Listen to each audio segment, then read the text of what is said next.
And he also then responded as it's a statement. And that's why I chose that name, is because I wanted people using it as in our community as a statement. No white guilt. That is, no white guilt is the most revolutionary thing you can say in any Western country today. It is, without question, the most revolutionary thing you can say. It shatters anti-white narrative. It shatters their what they need to be able to victimize us, which is that we willingly lower our guard and allow ourselves to be victimized. So you got to say no white guilt. And the fact that he ended up saying that, awesome.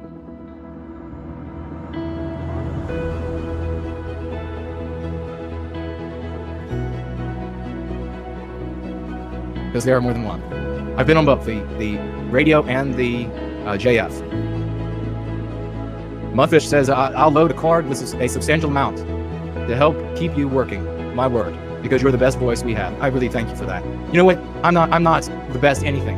I'm just the guy who tries with all his heart. One of these days I'm going to tell the story, and it's going to have to be on a video. I won't be able to do it on a live stream because it makes me too emotional, and then I can't talk. One of these days I'm going to tell you the story of one of my brothers and the heart that at that time that little boy had. That's it. That's what we're going to say right now. Heart is what matters. Not skill, not talent, not looks, nothing, none of that. Heart is what matters. Tenacity, desire, passion. You can all have that. You can all access that. That is what matters. Get up in the morning, and when your feet hit the floor, I want the anti-whites to tremble in their boots. That is how you make your life matter.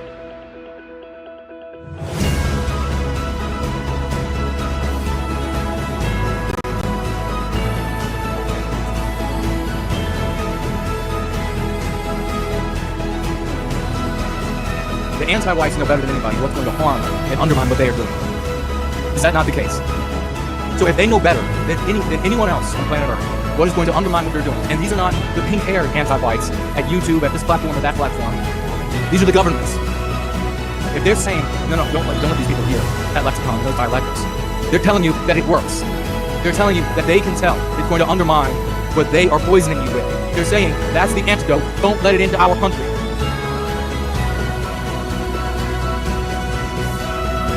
HC Entertainment, £5 investment. Thank you very much for that, HC. How can you not love this guy? 100% dedicated to the cause. Amen in return. Thank you very much for that kind investment.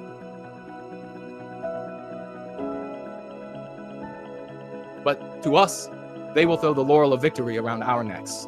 Our names will be the ones that they remember. Our lives. You can be remembered through your lineage. You can be that great-great-grandfather who fought for white well-being, grandfather thus and such, and your image goes up on the wall in their home. Now that is something that gives me chills. That's something that I would feel absolute honor to be able to be that face on the wall in that family, generations from now. He did all that he could. That's how I would be. How do you, if at all? Anger is a virtue and it protects the innocent. I want you to have that. I want you to use that MC, mean curative, when you go out and have conversations online, in person. So let's get into some of this now. How about the anti-whites? Now, we talked about it before. Why do the anti-whites need to censor us? They need to censor us because they cannot allow you to hear what I have to say. Because if you hear what I have to say, then they, anti-whites, will lose their control over your thoughts. If they lose control over what you think, then they lose control over your actions. They admit it. I have listened to their lectures where they have said we cannot allow people to hear the white positive message because it's too alluring. Because it makes too much sense to them. So we have to shut them down. We never engage them in conversation. That is what the anti-whites teach. Their propagandists at the highest levels. They only engage us when it is a prearranged situation like an interview, and they have set it up so that you are always going to lose the conversation. Yes, a statement, no white guilt. That is, no white guilt is the most revolutionary thing you can say in any Western country today.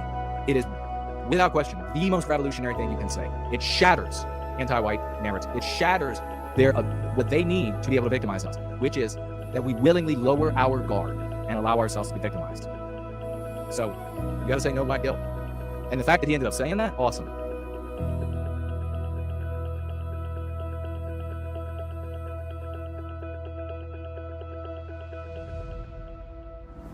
Has it been 2 hours since we've started?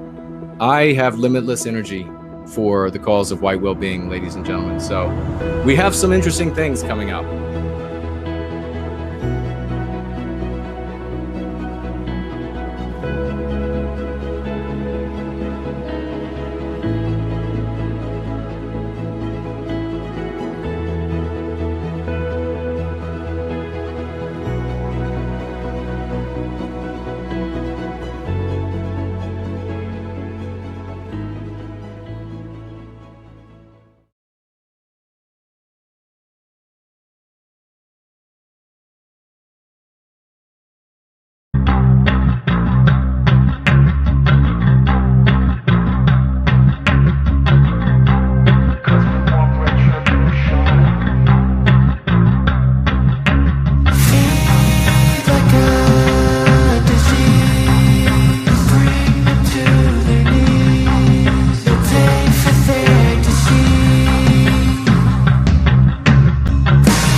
tear us apart.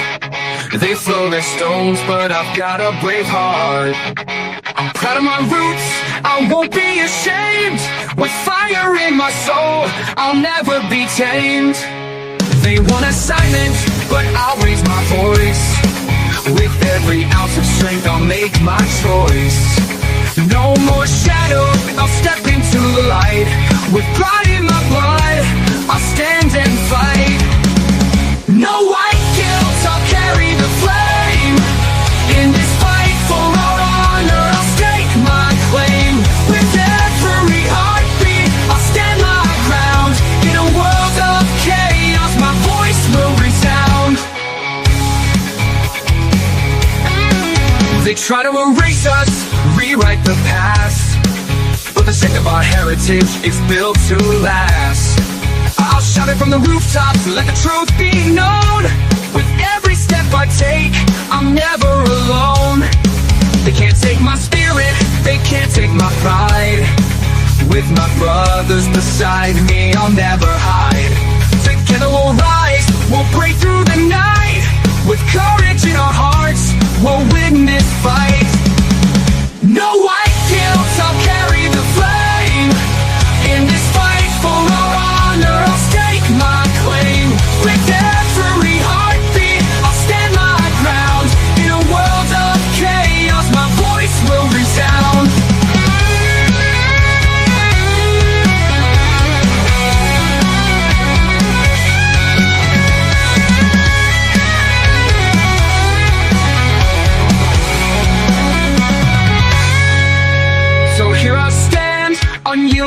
proud.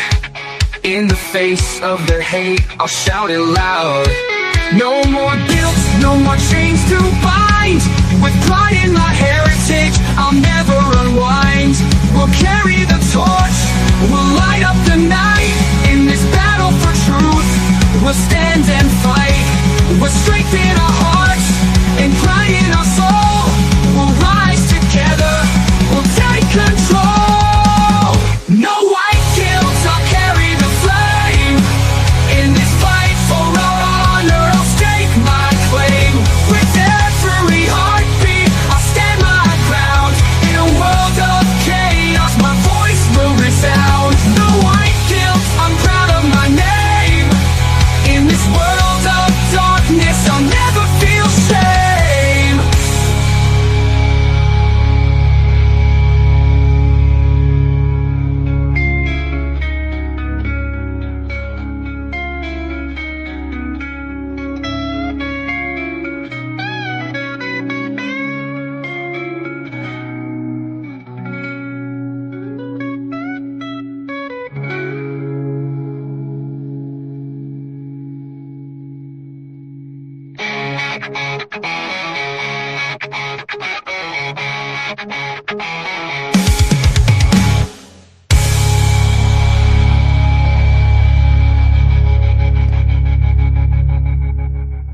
When there's nothing left but the fire in my chest and the air that fills my lungs, I'll hold my tears and trade my ears for a glimpse at kingdom come. On the other side of misery, there's a world we long to see.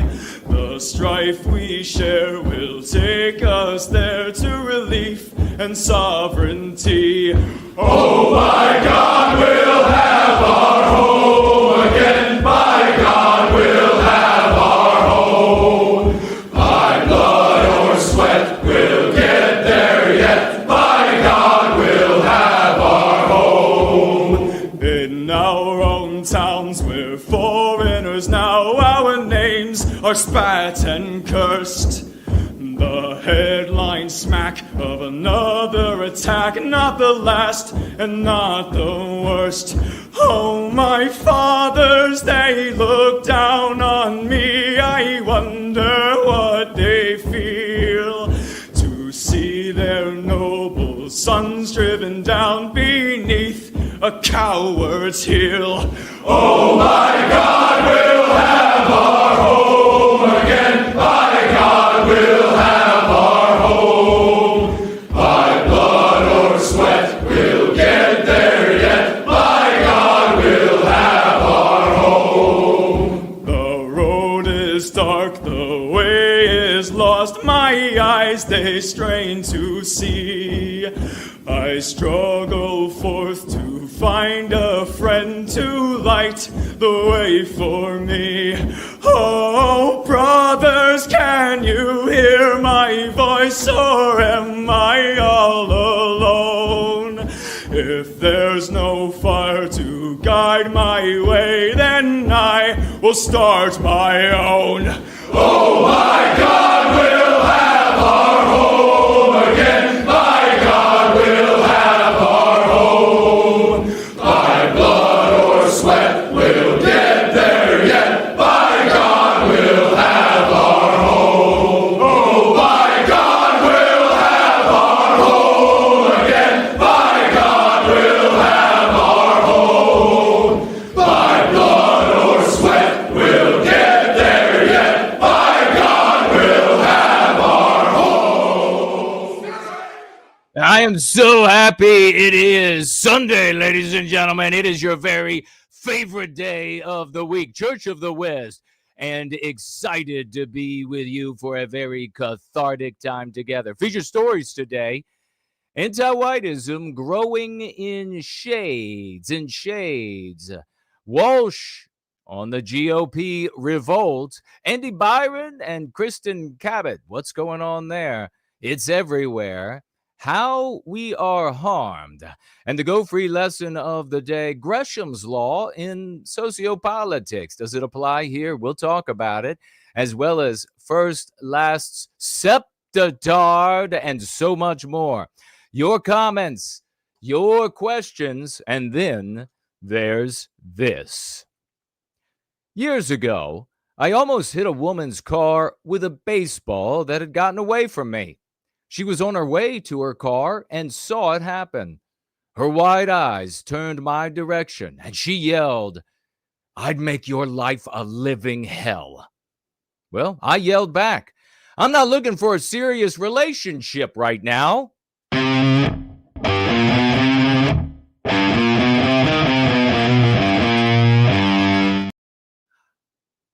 And you're a little too old for me.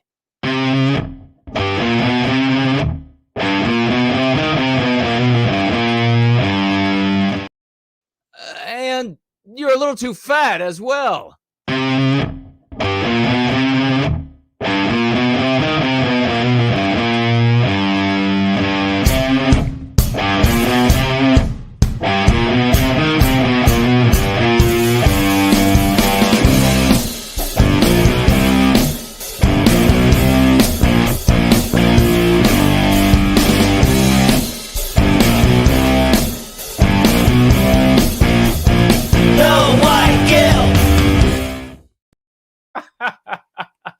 And we are going free, ladies and gentlemen. It is 5 p.m. in the once great state of Virginia, across from Mordor on the Potomac, 7 in Sydney, 10 in London, midnight in Moscow. And what time is it for you, where you are going free in service to white well-being? What an absolutely epic and glorious time. You got to be careful with the baseball, and you got to know when to put women in their place, ladies and gentlemen. That's just the way it works here.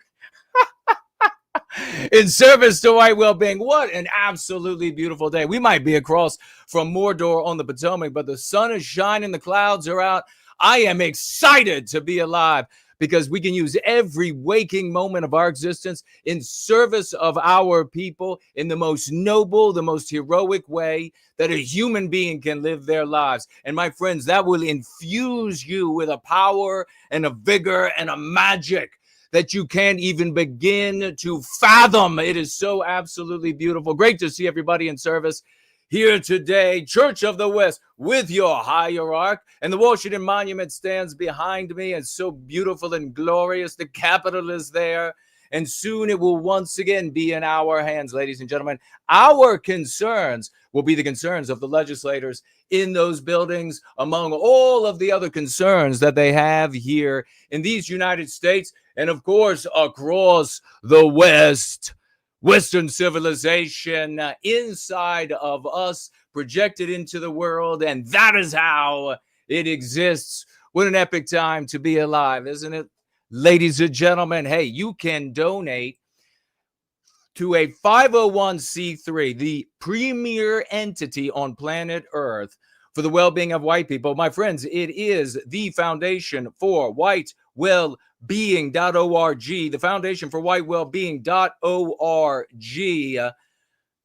financially supporting all white positive activities. Thank God there is this entity in the world. Never been anything like it before, a white positive entity focused entirely on us, bringing people of all backgrounds, of everything together to fight against the evil of this age, which of course is anti-whiteism, for the moral aspect of doing that, for the selfish aspect. Even if you are a person of another race and you say to yourself, you look out at the world and you're like, I don't know if I care too much about white people, but I do care about all the things that they've created and all of those things going away as a consequence of anti-whiteism. So I'm going to object to that. And in fact, I'm going to head right on over to that foundation, the premier entity on planet Earth in service to white well-being, the Foundation for White Wellbeing.org. Head on over there, 501c3. You can get your company to match your donation. Many others have already done so. We are vast on our way to being an equal to the ADL, the SPLC, and so many of these entities. If you would like a white positive entity driven by intelligence, high intelligence, of forethought, and with successes galore, successes galore, then you're going to want to contribute and be a part of that growing phenomenon. Make your life valuable. Don't let another day go by complaining or abstractionizing about every other group. Be boss, be sexy with the rest of us, a name that your family, your loved ones, your friends can remember forevermore. What an awesome thing to do with your life. What else are you going to do with it? You're going to go water skiing? Is that going to be your life? You're going to be a movie connoisseur? That sucks. Why not do something of value with your life? Why not be a hero, an actual participant in the game of life, and something that, how many times have you watched, and everybody, I'm talking to everybody, how many times have you watched some epic movie or some epic television series where their lives matter, their deeds matter, their words matter, and you say to yourself, by God, if I could only live in an age like that, I would give all my days from the beginning to this to live the rest in a world like that. Well, you have your chance. It is the fight for white well-being. You can also gift yours truly. You can financially gift me while we are here together. You can do so on the app that allows cash, little spoonerism. You can find it on the description on YouTube down below. You can also head on over to Subscribe Star. I'll be keeping my eyes on both of those. So if you gift while we are here together, I'll be reading your comment. Entropy, Dude Bro Moment platform, up and running, iconic as it is. And you can find that as well on the description on YouTube. Just rappel into the description. You can head on over to Premium Rumble, financially gift there, D-Live there, Odyssey there. So many options, and I'll be keeping my eyes on all of these for conversation as well, including the live chat right here on X, ladies and gentlemen. I see Douglas is already there. So is Christopher. Wonderful to see the both of you already chiming in here on X, and their comments are going up on the screen right now. Wonderful to see people over there.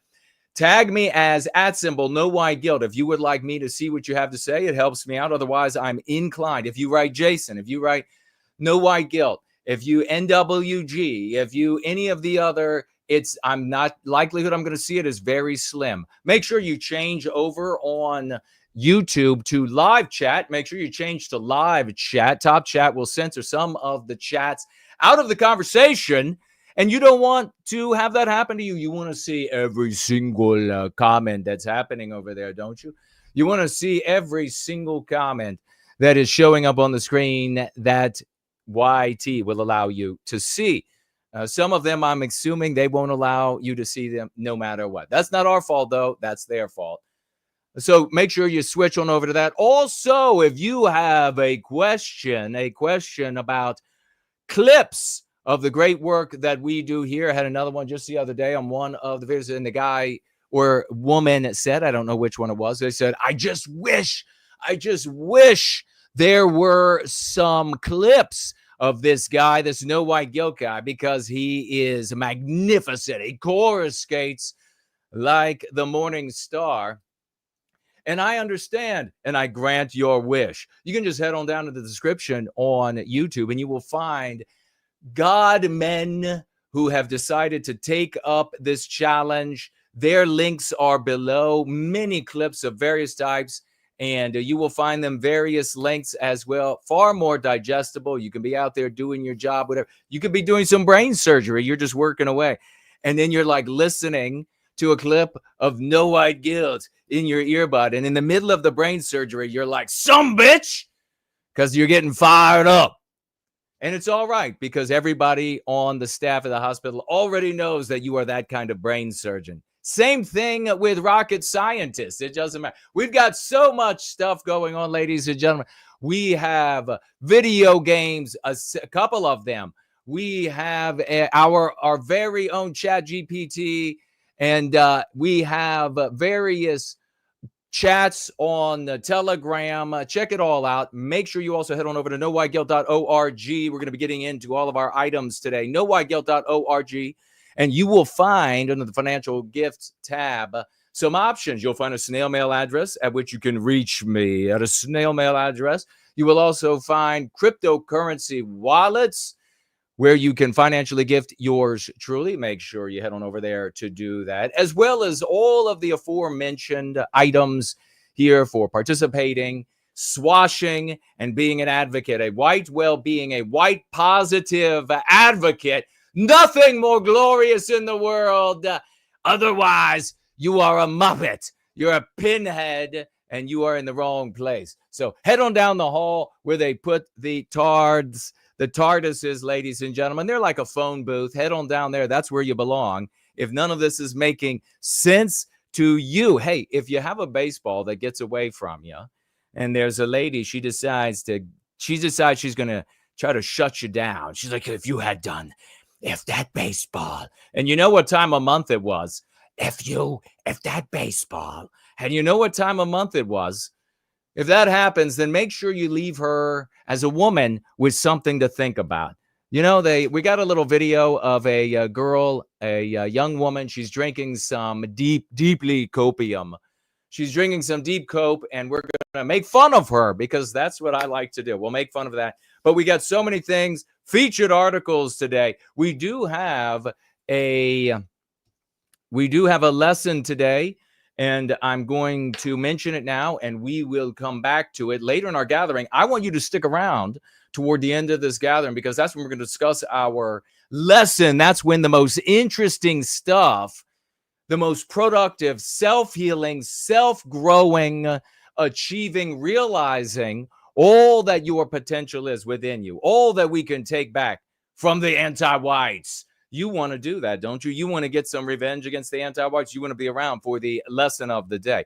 And I'm going to leave you with some of the information right now so you can think about it while we're here. The first thing I want to ask you is Gresham's law. Do you even know what it is? Well, in economics, Gresham's law is that bad money, bad currency will always chase out good currency. Bad currency, this is why they don't allow competing currencies in civilization, because the bad will always chase out the good. The people will hoard the good, and then they will end up using the bad. Well, it can also be applied to socio-political conversation, and we'll be coming back to that, as I said, a little bit later, and we'll be coming back to that relative to this comment from a individual that I will just share this comment. I will share my response. We will also be sharing the great first last septitard for your perusal and investigation. And this is the comment that I will be addressing later in our gathering. The comment is, quote, I'm starting to think the swamp is just Zog. It's just Zog.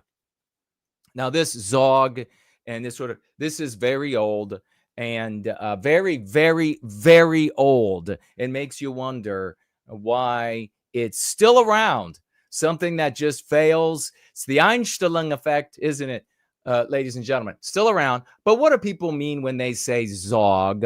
There is the cowardly retreat into the, no. It's not about the dues. No, it can be about the dues, but it can also be about Christians. And so any of the Zionists that are Christians or Jews that are Zionists, well, they're lying.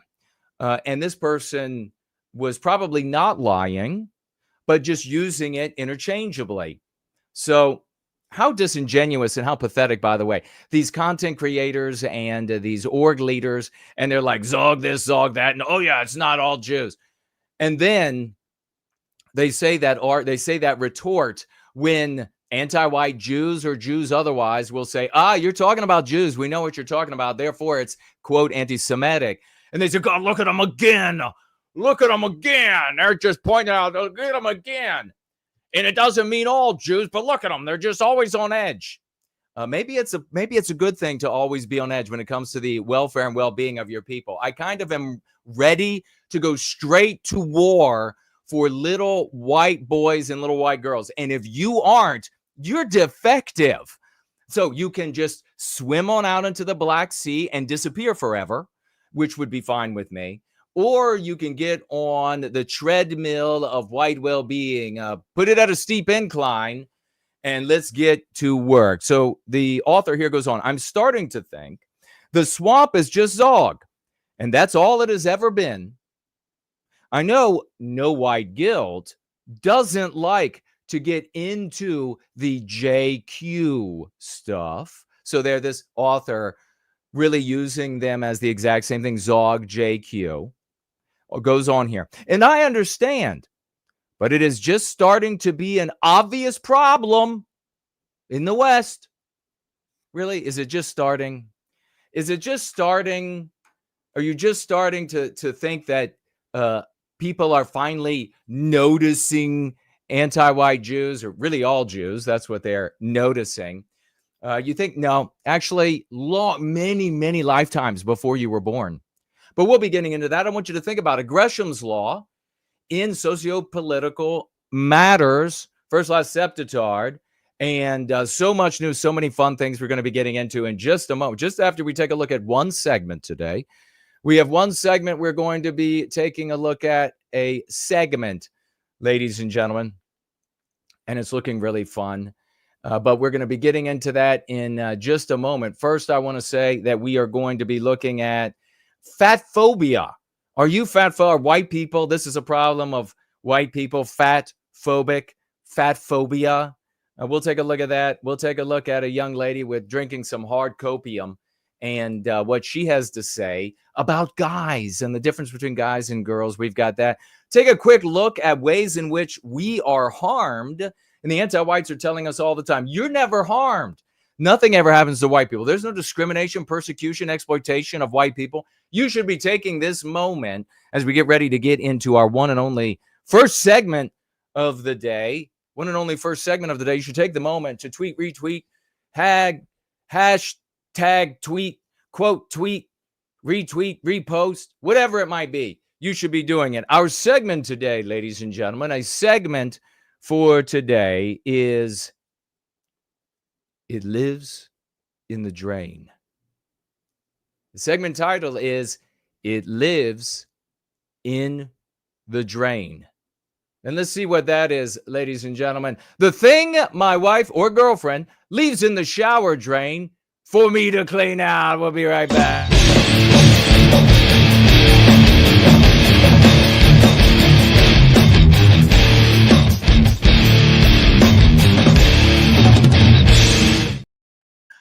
All right. And that was the segment.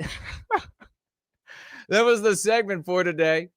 Let's take a look at fat phobia and what you should be thinking about fat phobia. Let me know how the sound is. Here we go. Somehow we've reached the point in time to where if a water park has a weight limit, it's now considered fat phobic. All right. What do we know about fat phobic?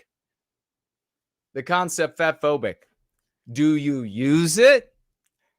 We never use their concepts because that puts us in their story. So we never use it. So we're going to be getting into a item here. Let's jump back to this young man here. By the way, talking about young, healthy, white males.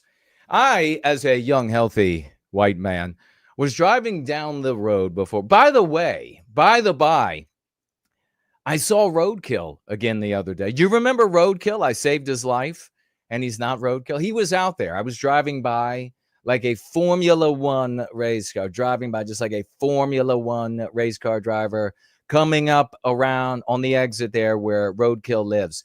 And I was like, I'm driving. I'm like, whoa, and it's just roaring. And then I was like, I was like being dark to the side because there's Roadkill. And he's like this as I go by. He's waving at me. He's got a chest on him. He's robust. You remember Roadkill. But that was not what I wanted to tell you. I did want to mention Roadkill because we all love Roadkill here. He was a great little guy to save. But I'm driving down the road and I'm hauling along. And there's a white guy passes me on the right going just tiny bit faster, which was both of us over the speed limit. I was taken a little bit by surprise. I was like, what's he, where'd that guy come from? And we are approaching a stoplight and we are moving along pretty well. And so I begin to decelerate. And seeing the white guy in the car in the right lane, not decelerating, not. And I thought, he's going to end up getting at that intersection right before it's a hard red, and somebody could pull out and he's going to T-bone them. It's going to be awful. So I give him like another half second, and no brake lights. I lay on the horn. Brake lights light up. Tires are squealing. He's sliding up to this intersection. He's not going to be able to stop. He's going to be able to come to a stop in the middle of the intersection, roughly. Come to a complete stop in the middle of the intersection. Wheels are locked. Smoke is billowing. Tires are screaming. And I'm thinking, good.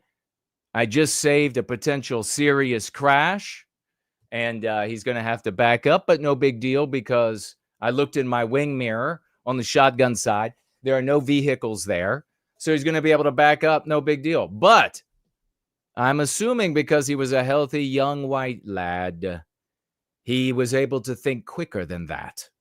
So as he skidded and the screeching, skidding car enters the intersection, he suddenly whips the wheel and goes right with the momentum. Lets off the brake and goes right, like he meant to do that. It was epic. It was totally epic. I was like, you deserve one of these, my fellow white man. That was totally epic. This guy on your screen, though, not quite as epic. A little bit more cucky, and he's using. What do we know? What's the term we use for using their terminology? What does it do? If we use their terminology, Somehow we've reached the point in time to where if a water park has a weight limit, it's now considered fat phobic. So what's the angle? What's the position he's coming from? What's the perspective he's looking at this from? weight limits now. So here you have a black female, and she is very angry because there is not only a height limit, but there's also a weight limit. Obviously, this would not be new. Her rider. So she's like, 300 pound limit? Getting raises over here? What are you with, getting raises? The damn raises not gonna let me get on the slide just because I'm built like a hippopotamus? Huge scales.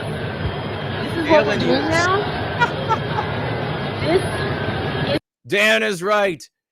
Hyperborean dream is right. If you use their terminology, it legitimizes their ideology. And that means it legitimizes all, and this is the most dangerous part, it legitimizes all of their unspoken premises. You cannot use their terminology because you effectively are shackling yourself with every one of those unspoken premises that you have memorized over the course of your life. You never do it. We never use fat phobic. What we're doing now. I am in shock, and this is not America. It's not America. It's not America when you put a weight limit on the water slide. Damn white people. They should let every hippopotamus ride down the slide. This is not America. Oh boy, look at this lovely thing here. Over 300 pounds. This is not right. How would you like this to be the alien that comes to probe you? No, thank you. Holy. Wasn't this in a movie? Wasn't this female in a movie, Something in the Mist? This is not right.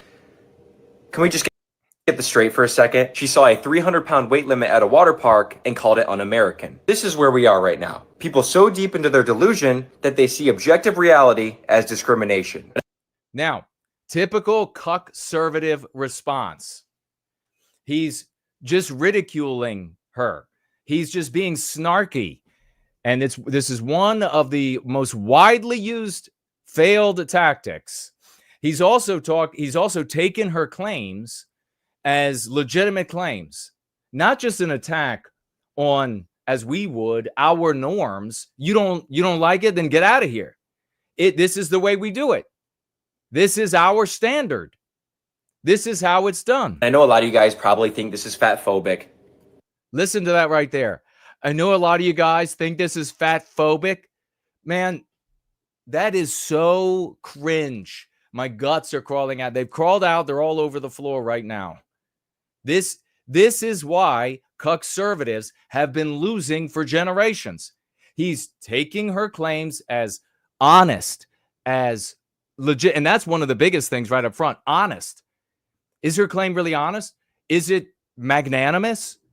Is she overlooking all of the anti-whiteism that she feels is in the world? Or would she articulate this requirement to be under hippopotamus weight as something divided from anti-white? Of course not. She's going to say it's one and the same. But it's not. This is basic engineering. So he's objecting to her claim of anti-whiteism, which just fat phobia, which just legitimized it. He's also doing the typical conservative thing, which is, it's not about how bloated and fetid of a hippopotamus you are. No. I'm not being wicked. That this is no.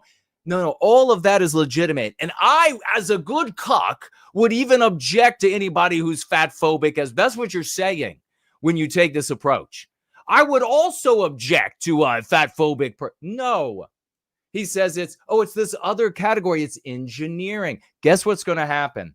If I played the anti-white with all of these people, whether it's the schmucks, whether it's the cucks, I would crush them in every argument because they choose to stay in the context of the anti-white narrative.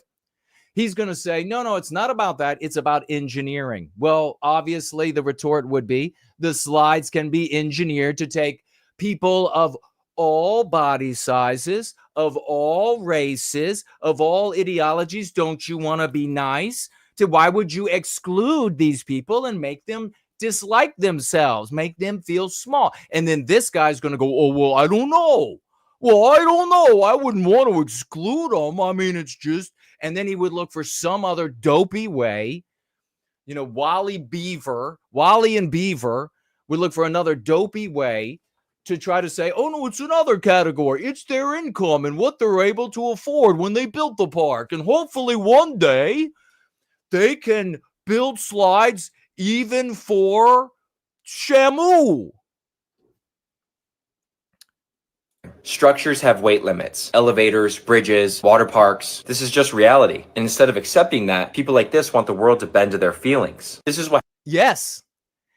And millions of white people will hear that and think, especially white women of both sexes, and they will think, why not just engineer it to be able to hold her so that she's not humiliated? I mean, for the fucking God, this is the dumbest stuff ever. This is typical cuckery. This guy is full of cuck. Nothing else. Word that's similar to that. Happens when you live in denial, and every inconvenience now becomes oppression, and personal responsibility is now offensive. Another abstraction. Where does our notion of personal responsibility come from, cuck? Where does it come from? Was it dropped off by Tinkerbell and therefore belongs to the world? No. Our notion of personal responsibility is ours. It was inside of us. We projected it into the world. So an attack on personal responsibility is an attack on white people. Do you want to end? You call it anti-white. This is the kind of guy that would tell you this has nothing to do with race. As soon as I say that it's anti-white, for her to attack our notion of personal responsibility, how she's going to live her life. We as a society don't have to bend to the way that she wants to live her life. All of these kind of cuck arguments are defeated ceaselessly. And I just explained to you why. No need to ever repeat them. If you think the world should change rather than you've already lost. So drop the victim mindset and stop expecting. Yeah, that works. reality to adjust for you. Either take control of your Stop expecting reality to adjust for you. You know your fucking mom has used that argument. Are you really going to be that Claudine Gay that you're going to break out your mom's argument? Especially one that has lost. life or stay mad at gravity forever. Your choice. Oh, it's so snarky. So, did you hear the snark? He said, "Stay mad at gravity." Wow, he really burn. All right, Claudine Gay. Let's take a quick look at what some of the losers underneath. This one says, yes, it is much better to break a water slide and appease one obese person versus let the other 99% of people enjoy life, says Amy LaHoo. Cuckery. The slide can be engineered to handle the weight. Somehow, says Reply Morty, in 2025, even slides come with side eye. Oh, the snark is rich. Water sports supposed to be fun, not judgmental geometry. Wow, he's a bozo spree. Winner. The Whomper says the issue isn't structural integrity. This is going to be good, I bet. It's not structural integrity. What is it then, the Whomper? That can be overbuilt. No, it wouldn't be. It would be built to spec. Wouldn't be overbuilt. If it was built, my conservative loser friend, if it was built to handle Shamu on the way down the slide, it would be built to spec. Not overbuilt, but let's continue. Where is it? I lost it. Can be overbuilt. And then the issue, the Whomper says, is physics. Okay. And fat person? The issue is physics and fat person getting launched off the slide. Oh, you got it. The fat person is going to be launched. The reason is safety. Listen, cuck dipshit. If the slide can be engineered to hold Shamu, it can also be engineered to deliver Shamu to the pool at a speed that is enjoyable. So all of the cuck arguments, nothing but fails. We could go through however many there are here. How many comments are there? 820 idiotic comments. We hit the first 3. Next one down, Brock. Bro can't believe 20 years ago things were designed for 300 pounds because that was considered, things weren't designed for 300 pounds because that was considered comically large. Again, losers, don't imitate cucks. It's a gigantic waste of your time, and we don't have time. You'll continue losing. And here we come to the lovely lady here. Take a look at this total below mid female. She is really chugging the copium in this video. I see the tree godfather. Dr. Spider is here. Let's see what she's talking. She's talking about the difference between men and women, and women, how wonderful they are. So let's see how wonderful they are. I think I cracked the code on why so many men, especially online, are deeply insecure. She cracked the code on why us guys are deeply insecure as she wears a hideous prom dress on a TikTok. About confident, pretty women who... Oh, we're insecure about confident, pretty women. say their confidence out loud, and it is not the reason you think. Who say their confidence out loud rather than just being confident. I promise you, it's because men do not have the same deep social connections that women have between each other. Between women. Yes, because we have to get the job done. That's why. We don't need to build the same sort of frivolous social connection. And we're always hyping each other up at any point. Oh yeah, could you imagine that? Guys doing that to each other? So cute, you're a goddess. You got to say that to somebody who's not a goddess. But could you imagine that? You're like, Phil, you're a flippin' god today, Phil. I know we got to weld all this shit together so society doesn't fall apart.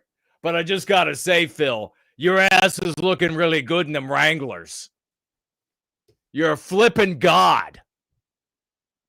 You are just beautiful. You have this essence and radiance about you. I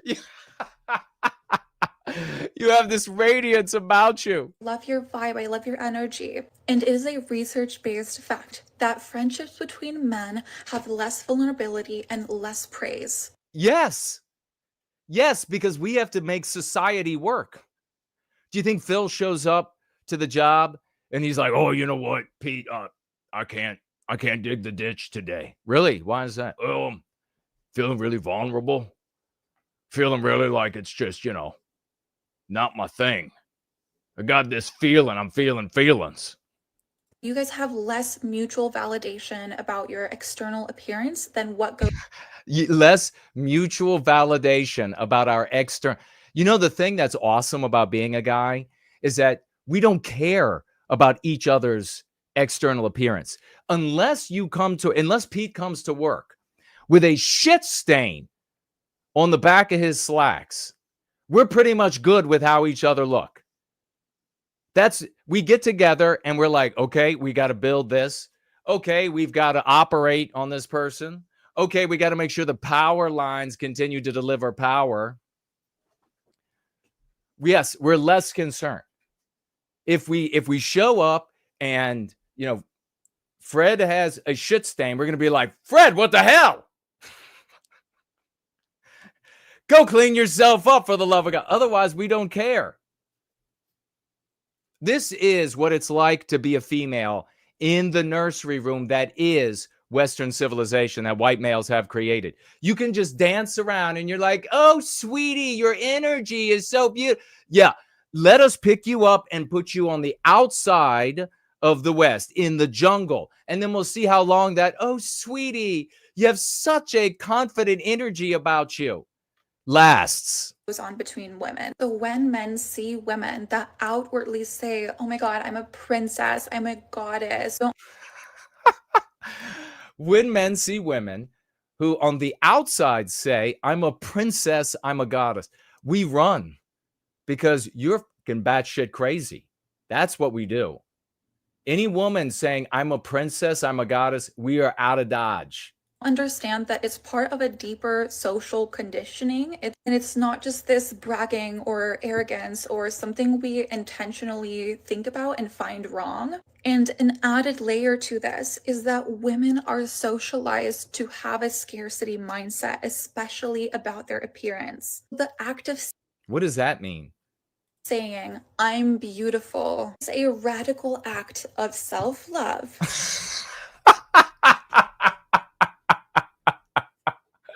That is radical. Man, these females, I don't know. They are warriors. They are shield maidens. To say, I love myself as a radical, I'm so beautiful, is a radical act of self-love. It's a way to say, I'm no longer waiting for somebody else to give me external validation for me to feel good about myself. Wait a second. She just told us that women are constantly building each other up. And then she said women don't need that. Why would they do that if they don't need that? Well, she's lying. They do need that. They need to build each other up because they're on the brink of tears. Not everyone, of course, but the vast majority. And for me to say it out loud, another bigger layer with men. I'm so glad she's schooling us here. This 3.5, 4 is schooling us. The way that they compete, it is through a hierarchy. The value goes one way. It only goes up. And if you're down, you are a low status man, for a lack of a better. That's called the jungle. That's called the real world. If we didn't have hierarchy, which goes up, if we didn't have that, we would not have secured civilization. Part of the problem, Western civilization, part of the problem right now with the recapture of the destiny of the West is that so many males out there are boys, and they don't recognize hierarchy. They don't look at, for example, in healthier times, white males of all levels of intelligence would look at the success that we produce here, would look at my personal drive, the successes that I've strung together, the fight over all of these years, the dedication and tenacity, and they would say, that is like high on our hierarchy, and I'm not there doing that. I haven't had those successes, so I'm going to submit myself to that hierarchy. No, the problem is that so many of these guys behave like women. They see the successes and they're like, no, I refuse to, and just like women, they're critical of all of these frivolous, irrational, and unimportant things. Term, if you are high, then you are a high status man. There's no room for interpretation. The value goes by who's the strongest, who's the richest, the most successful, the most ambitious. I think she just said successful. Now, for that, she deserves a beating. Let's go back. Did she just say successful? Room for interpretation. The value goes by who's the strongest, okay. Well, it should be also who produces the most success. Success. Double C. Success. Successful. For the love of God. The richest, the most successful. She did say successful. Oh my God. Now, for that, I hate her. The most ambitious and desirable. But women don't relate in the same way. We rank through reflection, and it's not this... We rank through reflection in subjective interpretation. I was just thinking to myself, if women controlled the West, and then it looks like this in their heads, what would the outside look like? But, we're getting to see what the outside world looks like, aren't we? Because everywhere that is white erased is female like this. There's a undercurrent of this gynocentric female subjective interpretation garbage.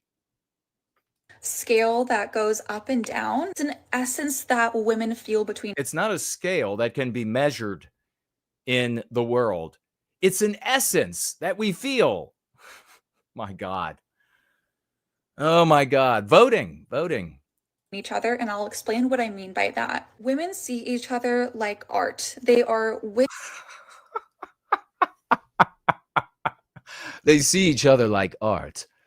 I'm sure this is going to be just penetratingly profound. Witnessing an experience. In a woman, they are witnessing an experience. This is the kind of shit when you were in school, at university, wherever it is, and you heard females talk like this with total illogic, didn't your brain want to blow up?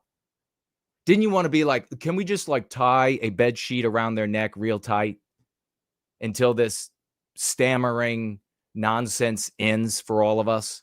It could be conventionally not attractive, like ugly by men's standards. So a woman could be ugly. When she says ugly by men's standards, she's trying to slander males.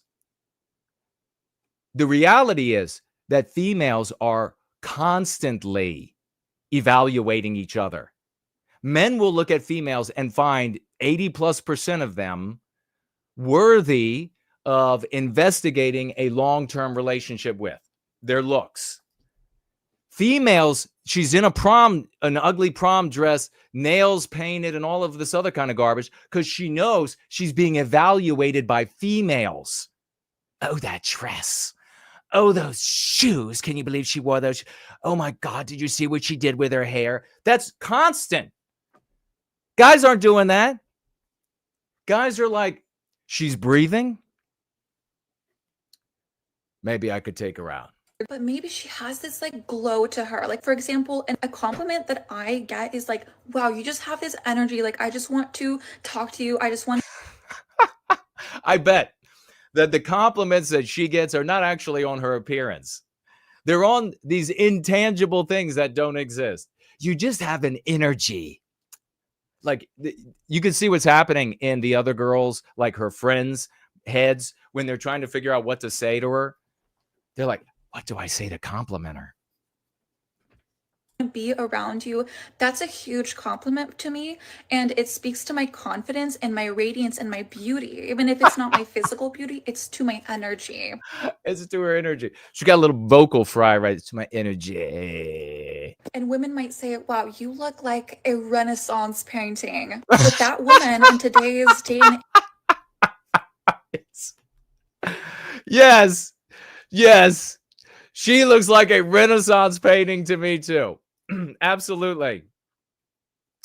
A Renaissance painting of that thing in Lord of the Rings that trailed people around and wanted that ring back. That's what she looks like. age, she might not meet the beauty standard. She looks like one of those really famous Renaissance painters' works, Helen of Keller. She, evolutionarily speaking, might not meet the standards that men. Evolutionarily speaking, okay, that men set. You know, the reality, of course, is this, that every guy will own up to the reality that there are a few things that are more sexy than a woman that he is pursuing a relationship with or in a relationship with, who maybe she took a nap and doesn't have the best makeup on, hair's a little messed up. Now we're talking. Now we're talking. Women are all painted up and dressed up and have the expensive this and expensive bag that. Guys don't care about any of that. Other women do. So they're signaling their status to other women because status is the most important thing. You remember this survey that was done? Maybe it was about 6 months ago, and I shared it briefly with you all, where women were asked, and guys were asked separately, would you rather have a 6-figure job that has like no status, no respect whatsoever, or a $20,000 a year job with high status, big respect, everybody knows you're super important? All of the women in the survey chose the 20 grand and the status. All of the guys chose the money. They were like, I don't give a shit. Some of the guys were like, I will pick up trash for a 6-figure salary because I'm going to save it, and then I'm not going to have to pick up trash anymore. So they're doing this for other women. And are usually. And then she's blaming men, a typical anti-white misandrist. Attracted to. It's not about necessarily the hierarchy of who is more beautiful and who is less beautiful, but men do not see it in this way because if ambition is a measurable resource, you can measure if a man is on top or on the bottom. And if we apply the same thing to beauty, beauty can be measured from the top. You notice, and she also, true to form for a female, she's given this nebulous scale that no one is living by. No one is measuring this exact same ill-defined scale that she's using here. So typical for somebody who feels more feelings than you do and therefore feels more feelings than you do and therefore feels she's right. Or the bottom. And they see a woman who's technically, I don't know, a 3 on this arbitrary scale.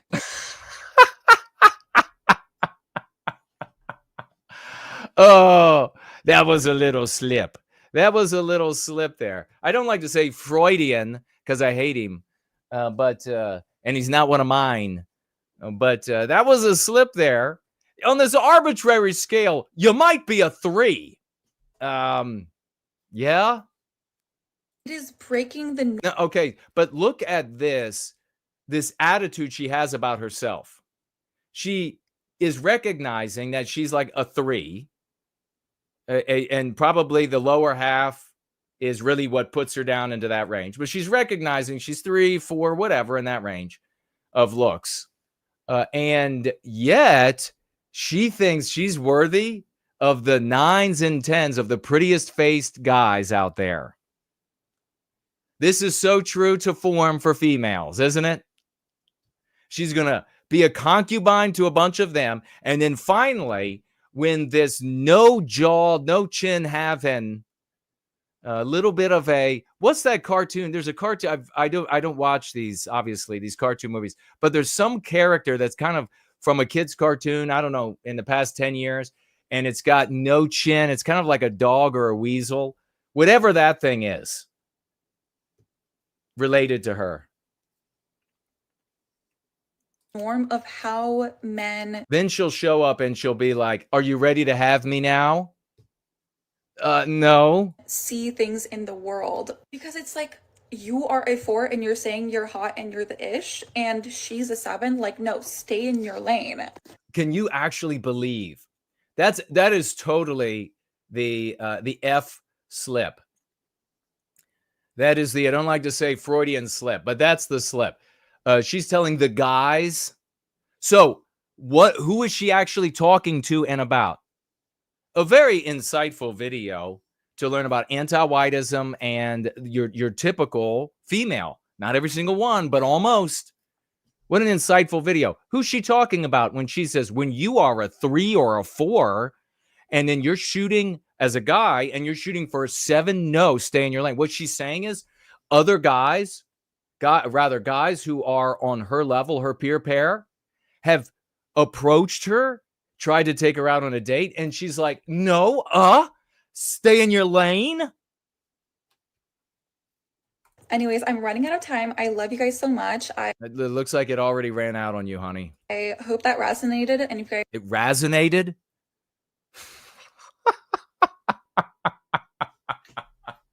No, it didn't resonate. Not a bit with me. want a part 2, let me know. If we want a part 2, look at that profile. Holy Lord. Yeah, look at the profile on this lovely caterpillar. Yeah, we definitely, please do a part 2. We want to hear the rest of it, of how your peer pair guys out there should not be hitting on you because you're like a 7. For the love of God.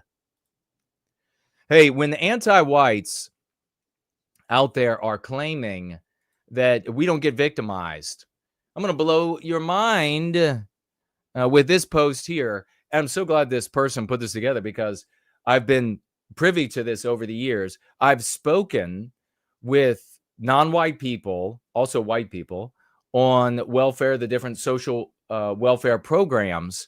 And one of the things that a lot of white people don't realize is not only do you get all of these social welfare programs from the state, these people who are the non-deserving poor, living off the surplus, which is stealing our surplus of our ingenuity, our intelligence, our productivity, which is stealing that surplus from our descendants, our white babies, you garbage, from our descendants. Not only do they get that, but then there are all of these NGOs that our tax dollars and et cetera are, and medical and et cetera are funneled through, that also go to the non-deserving poor to live on as well. And we're talking about non-deserving poor. Don't forget, it was just a few days ago I showed you a video of some Arab Muslim anti-whites who the guy owns like quickie marts, and the wife, his wife that lives with him with their children, she was on WIC. She was on, and they had it yanked. People reported them finally and got her yanked from it. Not only do they get all of that, but then there are all of these freebies in society. All these different companies at museums, etc. Nothing but freebies. Just show that you are on government assistance and you get whatever all these other people pay a lot of money for free. So let's just take a look at some of those. If you are on EBT, and remember, this is all a victimization of Western kind.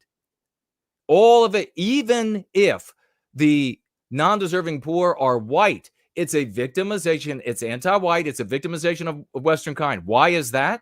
Because we would not have a system in place that would enable our productive members and what they would bequeath to our offspring, our future, the future generations. We would not have a system in place where white people also would be able to steal from us. So it's absolutely anti-white from start to finish. but these people rarely are able to recognize these. Many people don't even know that this exists. If you own EBT, SNAP, WIC, or Medicaid, I wrote down a list of things that you can get for discount or free. Amazon Prime, 50% off membership. Your Instacart, we're talking like the delivery. So 12 months for your Instacart plus fee is only $4.99.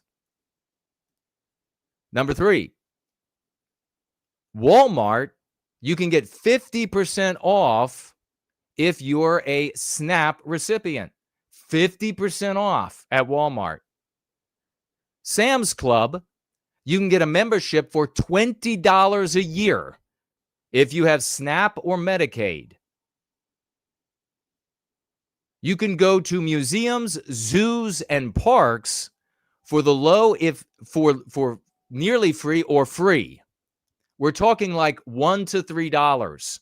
Now, that was one of many things that I talked to undeserving poor about, and most of these people, undeserving poor that I've spoken with over the years about this, have been non-white, and just have a conversation with them, and they're like, "Yeah, take the whole family to the zoo." And I'm like, "How many family members? How do you afford that?" "Oh, zoo's free for us. We're on public assistance, so we get to go, the whole family, 12 of them, free." No way I could afford to go to take 12 people to the zoo. I guess they get to experience all of this, all of these different aspects and avenues of life. Well, I'm just part of the evil white male working class that's just meant to give them this luxurious life. And all of you as well. Phone and internet discounts, lifetime up to $9 to $34 a month on phone or internet from Verizon, says this guy. How much do you pay?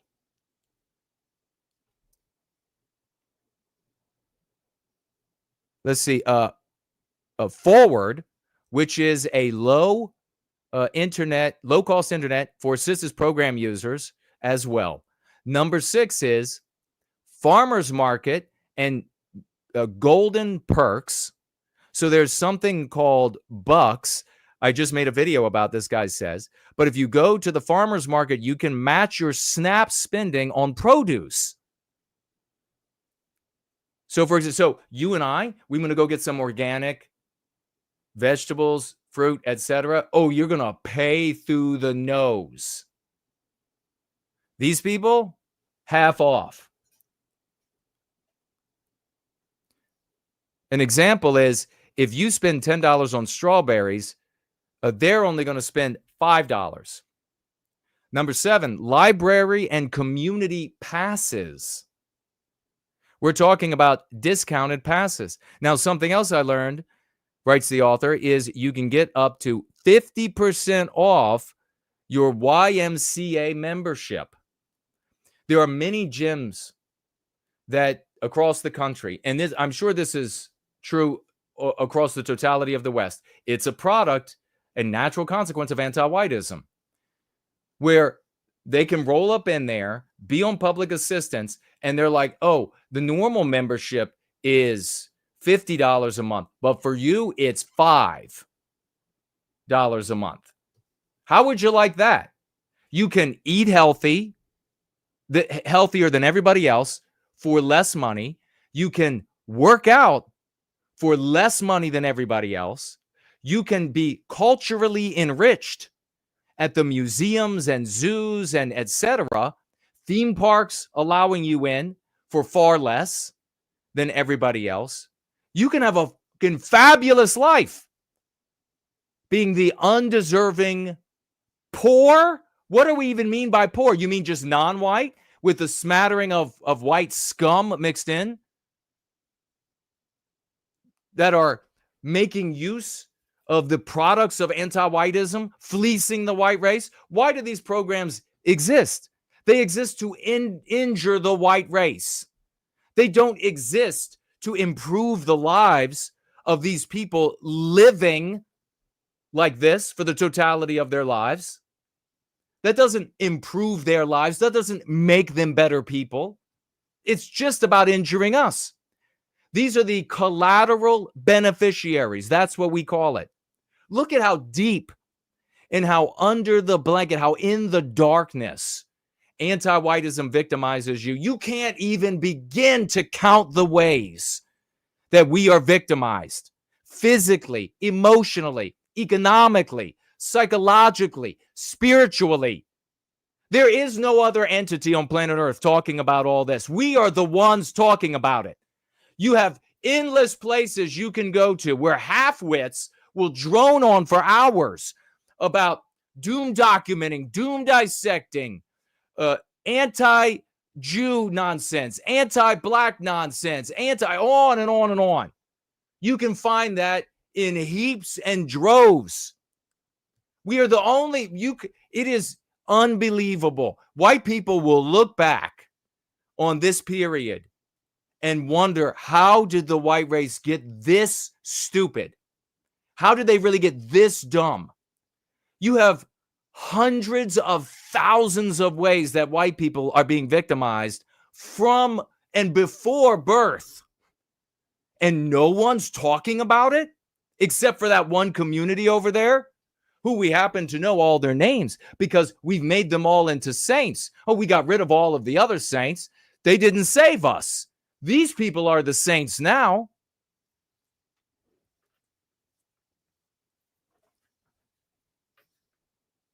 Number 8, reduced public transit fees. We're talking 20 to 50% off bus and train passes with EBT and Medicaid. Medicaid, by the way, and you're going to see a couple points in the news like we've been talking about for a couple weeks now. We were told since Clinton got in office that no intruder was accessing, because they already were accessing. And when Clinton got to office, Republicans finally could talk about it, some of them, that no intruder, no illegal alien was accessing the social welfare net. They were in droves to the tune of billions.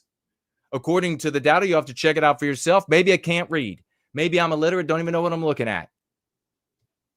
They were accessing. Now they're complaining. So since Clinton, they were saying, no, not on Medicaid. They're not allowed. Not happening.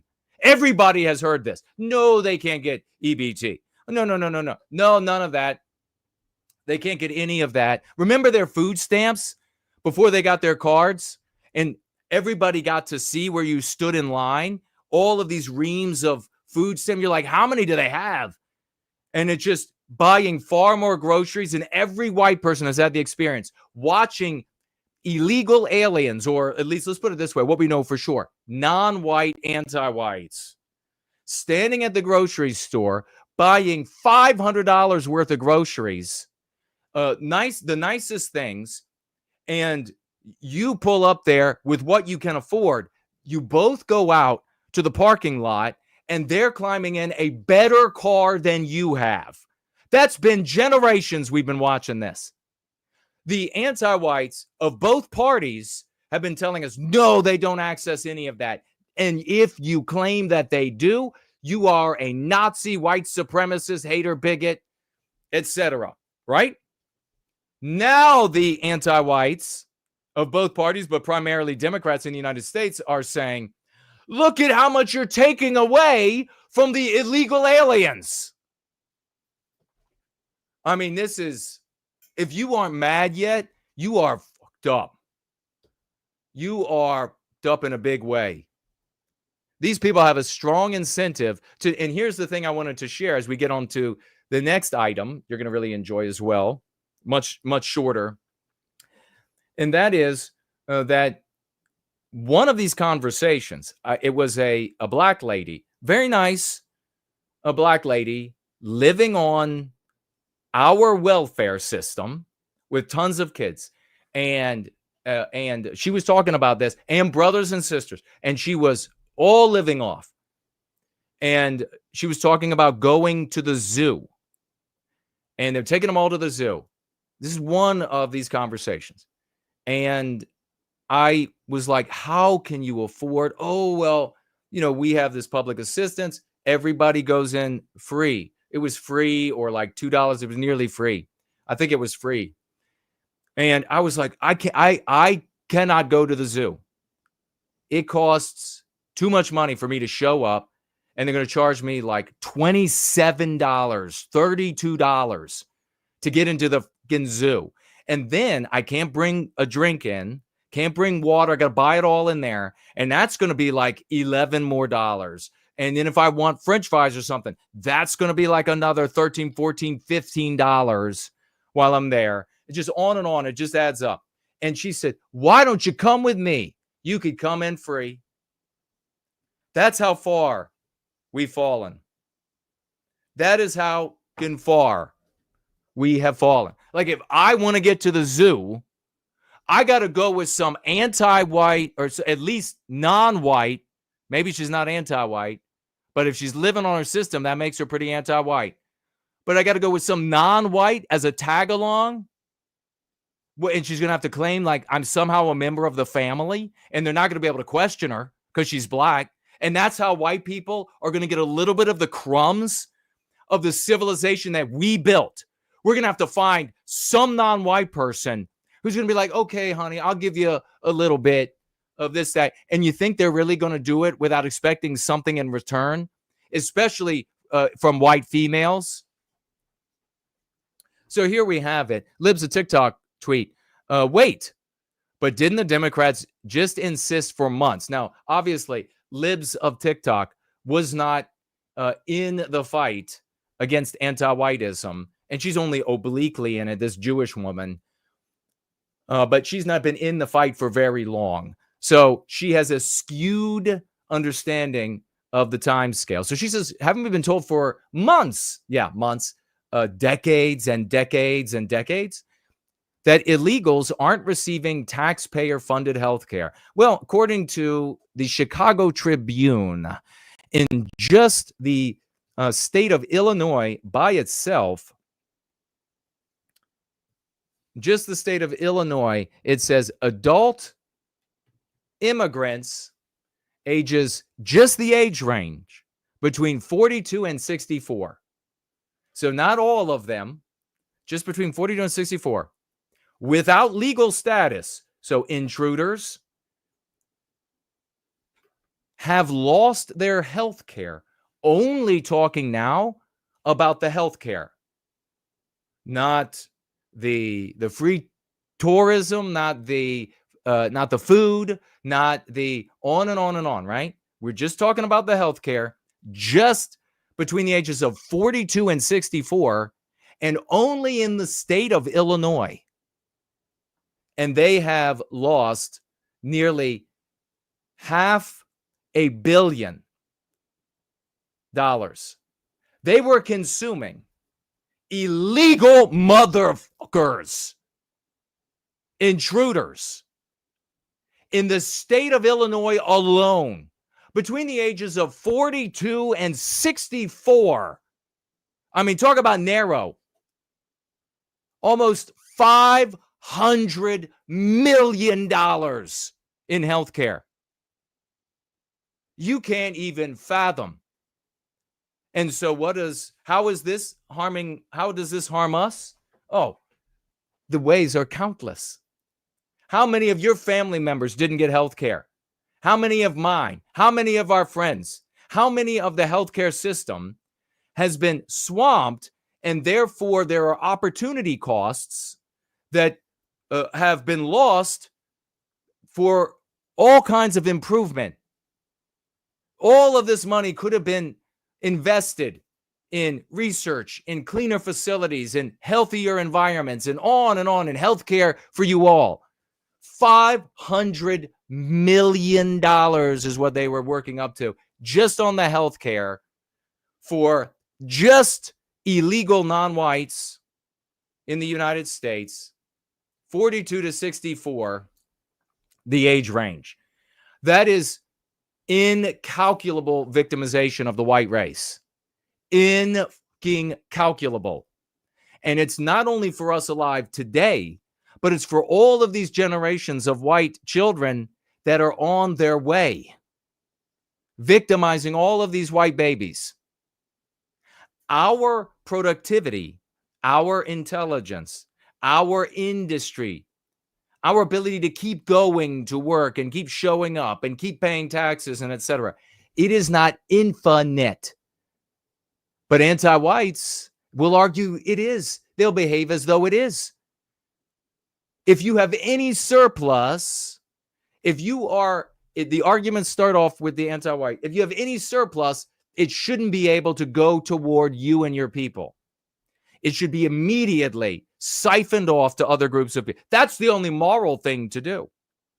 And then, of course, we find the reality, the anti-whites, it's always been the reality. They finally give it the name equity. And what do we know about that? What do we know about equity when it comes to healthcare? No white person can be healthier than the sickest non-white person. Because if a white person is healthier than the sickest non-white person, well, now we have an imbalance. Now white people need to be victimized. Everything I'm talking about here, this perspective, the concepts I use, are not meant to just, if you are passing through, you're used to watching some of the merchants on the right out there, and they just talk about how bad it is, and they make a couple of snarky comments, and you move along. No, you are meant to adopt these perspectives and take it into your life for your own thinking and your conversation with your circles of influence, so that you are a player in this game for the recapture of our destiny, rather than just another fucking white loser. Unbelievable. How about this? This is a little bit more tangible, and yet somehow, this next one here, a little bit more tangible, and yet somehow people still fail to discuss this particular thing happening all across the West when we talk about our victimization. This is Paris.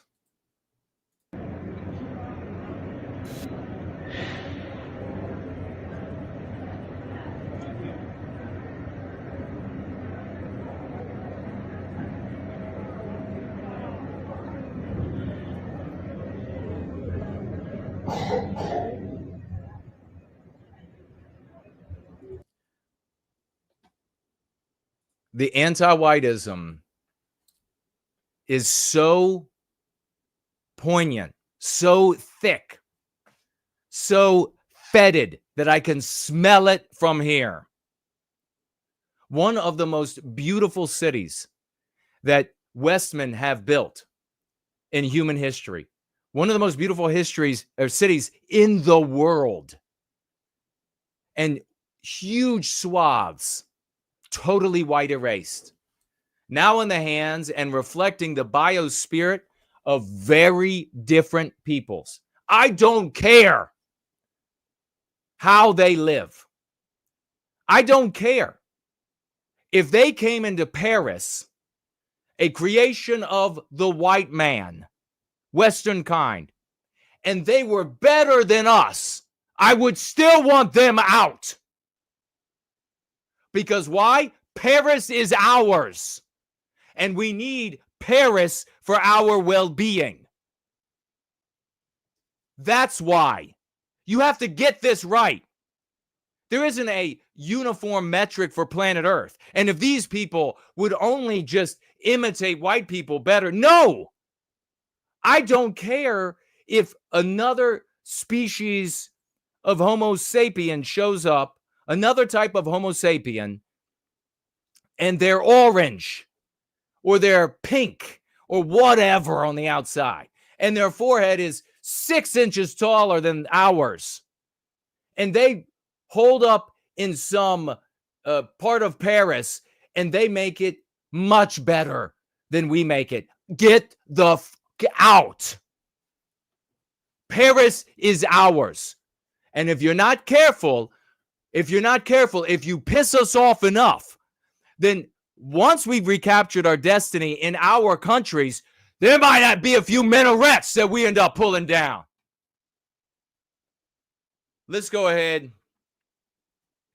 and take a look, ladies and gentlemen, at some quick news and a little bit of tunes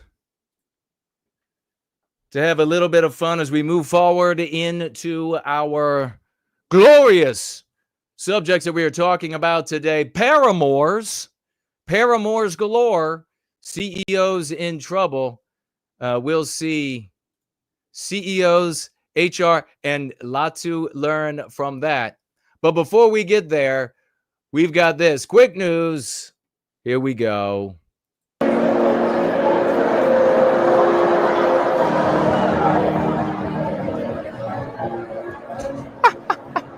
The kiss cam.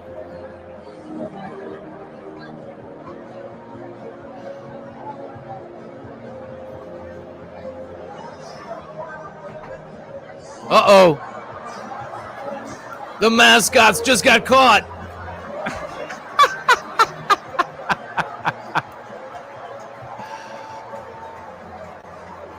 Oh, boy. No. Let's keep rolling. That guy had a sign that said, "This is my wife." Look at this. Men, before the bath, after the bath. Women, before the bath, after the bath. Better tell that girl we were just watching a few minutes ago. Listen to this. She just moved to Northern Virginia. She has some thoughts. I've lived in Northern Virginia for about a month and a half now, and here are some of the main things that caught me off guard as someone coming from California over to the East Coast. Okay, well, the first thing is go home, because you're not normal. You're one of those alien Californians. You're not normal at all. Take a look at this chick. Jesus. Another transient has arrived. She's going to be calling for no more Confederate flags. Watch. The mosquitoes. Every time I go outside, I get bit. Yeah, and they all have horrible diseases. Go back to California. I mean, talk about a joke. You have the stereotypical Californian, and here she is. Yeah, we got lots of mosquitoes. Welcome to Northern Virginia. A torrential downpours for like an hour on and off, and then it's super hot and humid the rest of the day where you just can't go outside at all. Yes, that's true. Terrible drivers and traffic. Like, it is awful. They're all from other countries, and other countries like California, all those drivers. The prices are not cheaper here. If anything, they may be more expensive. Yes, that's true. I thought California was expensive. Here is just the same, and people get paid less. That's also true. There's always things going on. Like true, real, Kino. There's always something to do no matter what. Like, I've never struggled in having something to do on the weekends. It is not. I have a feeling there's always something to do going on in her head. Talk about crazy eyes. Not acceptable to walk around in leggings all day. There are like 5 states within a 1-hour radius. Yes. There's probably more I'm forgetting, but this is all I've noticed so far. That's all she's noticed so far. We'll come back to her at some point in the future. She'll have plenty more to say. Take a look at this guy. He just won the primary for the Democrats in Minneapolis. This is Omar Feta, and he has to tell you that the biggest threat to the United States is white people. We heard them being called terrorists. We heard them being called drug dealers. We heard a lot of insults. We heard that they're a threat to our national security, and that's a flat-out lie. You want the immigrant, non-white people are none of those things. Not a threat to democracy, not terrorists, not thieves, not etc. He says, "Now, do you want to know? I don't know who the real threat is, Madam President. I'll give you a hint. They don't look like our chief author. They don't look like the folks up in the gallery. They don't look like the folks on the rotunda. Those are all non-white people out there. They look like many of the members that sit in the front. They're all white, almost. And you don't have to take my word for it. According to DHS, Madam President, the greatest domestic threat facing the United States comes from, quote, racially or ethnically motivated violent extremists, specifically those who advocate for the superiority of the white race. He's talking about white people, just any white person. When he says that, never forget that what he's talking about is white people who aren't anti-white enough. That's what he means when he says white supremacists, in quotes. That's what all anti-whites mean.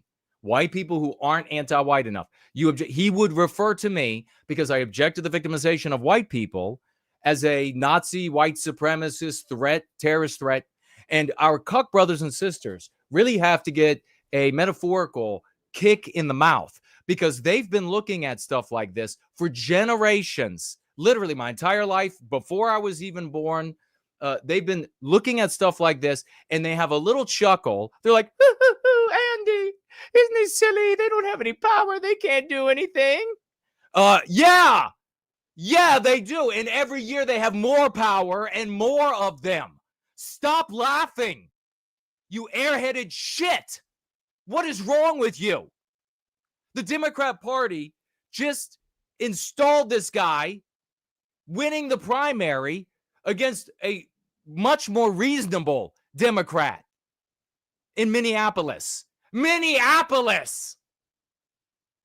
You have the heartland of the United States. Do you all remember when I told you that those rich conservative guys brought me to that wealthy home in Maryland, and they wanted me to head up a new party of their creation? Do you remember that story? What was it going to be? The Homeland Party? Heartland. You remember that? And I turned them down because they wanted their line to be, their political line to be, that the United States belongs to Jews, blacks, and white people, and literally in that order. And I said, none of those other groups created the United States, And they said, well, we know, but no. So here you have it. Omar Feta, a fucking anti-white terrorist in the United States. Don't laugh about it, Aunt B, because they'll be coming to arrest you. Now for a little moment of catharsis. And I got to tell you, I really hope that these police officers are disciplined. I really hope that they're disciplined for this harsh treatment of ICE protests. So in other words, these anti-whites protesting law and order, protesting anything that isn't anti-white enough. So there's a little bit of catharsis, but I want to say to you before I press play, I hope these police officers, that they are sternly disciplined. Just watch. Here. All right, resisting. He's fighting. Oh my goodness. Oh, this officer. Oh, boy. Oh, this is. Oh, what a tragedy. I hope they got his badge in the work. Yes. Oh, my. It's just, I'm feeling. I hope they got his badge in the work. Record. And this guy yelling record. It's too bad somebody didn't have a little hand-to-hand conversation with him. Record. Here you have. Yeah, they need to. This is for educational purposes here, what police officers are not supposed to do. Okay, then you had this Shamu also. She couldn't get onto a water slide down the river, so she showed up here to be part of this anti-white event protesting ICE, and she's run over there. She decides she's going to take on the police. So look at this donut-eating cop here. Can't restrain her. And then you got this female cop. How can you not restrain Shamu?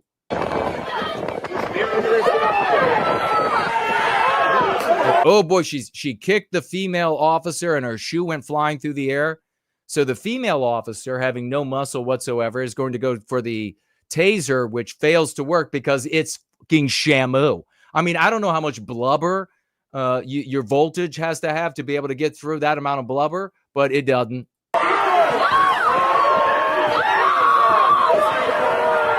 Okay, now here comes that darn police officer. I hope they get his badge number. Look, oh my! Oh, I think he just took her down by her hair. Oh boy! Oh, here comes another one. Oh boy! Oh, and they even got a dog here, little fur missile that they could let loose. Oh, look at that! Right on, and that's not comfy. Terrible. That's awful.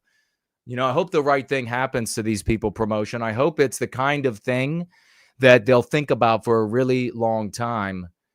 Something that will really just stick with them, promotion in their heads. I hope they got their badge numbers. Here you have, I think his name is Brandon Johnson, Mayor Brandon Johnson, and he's saying that they are not going to. So this is a sedition city, not a sanctuary city, Chicago, a sedition city, you conservative losers. They're not going to participate with the federal government.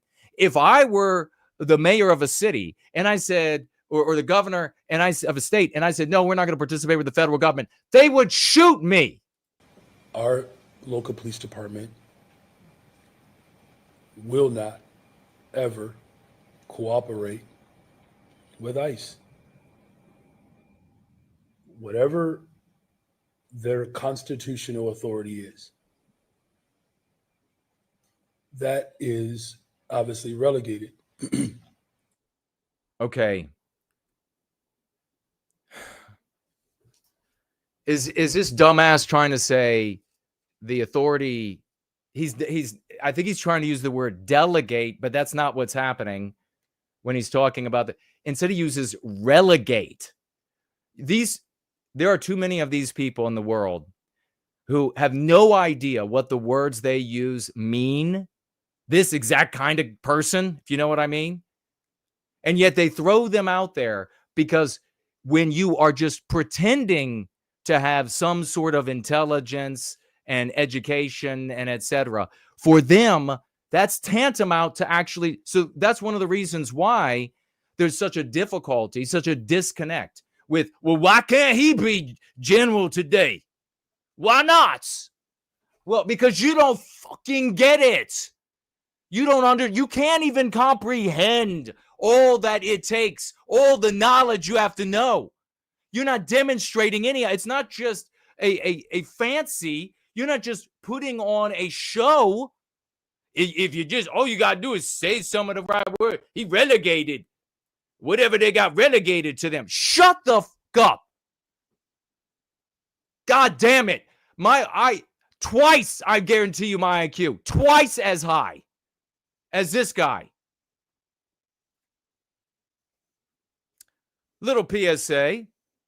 Whoever on here said to put your feet in hot ass water to get rid of migraines, I owe you much praise. It works, ladies and gentlemen. I've heard doctors say the same. You have migraine headache, feet in hot water. Obviously, don't burn yourself. And dilates the vessels. Blood flows out of the head. You'll feel better. How about this? PETA puts up this sign. All animals want to live. All animals want to live. Where do you draw the line?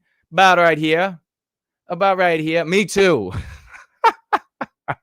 About there. I'll eat all the ones to the right. Yeah. Other peoples around the world, they'll include all the ones to the left as well. But for us, the ones to the right, they get eaten.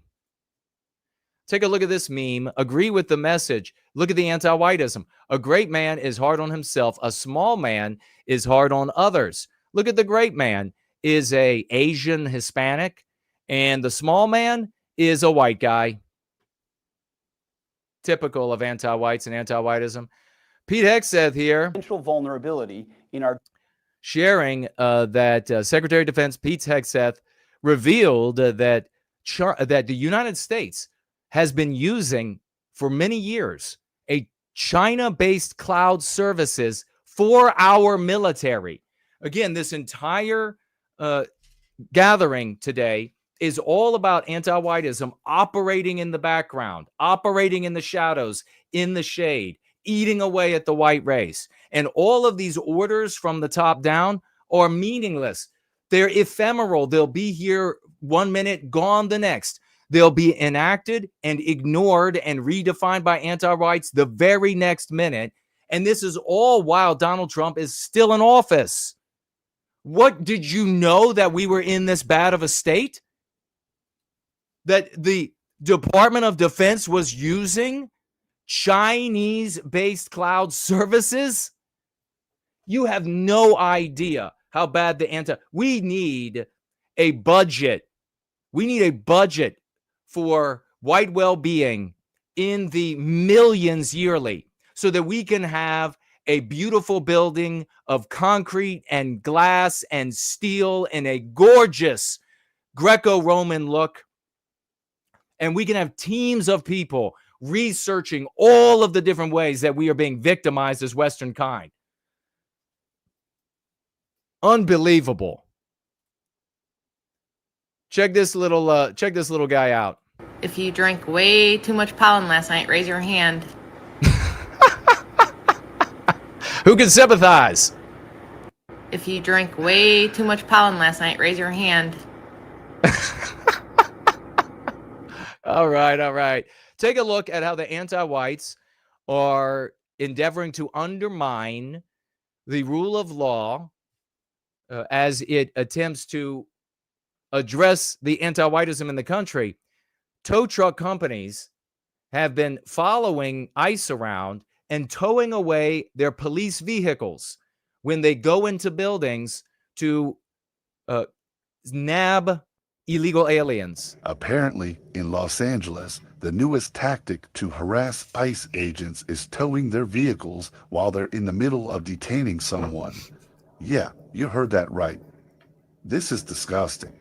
Y'all check this video out. The good thing is that at least with this towing company, they were able to identify it.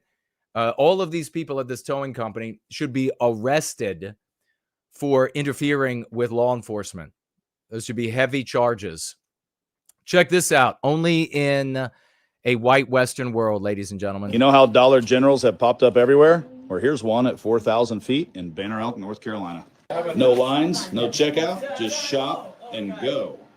I screw it up. I don't want to see the number. So I guess we're seeing we're getting a receipt. Doors open, okay. Doors open. Look at all the cameras. So you just pick anything you want and then you leave. There's no one working anywhere in the store. This is in the mountains somewhere where obviously it's going to be all white people.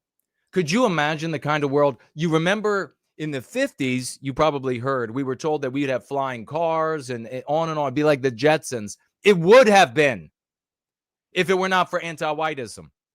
And there would be no cancer. All diseases would be defeated by now, in my opinion, if it weren't for anti-whiteism.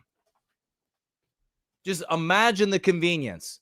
Well, imagine what's going to happen when the anti-whites say, oh, why don't you allow these kind of stores? You just have them for white people because you're white supremacists.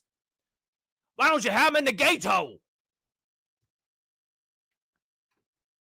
And then these will probably have to go away. The convenience will have to go away. And then the store will only be able to sell you items when they can get one of the locals there for 6 or 8 hours over the course of the day. And if you need something in an emergency, too damn bad. Check this out. Really fascinating video. Who was born in America? Who went to P. Diddy freak-offs? Who hates white people the most? Now, obviously, this is not the right audio. This is just a joke video. It's not the right audio. These are two wonderful guys, people. And so it's just a joke. Who gives better head? Who has STD? Oh, boy. Yeah, both of us here. Who drowned the chef? Who drowned the chef? She did. He did. Who hates America? Yeah, we both do. Who has a bigger penis?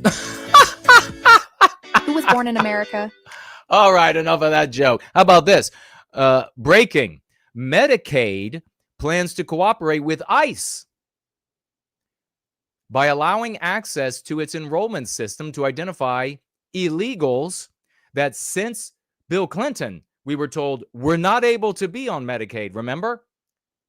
But they plan to allow ICE to get onto their rolls to identify illegals on the rolls for rapid deportation. All of that is victimizing us. The whole theme of today's gathering is all of the anti-whiteism eating away at us like anthrax, like a flesh-eating bacteria in the darkness, where we don't have the time, we don't look, we need to make the time to see, we need to talk about this kind of stuff. I love this. Look at this little wiener dog chase the rhino, and when interviewed, he says, I was extremely drunk that day. President Trump is actually suing the Wall Street Journal, a Murdoch holding. They're supposed to be buddies, right? He's going to sue him into oblivion for their fake story about his so-called birthday card to Epstein. Totally ridiculous and fake. Check this out. Little bit of citizenship tourism. This anti-white black woman who lives in the United Kingdom decides she's going to come to the United States literally right before popping with her child. Me. She's in an advanced state of pregnancy. It's quite common for pregnant ladies to travel overseas so that they can have the baby in whichever country to automatically get that passport. What's your final destination? So not only is this anti-white black female holding a UK citizenship, she's going to get for her child U.S. citizenship as well. Today? No, today. Today in London. Okay. But I'm going to the US tomorrow. You're going to the US tomorrow, okay. When you went for your American visa, did you tell the visa officer that you were pregnant? No. You didn't? No. Okay. Is there any reason why you didn't tell the visa officer that you were pregnant? It didn't come up. It just didn't come up. Didn't come up. Okay, what I'm going to do is I'm just The woman is only 7 weeks away from giving. She's days, not 7 weeks, days from giving birth. Yet has decided to visit her sister in America, claiming she will return 3 weeks before her due It says date. that you're fit to travel. Babies born in the UK don't automatically qualify for a British passport, but babies born in the US do automatically qualify for an American passport. So we got to get healthy leadership, and the only way to do it is with the Go Free Lexicon and Dialectics, ladies and gentlemen. And we have to revoke at least, at a minimum, 30 years of citizenship to get started. it's quite common for From birthright citizenship, revoked. Right to vote, revoked. All of it. pregnant ladies to travel overseas so that they can have the baby. Because in this whichever is who they country are. To automatically get that passport. Sarah is suspicious of the woman's motive for travelling to the US via the UK, but she could also be in breach of airline regulations for travelling whilst pregnant. When is she due? 5th of June, When is her return? 16th of May. So she's got 3 weeks between her return date and her due date. You believe these two authorities here. These are the Which authorities. makes her 37 weeks pregnant, which is over every airline's limit. Look at her. Look at that belly. Any minute. You'll be glad to know that at least in this case, this white woman, this sister of ours, reached out to the American embassy and was like, she's going to pop right now. And the American embassy said, nope, you can't fly. If it had been Biden in office or the next Republican or Democrat in office, and this white woman in the UK, our sister, calls the embassy and says, hey, she's just coming there to have the baby, they're going to say, let her on the plane. White people things. I tell you, I'm a white guy. I don't get this, though. So they are mountain climbing an iceberg in the middle of the ocean. Oh, attention! Mike!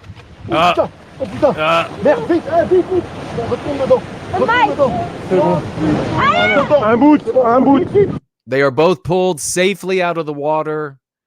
And I saw this clip a long time ago. They're fine. They were prepared to be in the water. But for the love of God, white people. And finally, we have this. Sir, have you been drinking? Do you think I'd take this woman home sober? Fair enough. Have a good night, sir.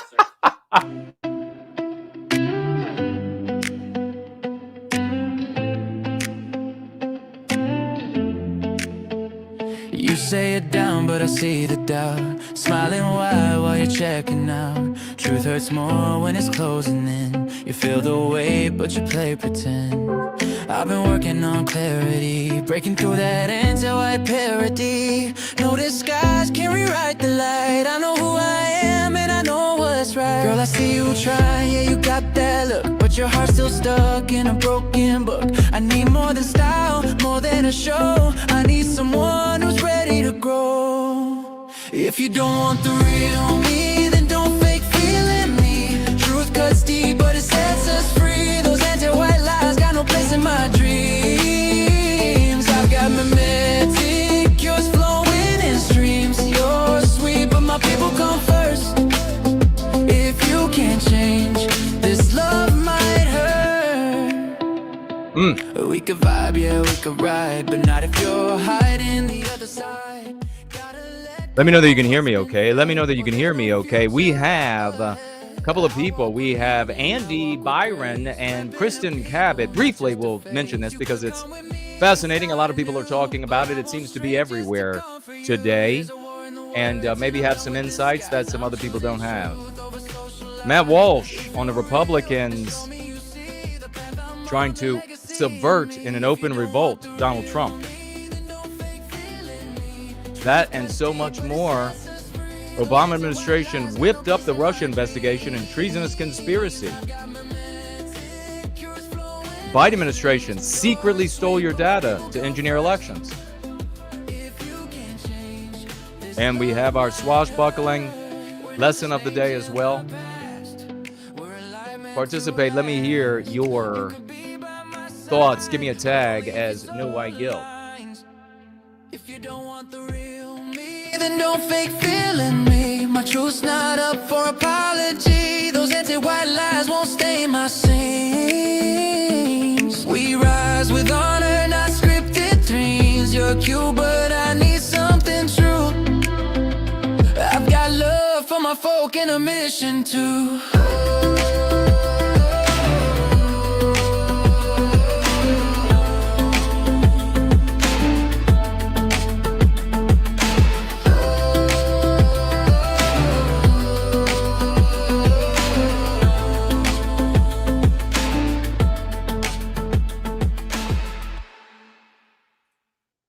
Fantastic new piece by AngloSaxonNWG.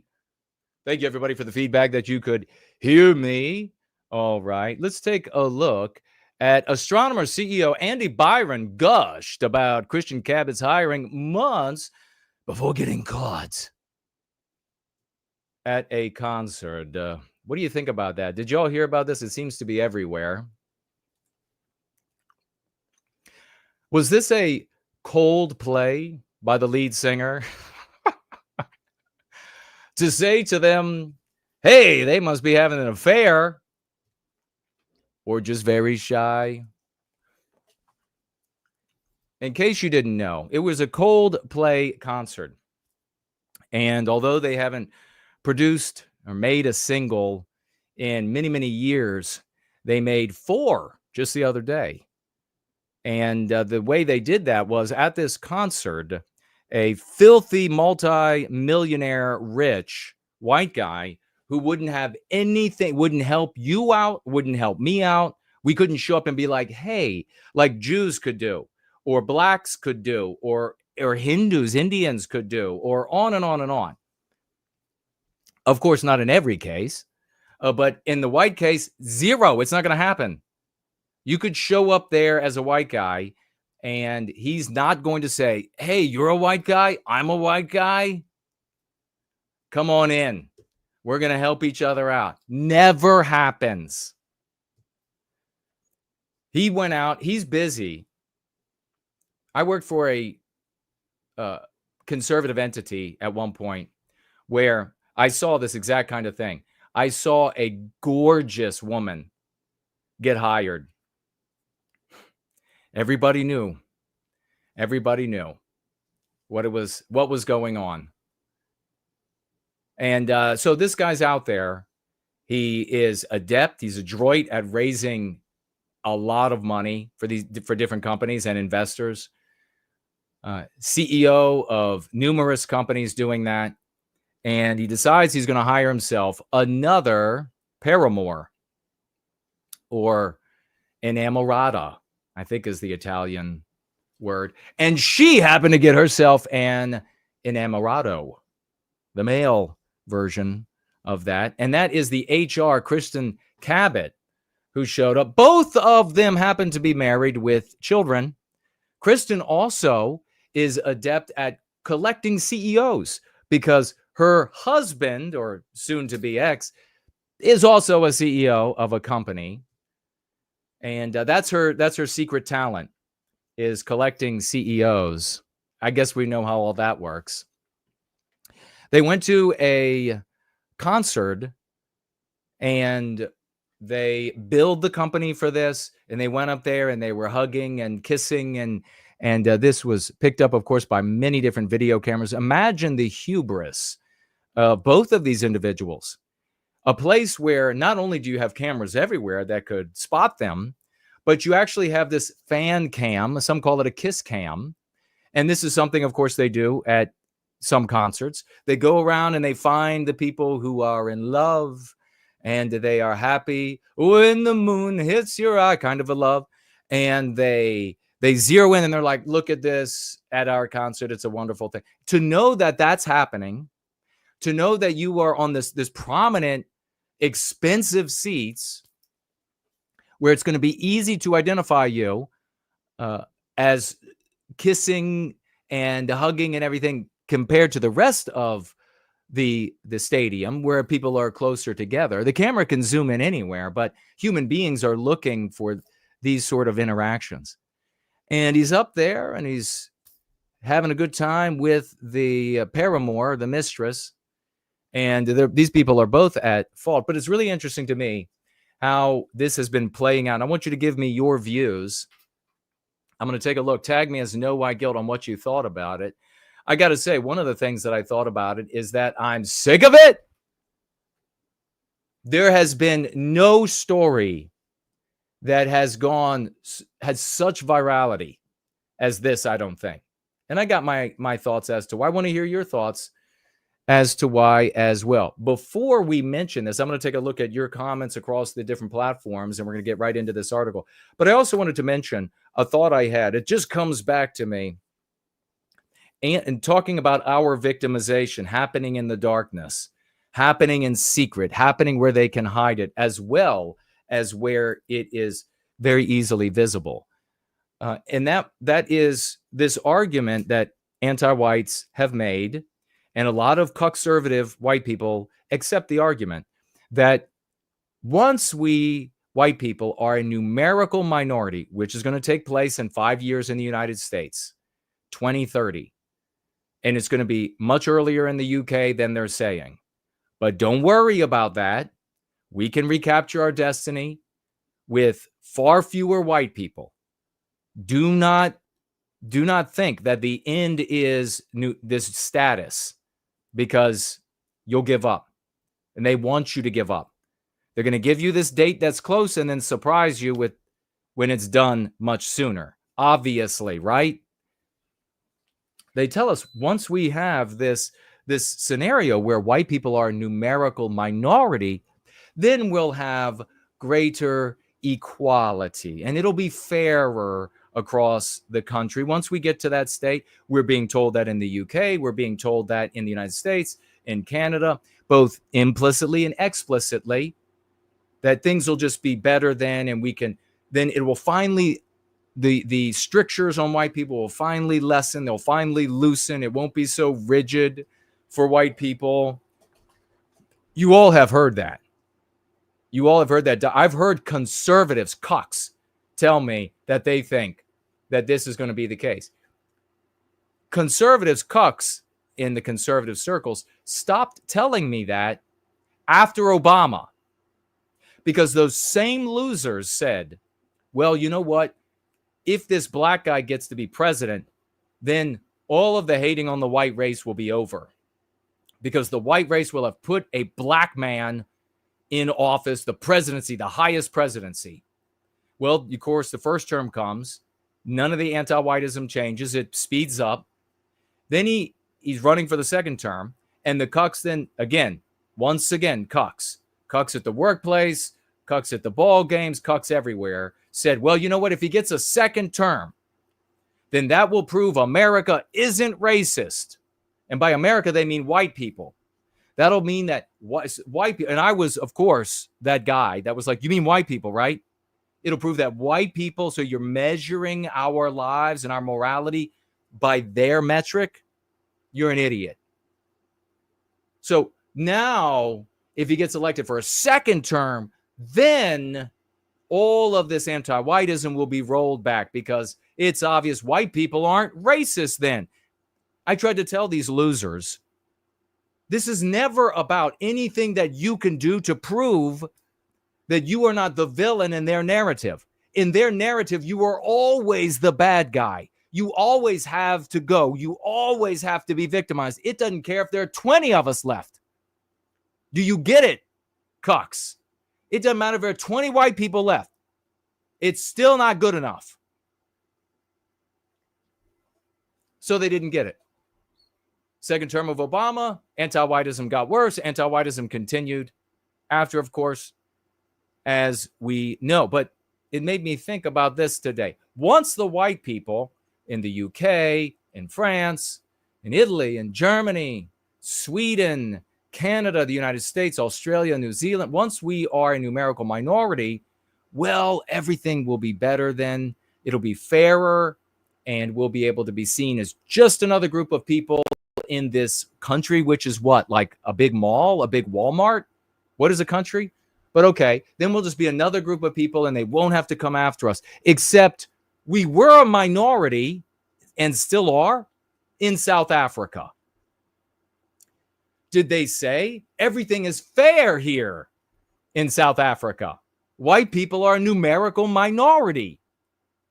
So, my friends, my brothers and sisters, when you hear people, when you read people write that everything is going to be better, things will be better, and where are you going to hear this most often? Well, you're going to hear it from rabid cucks. You're also going to hear it from of like the basic bitch conservative type, but also the academics and the wannabe academics, cucks, the abstractionist cowards. They say the exact same garbage. This will prove it finally. Then we'll have this mess. Then they'll be really cornered. They're never cornered. Anti-whites are never cornered, you fucking cowardly losers. So remember this. Being a numerical minority in Rhodesia, in South Africa, didn't make things fair and cause us to be treated fairly. In fact, as our percentage of the population continues to decrease in these countries, things are increasingly anti-white, not less so. You're welcome. Stumbling's with us. Roger's with us. The Tree Godfather. Corey is here. Ava's here. Ash is here. Misty Zokov is. Arden White is here. Winged Production. Brent, the Dean Danger, is in the house. Good to see Summer. Salmuski is here. Tenden is here looking for tags for yours truly. Ivan Zahaba is here. Goofus, good to see everybody. Tex is here. How many people did you all pull in? Thank you for being here. Looking for tags. Dr. Spider. I love it. Is like No White Guilt channel is awesome. Yes, it is. Well said, brother. Well said. Feel No White Guilt is here. As I'm running through the names of those who are present in the house, or who were present, I think. Kakatu and Tom and Hyperboy and Lucky Lunda, Thunder Down Under is here. Jay Bishop is here. Samuski says, when I was 12 and saw the Jetsons cartoon, I actually believed we would have a wonderful world of high-tech convenience. Then I discovered anti-whiteism and knew it would never be. How sad. And that's a soul injuring, a lifelong injuring moment that we need to be talking about. We need to be telling the population about. We need to be telling the white youth about. Why are you not getting it? Why don't you have the ambition to get ahead? This is part of the reason. They want to blame, like we saw this anti-white white boy at 70 or whatever he is in the UK, wanting to blame the young white guys, the white lads in the UK, want to blame them for the miserable state that they are in. No, we want to go to them and tell them why they are in that state and how they can get out of it, and also why they should. Janice is with us. Tom is here. Volta is here. Biosphere of the West is in the house of Swash.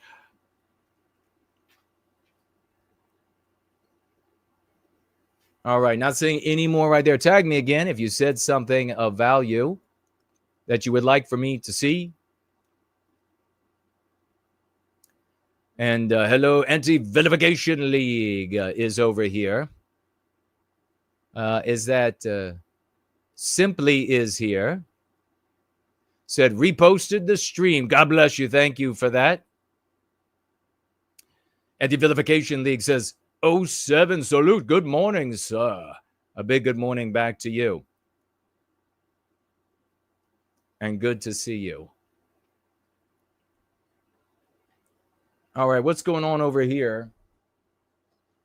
Move this out of the way. I cannot see.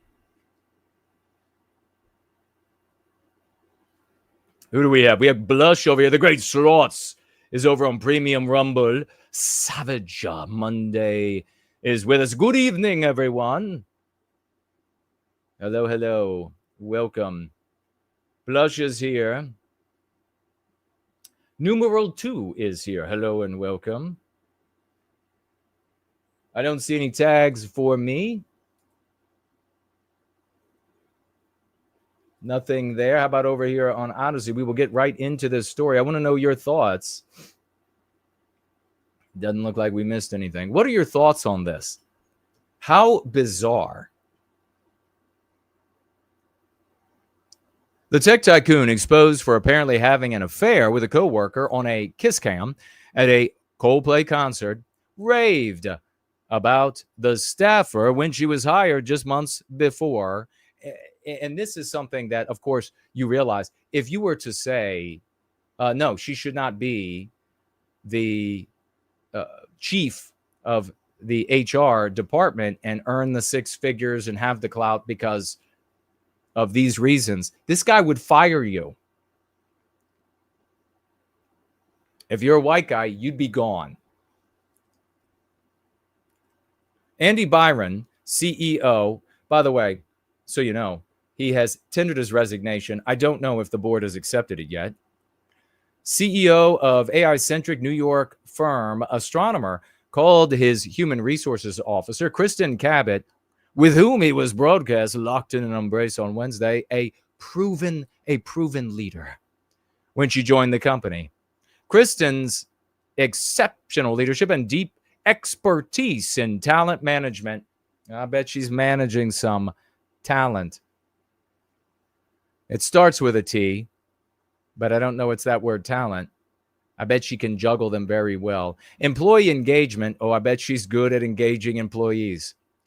And scaling people's strategies will be critical as we continue our rapid trajectory.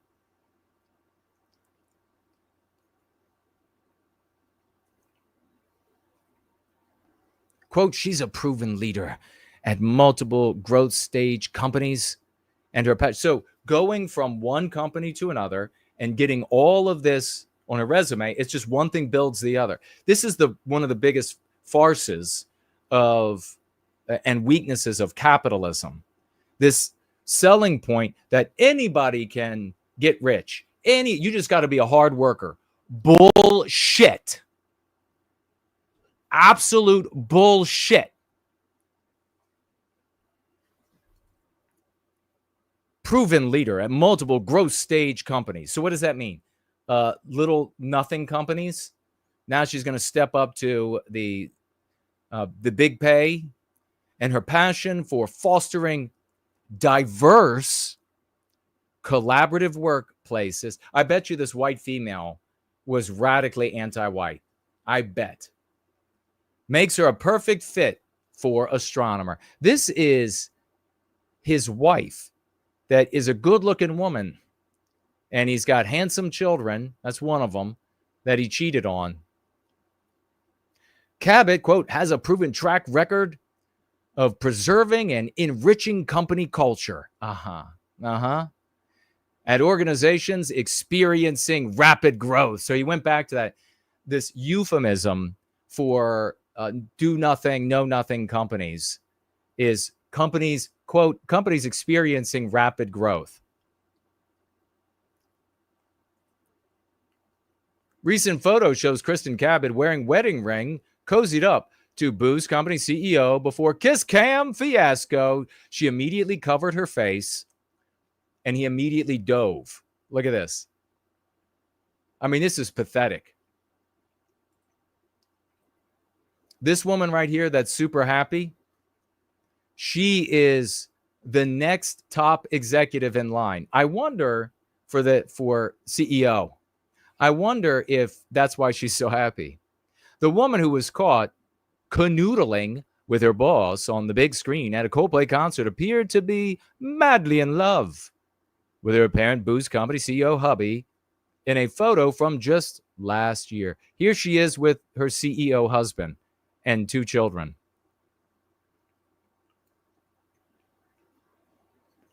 Kristin Cabot, the now on leave HR executive at Astronomer, flashed a wide smile and hefty wedding rings alongside privateer rum owner Andrew Cabot and 2 young kids, according to a Facebook post, May 24. All right.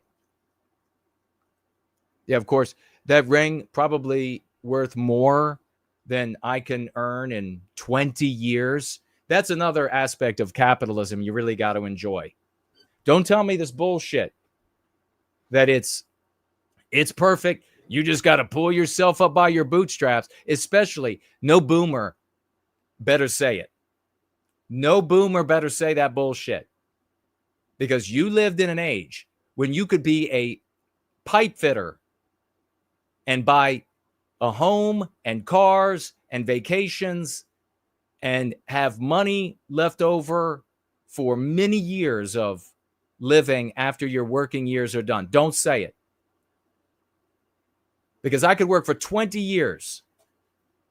And does that sound like a fair society? Does that sound like an equitable situation for talent, for innate talent, for drive, for effort, for paying one's dues? No. I mean, no matter how hard I work, especially in an anti-white. So this is, what is capitalism? It is inside of anti-whiteism.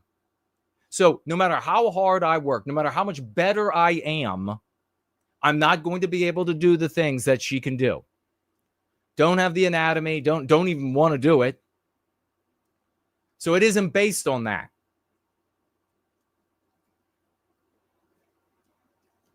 What does this tell you, by the way? These 2 people were Kristin and Andy, were they in love? Did they just, I mean, like so many of these awful female movies that are produced by anti-whites, never again. If I were in charge, all of these movies where the females are cheating, which is going to be just about 100% of them, all of them would be set to flame. Where they're like, look at this remarkable love story. Well, she's married to this guy, but she's found her true love that she's going to cheat with. And he happens to be super pretty. Despicable anti-whiteism. Talk about targeting the weakest link in the white marriage. The vast majority driven by nothing but emotions, and saying, your dream guy, the guy your real soulmate is out there, and you got to find him. Well, were these people, do they find their soulmates? Do you cover your face and dive away from your soulmate? Ask yourself that. Was that what was going on here?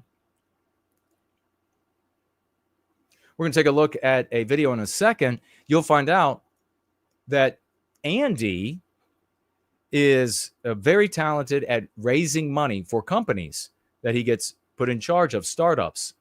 And he raised, this one young white guy talking about, nearly $2 billion, I think.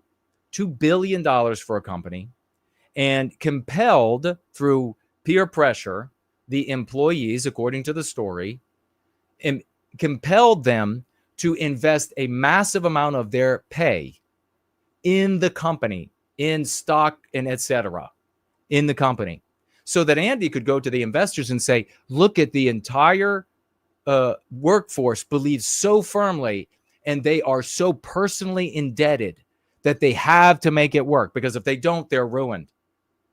And then the company goes bankrupt. Andy and the other executives, golden parachute with millions of dollars. Meanwhile, all the white guys working that were there working the tech jobs, and whoever else, of course, who was there, lost everything. That's the kind of guy Andy is. Kristin, on the other hand, chief of HR, how many anti-white obedience training classes do you think she forced on the workforces where she was in HR? How many times did she make white people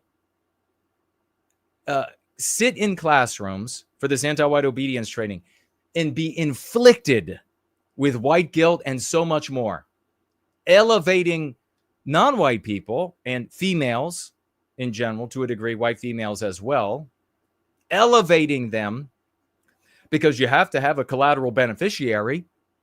If you're going to have a villainous group, primarily white males, then you've got to have people that they are harming in the process, don't you? How many thousands of white males and however many white females did Kristin victimize? This is a perfect example of the erroneousness of the claim in anti-whiteism by anti-whites, that white people are in charge of everything for the benefit of white people. Do you think Andy or Kristin are in charge for the benefit of us? You know, the sad reality is that if they were Jewish, they were a part of that percentage of Jewish people that do something very noble, they attain their individual well-being by way of their group's well-being, they would be benefiting the Jewish people. It would be a beautiful thing. They would be helping out fellow Jews. Blacks do the same thing. How many times do a percentage of the total population, not everyone obviously, do this beautiful thing? They get in charge and they're like, where are my blacks at?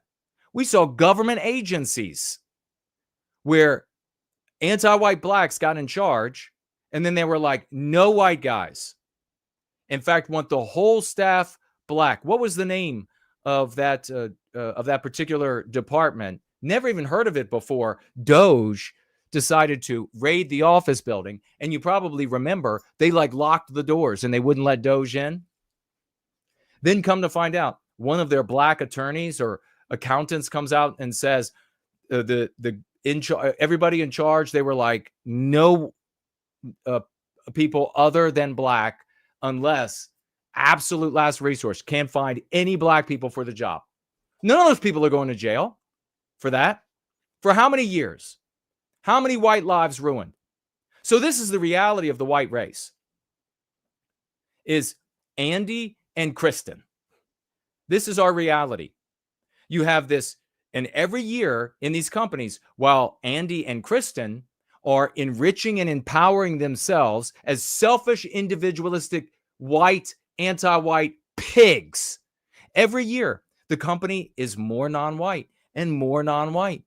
And I had these colossal arguments with white people over the years in the white sympathetic sphere, because they said, why would they do that? Why would they do? The whole company is going to end up now. And then these other groups of people, they'll only hire their own, or they'll mostly hire their own. Why would they do that? Because they don't care. We don't have a people. You have to stop complaining and about other races of man and stop abstractionizing and start building a people out of our deracinated race. Andy and Kristin don't give a shit about you and me. And the Andys and the Kristins, all of the CEOs, all of the executives, all of the business owners, none of them are here. All of the white CEOs and executives and business owners and Congress people at state and federal level across the West don't give a shit about us. Open your eyes. You going to complain about Murray something or LaQuisha something when you have Andy and Kristin at work in charge? That's our problem. The Andys and the Kristins are our problem.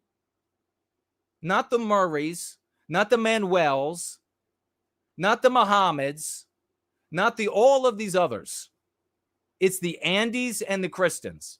Let me ask you something else. Kristin is charged as chief of HR, 6-figure salary, nice car, nice house, probably leasing new cars, like a new one every 2 years. So lap of luxury, beautiful vacations. Looking at this statement on their bank, like 8,400,000 something, you can't even fathom it. I can't even fathom it. Living the high life, in charge of ethics at these companies. And all these white people continue to totter around like these weeble people that wobble but don't fall down. And they totter around and they're like, well, this abstraction of ethics in the workplace is so important and we all adhere to it. You people deserve oblivion. Something is so wrong with so many white people. The Andys and the Kristins only fake it. They're screwing each other. They're living high on the hog. They're taking the golden parachutes out, while the young white guys are left with nothing after being pressured into investing in the companies. This is our problem, the hard pill. And the white race doesn't want to take it. And I get it, because they're cowards. I'm going to call it out as it is. Andrew Jackson would call it out as it is. Leonidas would call it out as it is. Tesla, Edison would call it out as it is. Not going to coddle you. A genuine leader is going to tell you what the problem is and what we can remedy and how to remedy it. And he's out there on the front line. He doesn't cast blame everywhere so you can feel better about yourself. So she's in charge of ethics. Now, guess what? You have been victimized by these executives. You've been held to this abstraction, ethical standard in all of your dealings, and victimized, fired, demoted, treated, in the old days when guys controlled everything, when white guys controlled everything in the West, when we built everything and therefore we were in charge of everything we built. We didn't keep records on every guy. We didn't write it down like this real female notion, because it ruined a person's life. In the service, for example, in our military, there was no running log of your misdeeds. You would be, if you misbehaved, if you, etc., broke the rules, often you would be fought by whoever was in charge. They would physically fight you. And if they couldn't win, if they fought and they lost to you, well, they would dock your pay. Your reputation was not ruined from a bad decision. But what happens now? Thanks to this gynocentric Subjective, no. What happens now is it goes down on your company record. Forevermore, reputation ruin. Oh, remember what Chuck did. Remember what Chuck did. And what might Chuck have done? Well, if we surmise that Chuck is like 80 to 90% of the male population, white male population, and he doesn't have one of the prettiest faces, therefore, maybe he asked a girl out on a date. Maybe he looked at a colleague, a female colleague who was, he thought, we're kind of on the same tier here in looks. I'd like to maybe take her out and see if we match up. And then this female decides, like that little white female we were watching earlier today, stay in your lane. Don't you know, even though by this arbitrary standard I'm a 3, I'm actually a 7. You are the 3. Stay in your lane. She runs off to HR, where Kristin and other Kristins are in charge, and they drag you down to the office, and now that goes on your company record that you were sexually harassed. How many white guys got demoted, or incidents like this were used as the excuse for not promoting when they were promoting females and homosexuals and non-whites and etc.?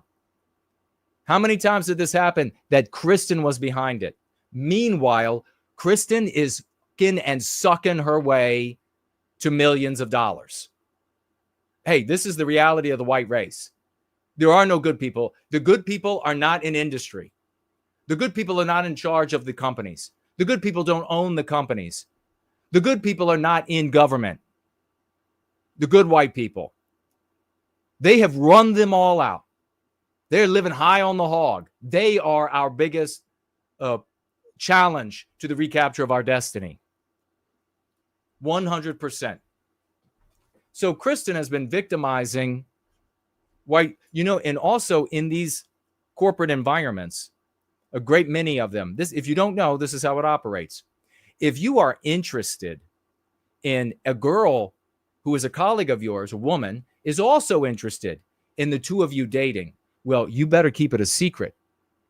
Or you have to go to your manager. The protocol is that you got to go to your manager and let your manager know that you are interested in each other. And then the manager goes to HR. And then they decide whether or not you all, if you're going to be in this situation, like we can't tell you what to do, but one of you is going to get fired or one of you is going to be moved to another department because we can't have this going on. Meanwhile, Kristin is sucking everything in sight. Your life controlled by these vicious martinets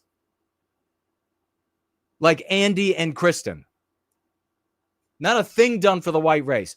Now, is there a victimization of the white race there when it comes to anti-whiteism? You better believe it. Because while you and I and Chuck are kept under these rigid strictures. I mean, we just had, what company is it? I was going to share it. A big company just the other day passed a rule that said you can't look at a colleague for more than 5 seconds. Who was that? What company was that? So we are held under these absolutely rigid anti-white strictures in our workspaces. We've got to walk around like we are robots. Like you better not look. You better not look at her. You better not check her out because you're going to be fired. Meanwhile, while we live under these strictures, these anti-white strictures, we have to suffer that we are the ones, you, me, and Chuck, who are in control because we're white and Andy is at the top and Kristin is at the top. We have to suffer that. It was Netflix. Thank you, Kate. Just pass that rule. No longer than 5 seconds can you look at each other. Insane. That is totally, I mean, you can imagine it's complete feminine energy. Where else do you see? Where else have you heard? You don't look at him. Don't look at him. Where else have you heard that? The nursery room. Don't you even look over there. The nursery room. So we have to suffer, you, me, and Chuck, and all the other white guys out there have to suffer this societal notion that we are riding, everything is coming to us in heaps and bounds, because you just look at the top of this company and it's Andy's and Kristin's. And Andy and Kristin, not only are they not doing anything for us, they're victimizing us. Both of them, I just articulated how they victimize especially the white male workforce, while they bilk us, while they live the high life of selfish individualism. They could not hate us more. And I got to tell you, I have a lot of hate for them. Nothing but disgust for white people with wealth, with connections, who are not showing up to white well-being. They couldn't demonstrate more. I was at an event where there was a guy who was one of these schmuck anti-Jew spurgs. And so therefore, he was an advocate for Arabs. And he was talking about and complaining about how some Arabs have all this money and they're not paying all this this money for these Arabs here. And I said, what in the world? Your pretext is that you are pro-white. You have the wealthiest people when you put all white people together on planet Earth. It's our creation, our intelligence, our ingenuity. It's all the white people at the top of the pyramid of the white race, not because we stole money from somewhere. But you have these white people at the top of the, and they don't do anything for the rest of us. Nothing. And you're concerned about Arabs that aren't getting money from the Saudis? Ill yourself.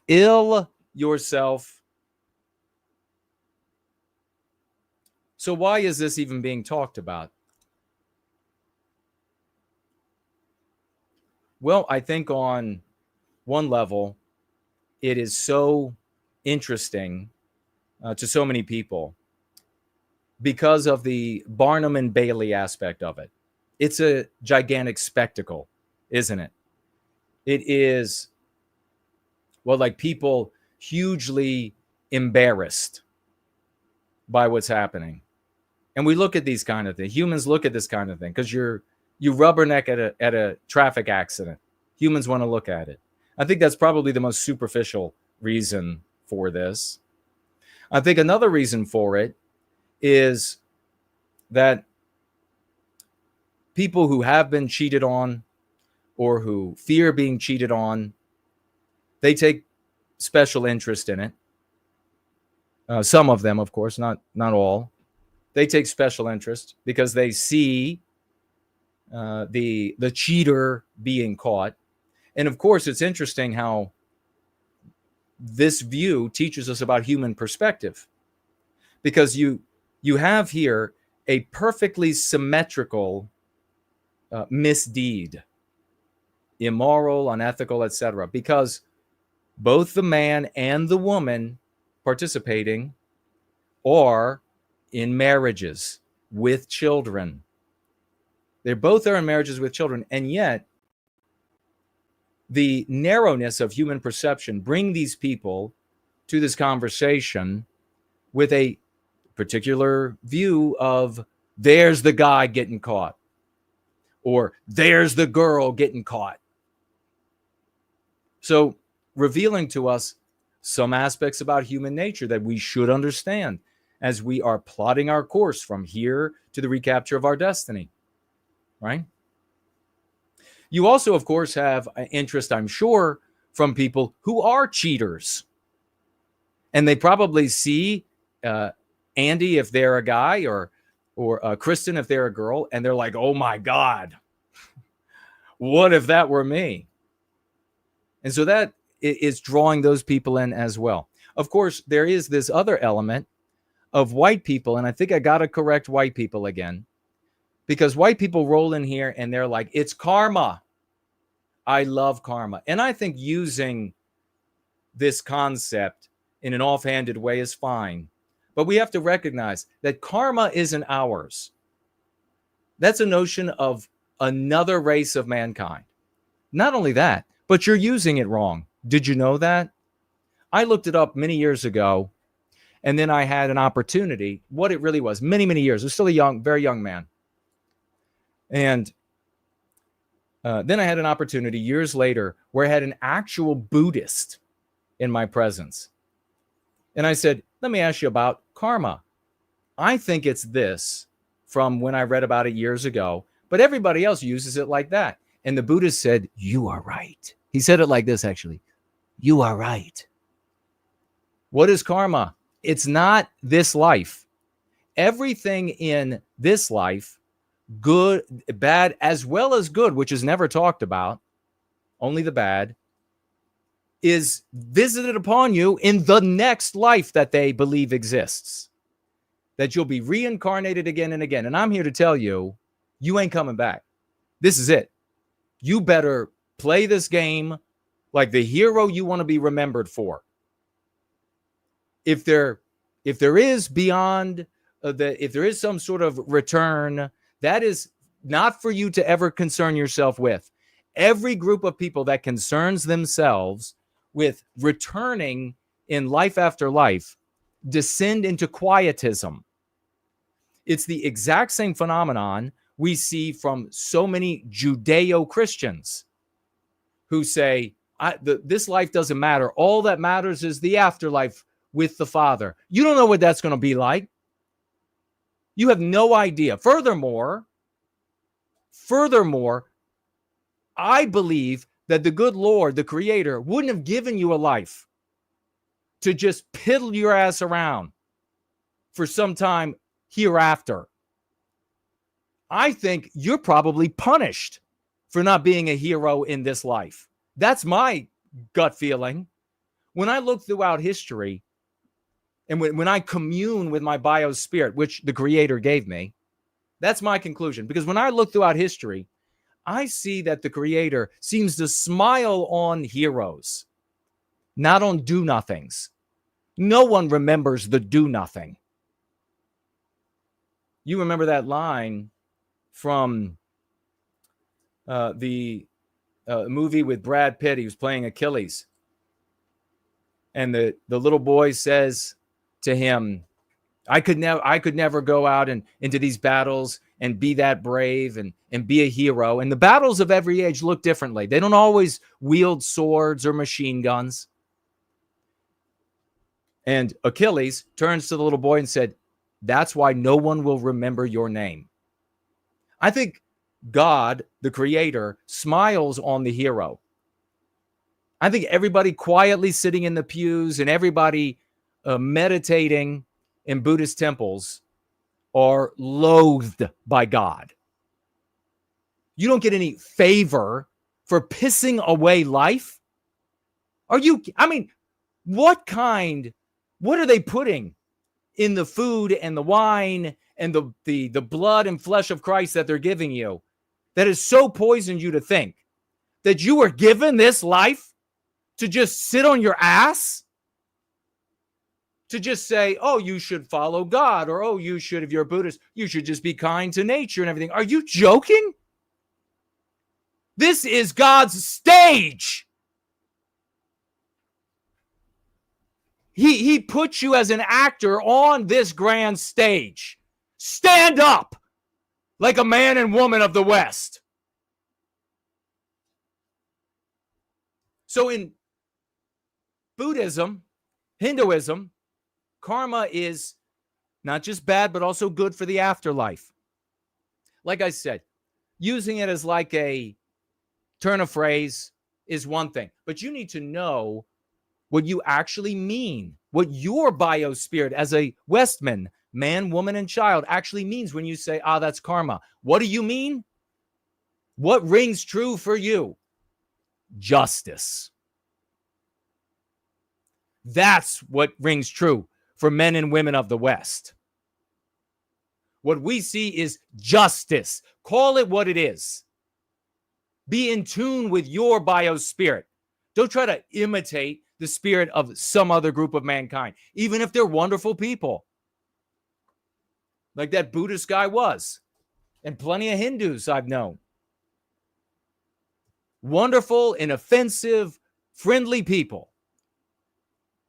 Be men and women of the West. When you see this kind of thing, what you're actually feeling, that sensation that wells up in response to wrongdoing, is the instinctual self-policing of the white race. It's one of our instincts that enable us to create Western civilization. We don't need Procrustean laws, draconian laws, and hellish enforcement in every little town, because we police ourselves. It's our instinct. We believe there's a norm for our behavior. This is what it's supposed to look like. And when you deviate from it, especially a significant deviation, and you are harmed by that deviation, that sensation that you feel is pleasure, because justice is being served.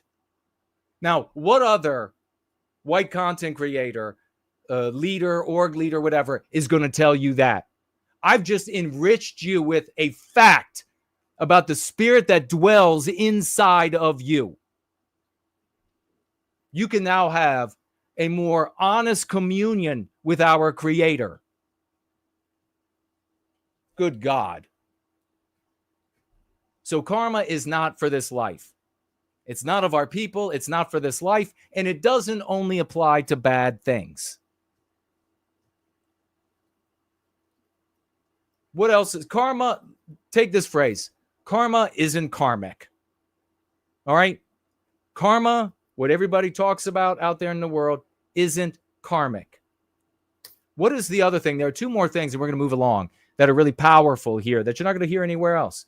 Aside, I mean, some of that you're not going to hear, obviously, from anywhere else either, to enrich and empower you. And I'm here 2 times a week.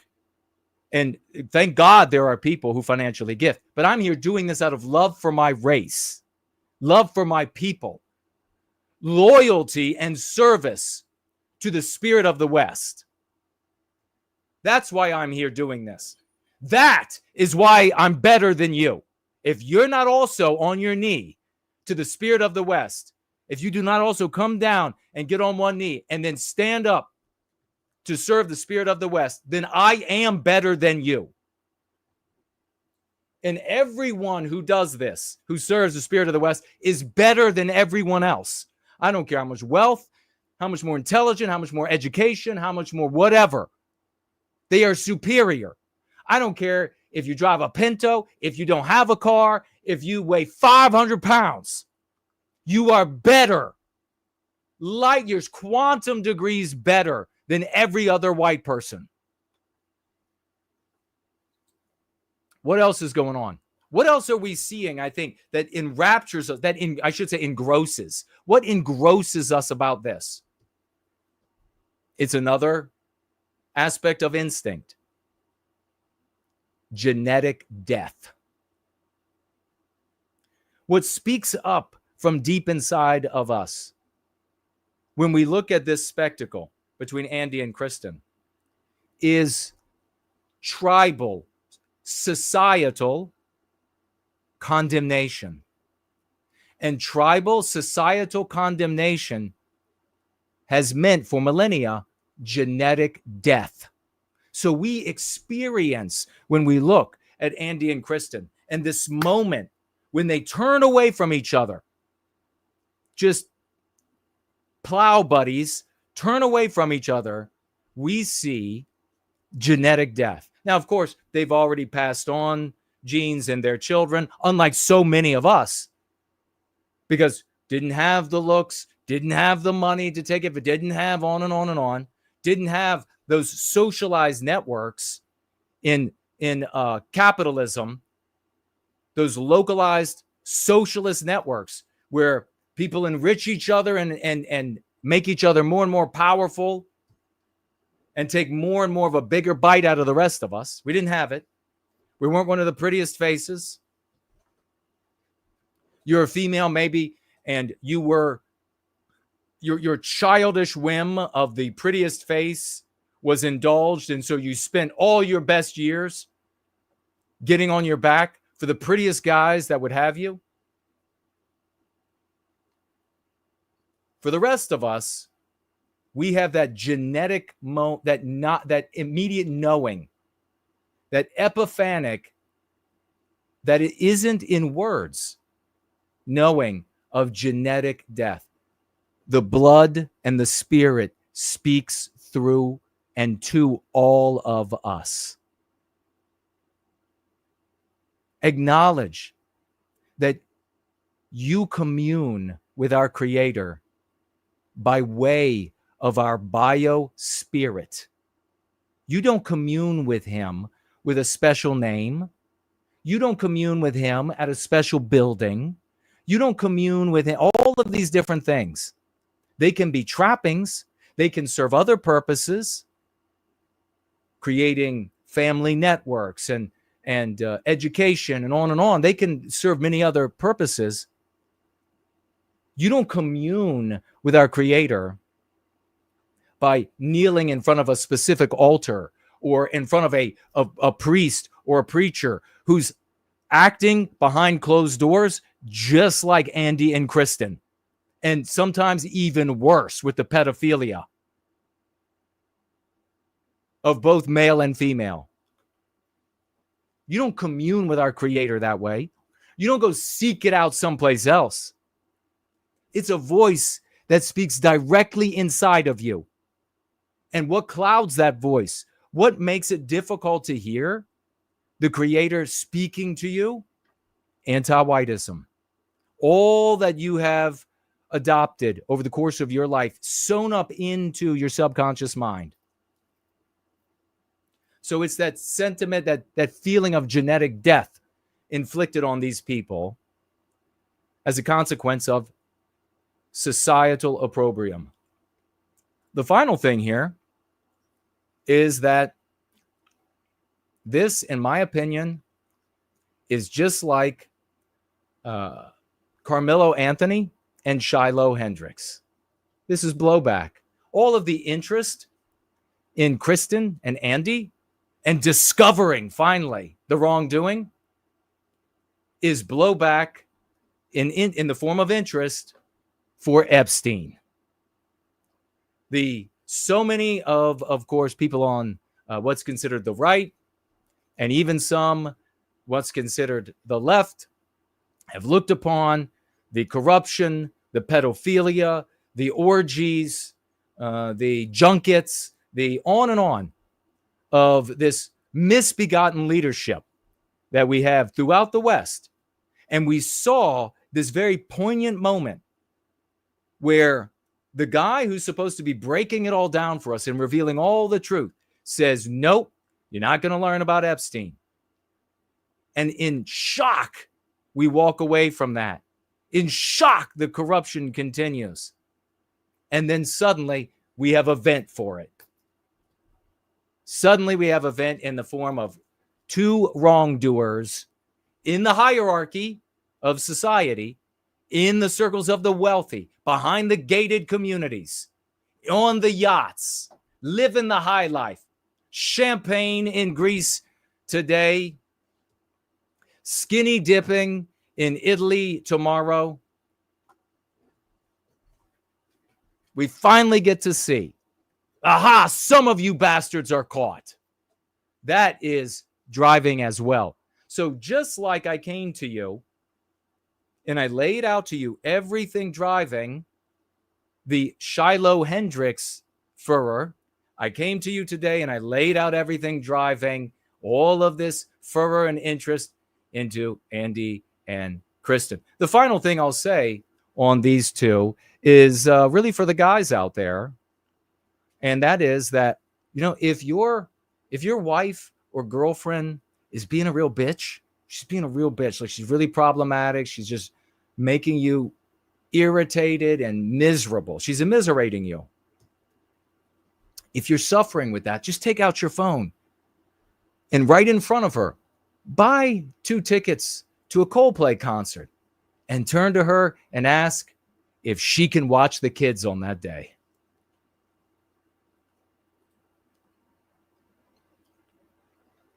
Yeah. Oh, look at these two. All right, hello. You're okay? Oh, what? Either they're having an affair or they're just very sharp.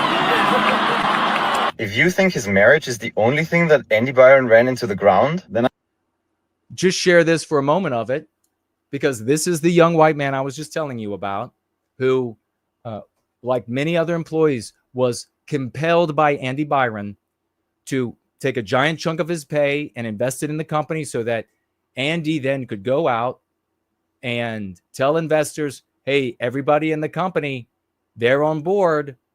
The knife is at their throat. And then he left with a golden parachute and left this guy hung out to dry, entire savings wiped out. We've got Matt here. Few days, but Republicans in Congress and in various states have taken the opposite approach. They've been waging a battle against immigration enforcement, and it's a more expansive fight than you might realize. Earlier this month, 6 Republican lawmakers in California wrote a letter to the president urging him to suspend immigration raids at workplaces. And separately, a Nebraska congressman named Don Bacon, who's retiring at the end of his current term, called on Trump to adopt a balanced approach to immigration enforcement, one that allows certain illegal aliens to remain in this country if they haven't committed additional crimes after arriving. In Utah, Republican Governor Spencer Cox has said the same thing. He's called on ICE to focus on people who are breaking the law and causing harm, as he put it, even though all illegal aliens, by definition, are breaking the law and causing harm. In Washington State, Republican Congressman Dan Newhouse introduced legislation with bipartisan support that would grant temporary legal status to farm workers, even if they arrived in this country illegally. In fact, even if the farm workers have committed additional crimes after entering the United States, they could still pay attention to what Walsh is saying here. Remember, we're talking about, we're not going to be able to get to the articles. We might be able to get to some more of these articles a little bit later in the gathering.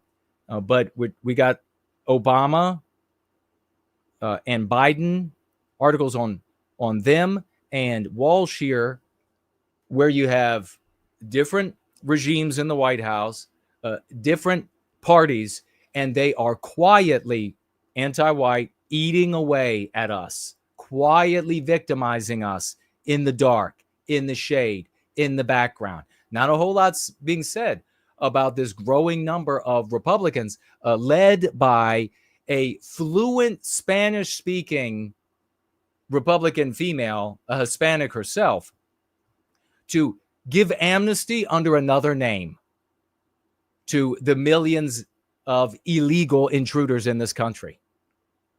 Why? Well, even Walsh says, to a degree, it's motivated, of course, because that's her people. She's doing right by her people, her well-being by way of her people's well-being. But it also victimizes us. And that's the aspect that is important to us. That's the aspect that, if we focus on it, empowers us. Qualify for legal status as long as they haven't committed felonies or 2 misdemeanors involving moral turpitude. So we're granting legal status to people who have committed multiple crimes in this country as long as they haven't committed too many of them. We'll give you 2, not 3. Meanwhile, Idaho Congressman Mike Simpson, another Republican, just wrote an op-ed in which he stated, quote, "Our focus should remain on deporting dangerous criminals, not law-abiding farmers and ranchers. Let me be clear, making meaningful reforms to the H-2A visa program and establishing a strong legal immigration workforce for agricultural producers is not an amnesty deal. Our country needs a stable labor force to protect our food supply and ensure farmers can continue to do their jobs." Let me jump in. What happens when these people are given legal status? Well, then they're no longer illegal, and this is what's been happening over the generations. Then they're no longer illegal, and they can't be exploited. They can't be dumped off. And what's the exploitation? They're not personally exploited at all. We are the people exploited, because the ranchers, the farmers, the etc. pay these people a pittance and then dump them off on to the social welfare rolls that we pay. Their children go to the schools that we pay for. They go to the hospitals that we pay for, the medical care that we pay for. They drive on the roads that we pay to maintain, and the new roads we have to create for their growing population. As soon as they have legal status, it becomes harder for a rancher and a farmer to do that. And so they've got to find new illegals. You can't I mean, there's no, you can't cure it. Why do we need, it should have been the crop of illegals that came in 60 years ago, and then maybe another crop 30 years ago. Why would you need any more? Why would you keep having to amnesty them? Why would you keep having to bring them in? They're going to have a whole lifetime of working the ranch to make our food, right? But what happens? They get legal status, and then they've got to find new illegals. Now, again, calling them law-abiding makes no sense. They broke the law coming in. Along the same lines, the Republican in charge of the Agricultural Committee, G.T. Thompson, Pennsylvania, recently said that ICE raids on farms and packing plants are, quote, just wrong, and that ICE should, quote, knock it off. As Thompson put it, quote, let's go after the criminals and give us time to put processes in place so we don't disrupt the food supply chain. Yes, we have multiple prominent Republicans declaring that illegal aliens are not, in fact, criminals, that people can be law-abiding even if their very first act upon entering the country was to break the law because they broke it by the way they entered. It would be one thing if these Republican lawmakers just said, yeah, illegal aliens are criminals, even if they work on farms, but we shouldn't deport them anyway because my constituents love cheap slave labor and I don't care about American workers, even though I'm supposed to represent the interests of Americans. I mean, that would at least be honest. Now, to be very clear about this, any Republican who pretends that illegal aliens aren't actually criminals, anyone who talks like G.T. Thompson or Mike Simpson or any of the rest of them, doesn't believe that we have a country. They're not simply undermining the Trump administration, they're undermining the entire nation fundamentally. And this is not, unfortunately, a fringe sentiment among Republicans. We're not talking about one or two members of Congress here who happen to represent states that have a lot of illegal farm workers. This is now a growing nationwide movement among Republican politicians to sabotage the White House's immigration agenda, an agenda that won the popular vote. And remember this, both the left is anti-white and the right is anti-white. Never forget it. Every single swing state. At the moment, the biggest threat comes from Florida Congresswoman Maria Salazar, who's just introduced something called the Dignity Act. And here is Maria Salazar to explain. I believe that after the border has been sealed with the BBB, $150 billion. The Dignity Act. Now, doesn't that sound like Dreamers? Doesn't that sound? This is an anti-white talking. These are the kind of concepts that they come up with. And regrettably, the conservatives and schmucks out there, they're all going to be saying the Dignity Act. There's no dignity for the white race here. Dollars that we have assigned. I think the moment now is to have that national conversation and determine who are we going to be targeting. I do believe that the president promised that the illegals who are criminals were going to be kicked out of the country. Now there is another mass of people who most of them are Hispanics who have been here for more than 5 years. They have been contributing to the economy. Don't care. Who do not have a criminal record, and those people are the ones who deserve some type of dignity. And for that reason, I'm introducing today, so I thank you for the opportunity, immigration reform. A GOP member of Congress is... You know the Hispanic people that are awesome? They're the ones who fight against anti-whiteism, not the ones who are critical of Jews. Not the one... If Hispanic people that fight against anti-whiteism, the evil of our age, those will be the Hispanics that get to stay if I'm in charge. Fighting for Hispanics? No, sorry, not in my country. Going to be trying to give dignity, not amnesty, to those people who deserve to stay and continue contributing to our economy. She starts by celebrating the Trump administration's victory on the southern border and how it's great that we're, finally enforcing immigration law. And then in the same breath, she talks about how important it is to grant legal status to tens of millions of foreign nationals who broke our laws by crossing the border. And it's a bit like telling your child that stealing is wrong and then giving him $10,000 because he got away with stealing. Makes no sense. In that scenario, they're going to get the message that stealing is the most rational course of action. And this shouldn't need to be said, but I'll say it anyway. People respond to incentives. And the incentives that Maria Salazar's bill would create are pretty clear. She's saying that if you manage to enter this country, then you'll be rewarded. And as much as she claims that this is not amnesty, the fact remains that her legislation would grant legal status, which is renewable indefinitely, which is amnesty, to tens of millions of illegal aliens. Exactly. Tens of millions. I don't want to live in a Hispanic country. Not going to happen. As long as they've been here for more than 5 years, which is a totally just arbitrary thing. What do you think? You're going to say, well, I mean, how many Republicans is this? Is it 10 to 20 or so? With the Democrats, that's being passed. Why not 6? Why not 7? Why not 4? And as long as they haven't committed any heinous crimes that we know of, then she's going to grant them legal status. And for good measure, her bill throws in a permanent residency status for so-called dreamers who entered this country illegally as children. We'll get into the specifics of the bill in a moment, but those are the top line items. According to Salazar, all of this makes sense because illegals deserve to stay here. That's the word she used, and that we should, allow them to stay in the name of dignity. Those were the words.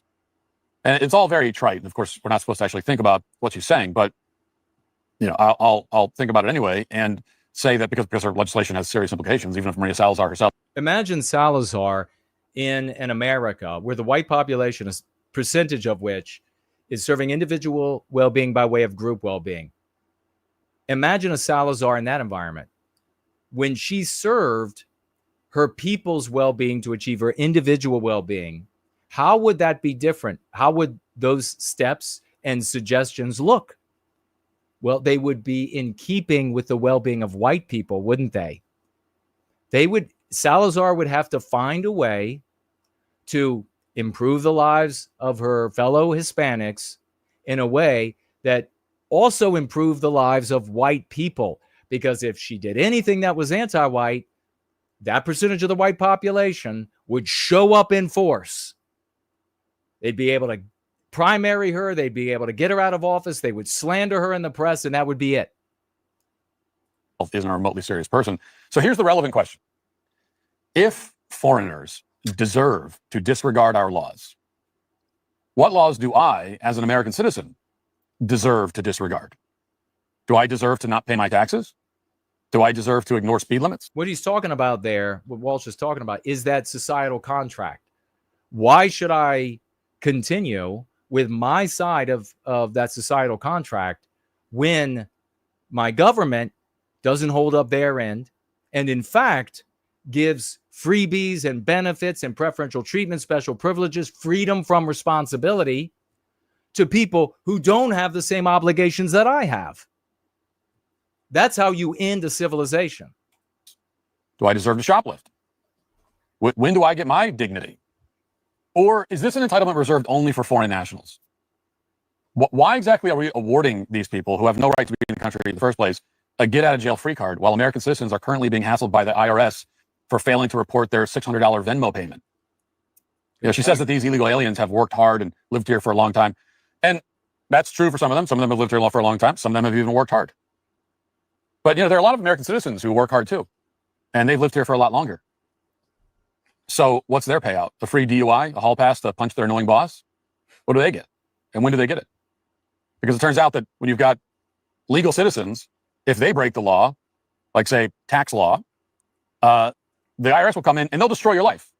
They'll take your house, they'll throw you in prison. No one's going to be crying about, oh, you're... By the way, when they do that to you, maybe he actually says it right here. You're separating families. That's in that case, they say, yeah, we are, but you know what? You broke the law. This is the way it goes. Them's the breaks. But for illegals, suddenly it's a great travesty to enforce the law. Once you start granting exemptions to laws, particularly some of the most... And what group is he actually talking about? Remember, we got Matt Walsh using the most powerful concept on planet Earth, anti-whiteism. And then his boss, Benny Shapiro, said no more of that because Benny saw how powerful it was, maybe could create a contender for power with the group he loves so much. So he prevented him from saying it. But we still like what Walsh is saying here. It's important laws in the books, like the laws that define our national borders. Then you have to answer questions like this. This isn't complicated or controversial. Again, most Americans voted for Donald Trump precisely because he would enforce the law, regardless of whatever. Saying it's not controversial, that's a cuck take. It really is radically controversial to contend with anti-whiteism. So just trying to diminish it and say, well, this isn't controversial, it's just obvious. It doesn't change the fact that rabid anti-whites are doing this to us and will reject the logic there and will carry that rejection and their self-serving proclamations and excuses right into battle. Sob stories the left could dream up. It's a good bet that for most of these voters, it seemed hard to imagine that the right would be coming up with would be the ones who are coming up with these sob stories. That's exactly what's happening. Here's another Republican, a guy named Gabe Evans, and he represents a district in Colorado. And this is his pitch for the so-called Dignity Act. Hi, I'm Congressman Gabe Evans from Colorado's 8th Congressional District, and today is Gabe Evans one of our individuals that we have to address here? A white guy? I am so happy to be able to help introduce the Bipartisan Dignity Act. I'm the grandson of immigrants from Mexico, and so this bill is particularly... So he's a white guy from Mexico and identifies with the non-white element there in that, from that country, that population. Important to me because it does three critical things. It makes sure that we have resources to secure the border. It helps us crush the criminals, the cartels, and the gangbangers that are in our community illegally and causing problems, but it also provides a pathway. It doesn't do any of that. For hardworking immigrants who want to come to the United States, work hard, raise their family, be a contributing part. I don't want them to come to the United States and work hard and raise their families. I don't care. Of the American dream. And this is something that I've heard from the employers and from the Latino community in my district. Oh, of course, the Latino. They want that path forward to be able to comply with the law and earn their version of the American dream. That's what the Dignity Act does, and I'm so honored to be able to help introduce it today. Notice he sort of buries the whole amnesty thing towards the end of his pitch. He begins by saying that this legislation will actually secure the border, although it doesn't do that. Congress just passed a massive spending bill that allocates huge amounts of money, tens of billions of dollars, to improve border security. By contrast, this Dignity Act creates something called humanitarian campuses all along the border. According to one summary of the legislation, when they arrive at these campuses, quote, migrants would have access to medical staff, licensed social workers, mental health professionals, child advocates, private organizations that provide humanitarian assistance, and legal counsel. Remember, this is a Republican bill. Think about, really let that sink in, how anti-white the Republicans are. Yes, and that you and I will be paying.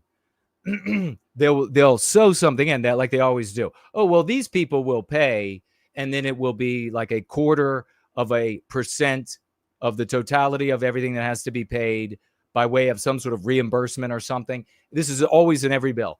And then that ends up being sunset and forgiven. The Dignity Act would fund legal counsel and mental health care professionals for illegal aliens. That's how they're going to secure the border. But actually, it gets a lot worse than that. As the lawyer Will Chamberlain pointed out, the Dignity Act, by its own terms, is so expansive that it would grant legal status to some of the most dangerous and depraved criminals in the country. Consider the case of Abrego Garcia, the alleged MS-13 member and alleged wife beater who was the subject of so much Democrat angst in recent weeks. Under the Dignity Act, Abrego Garcia would be entitled to legal status in the country. That's because he entered the country when he was 16 years old. And the bill bans federal and state law enforcement from using databases to determine whether someone's a gang member, which is not an exaggeration. It's in the bill. Here's what that section looks like. Can't even use the databases according to this anti-white Republican bill. Just let it sink in. Reads, quote, evidentiary limitation. Allegations of gang membership obtained from a state or federal in-house or local database or a network of databases used for the purposes of recording and sharing activities of alleged gang members across law enforcement agencies shall not establish the participation described in such paragraph. So it doesn't matter that law enforcement officers recorded Abrego Garcia's gang clothing or associations in a database. Yeah, you'd think the database is there precisely for this reason so that it could be used in these cases, but it can't be used according to the bill. Additionally, because Abrego Garcia was merely accused of domestic violence instead of convicted of it, he wouldn't be barred under this bill either. That's because, as you can see here, the law only excludes convicted felons or illegal aliens convicted of 2 or more misdemeanors, excluding cannabis-related crimes for some reason. I don't know. So even if your wife keeps claiming that you beat her, it doesn't matter. And while Janice asked, do you think they are purposely doing this to push people over the edge, to break laws and bring about something similar to the Arab Spring Western style? No. There is, this is the injury inflicted by anti-whites doing everything they can, like we talked about a couple of weeks ago, everything they can to inflict as much injury on white people and our creations as law with a creative interpretation will permit and society will tolerate. That's all it is. That's all it ever has been. So we hold the power to stop this. Abrego Garcia's suspected human trafficking might theoretically be an issue. The bill still allows the DHS secretary to allow him into the country, quote, for humanitarian purposes, for family unity, or because the waiver is otherwise in the public interest. Let's put that up on the screen. This is what's known as a loophole. And by itself, this provision should be enough to kill the bill immediately. Just imagine how a Democrat DHS secretary would interpret that provision. It's amnesty in every sense. Yeah. All Abrego Garcia would have to do is enroll in some educational program and he'd qualify for legal status under the bill. And it gets even worse than that somehow. Again, like I pointed out when it came to the Republicans going all the way back when I was on the Hill, this notion, they called it back then, this big tent. Now were calling it things like conservative populism. if you bring all of these different groups together to serve their own individual interests, you see it right here. The problem of that, you have to have everybody come together, focused on a specific objective, and they can have various backgrounds, but they're all coming together for the objective of that group. And here it is white well-being. You cannot have you cannot do like they're doing in the Republican Party and obviously done in the Democrat Party, where they bring in all these various groups and then they all vie for having their own individual, whatever it is, satisfied, made into law. And they do it to the detriment of other groups in the Big Tent, in the big populism, the big conservative or nationalist populism. And then they all are able to threaten, if you don't serve us, we'll leave. And the victories are too narrow for you to win anymore because of it. So you end up having to, you bring these people in that have an identity outside and very often antithetical to many or all of the other groups present, but they are able to victimize everybody else as a consequence. So you cannot have these infernal confederations. Take a look at this provision, which was spotted by Walter Kurt. It reads, quote, limitation on removal. An alien who appears to be prima facie eligible for relief under this division shall be given a reasonable opportunity to apply for such relief and may not be removed until a final decision establishing ineligibility for relief is rendered. In other words, ICE has to stand down if someone could potentially qualify under this legislation for legal status. As soon as they file the paperwork, or even before that, ICE's hands are tied.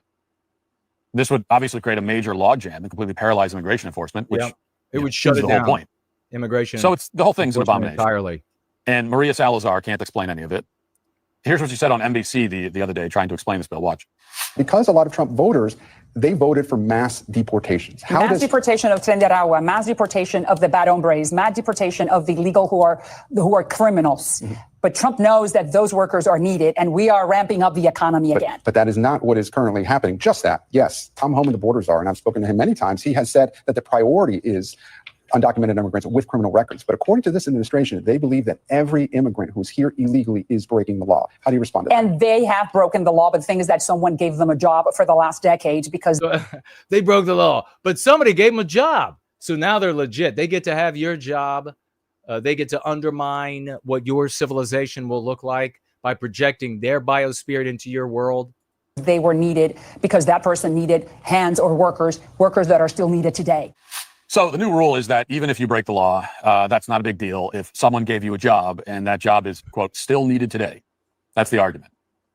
And at the moment, 10 Republicans in Congress have co-sponsored this legislation. 10. Legislation that Maria Salazar really, why does the legislation actually exist? Why did Maria Salazar actually write it? Well, because she's Hispanic. And so she is siding with who she considers her people to be, her countrymen. Now, that is absolutely the case. At the same time, it is her siding with her people in this way is inflicting injury on us. So as far as we're concerned, it's anti-white, it's anti-whiteism. As I said a moment ago, if we were positioned more like Jews are positioned, and we focused morally like some Jewish people do on the well-being of individuals by way of the well-being of the total, then she would be serving Hispanic well-being in a way that benefited white people, because she would be afraid of the consequences of serving Hispanic well-being in a way that harmed white people and Western civilization. Who are not Americans.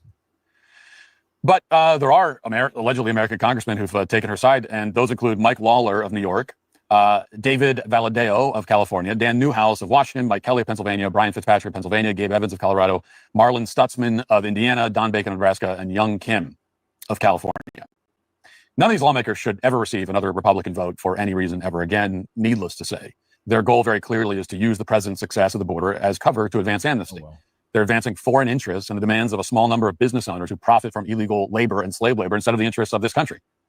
The White House should respond by investigating every single one of the farm owners who are pushing this bill. What's the problem that he just mentioned there?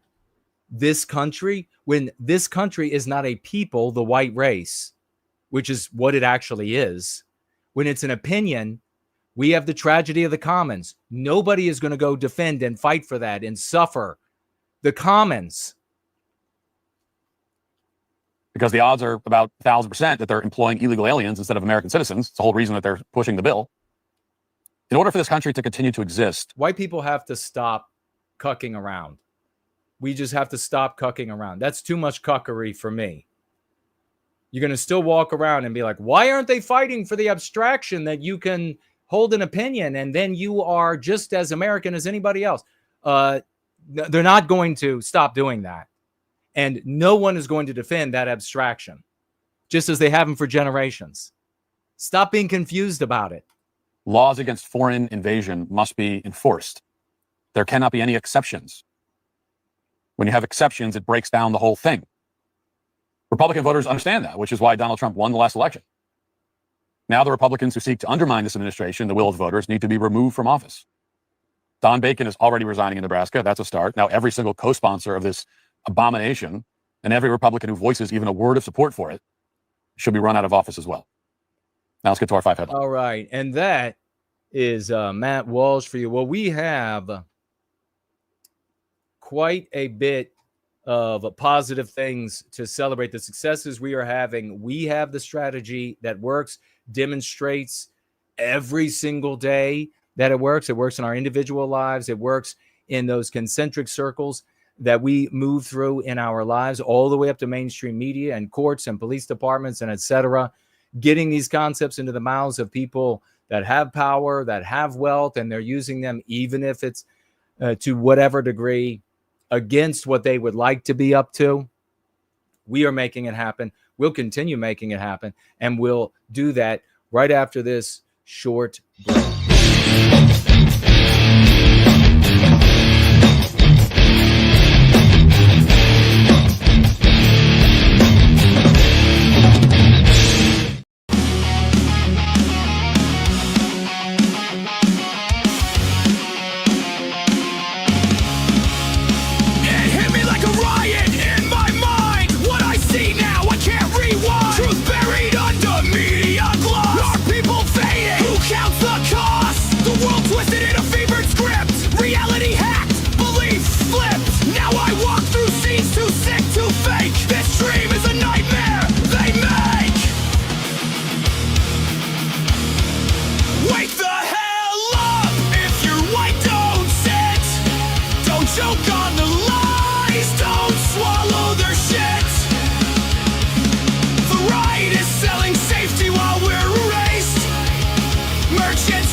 In on our pain, say enough to get paid but never name the game. Cowboss spawns are scripted by fear. They fake resistance, keep truth unclear. Pretend to fight but they kneel inside. White voices drowned in a rising tide. Their silence sells us down the drain, and we're the ones who bear the strain.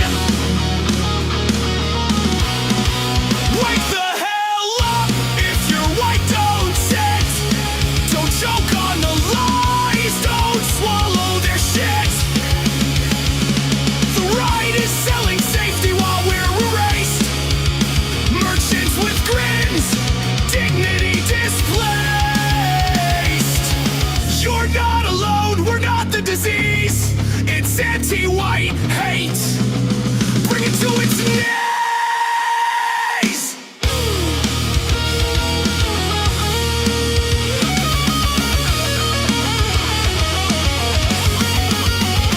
Don't preach love if it comes with our death.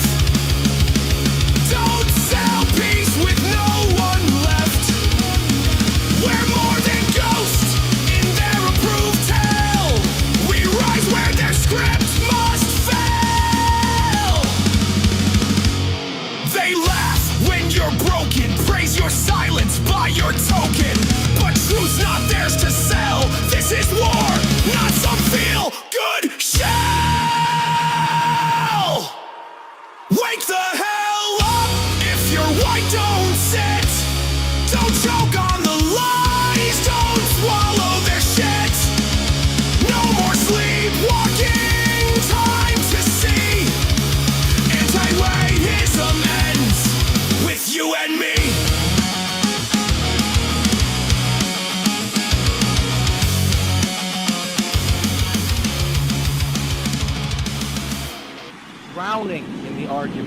Anti-White says. What exactly is anti-white?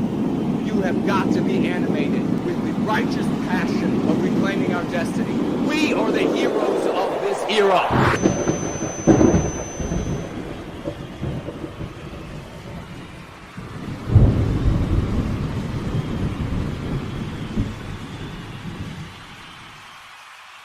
All right, let's rock it through the swashbuckling victories. Ladies and gentlemen, get out your August emojis. Your 07's your celebration. We're running a little behind, so we got to celebrate in a hurry. Franklinator, all of his swashbuckling, big celebration for him. The timestamps that he does, that's epic because it allows people to get into the content that they want to see.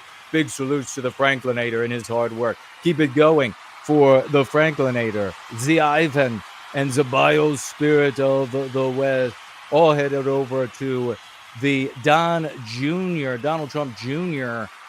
stream this week, and we're swashing there. It was by way of the Donald Trump Jr. that we got anti-white into the mouth of Donald Trump. Big salutes to these champions swashing over there week after week. Show them some love.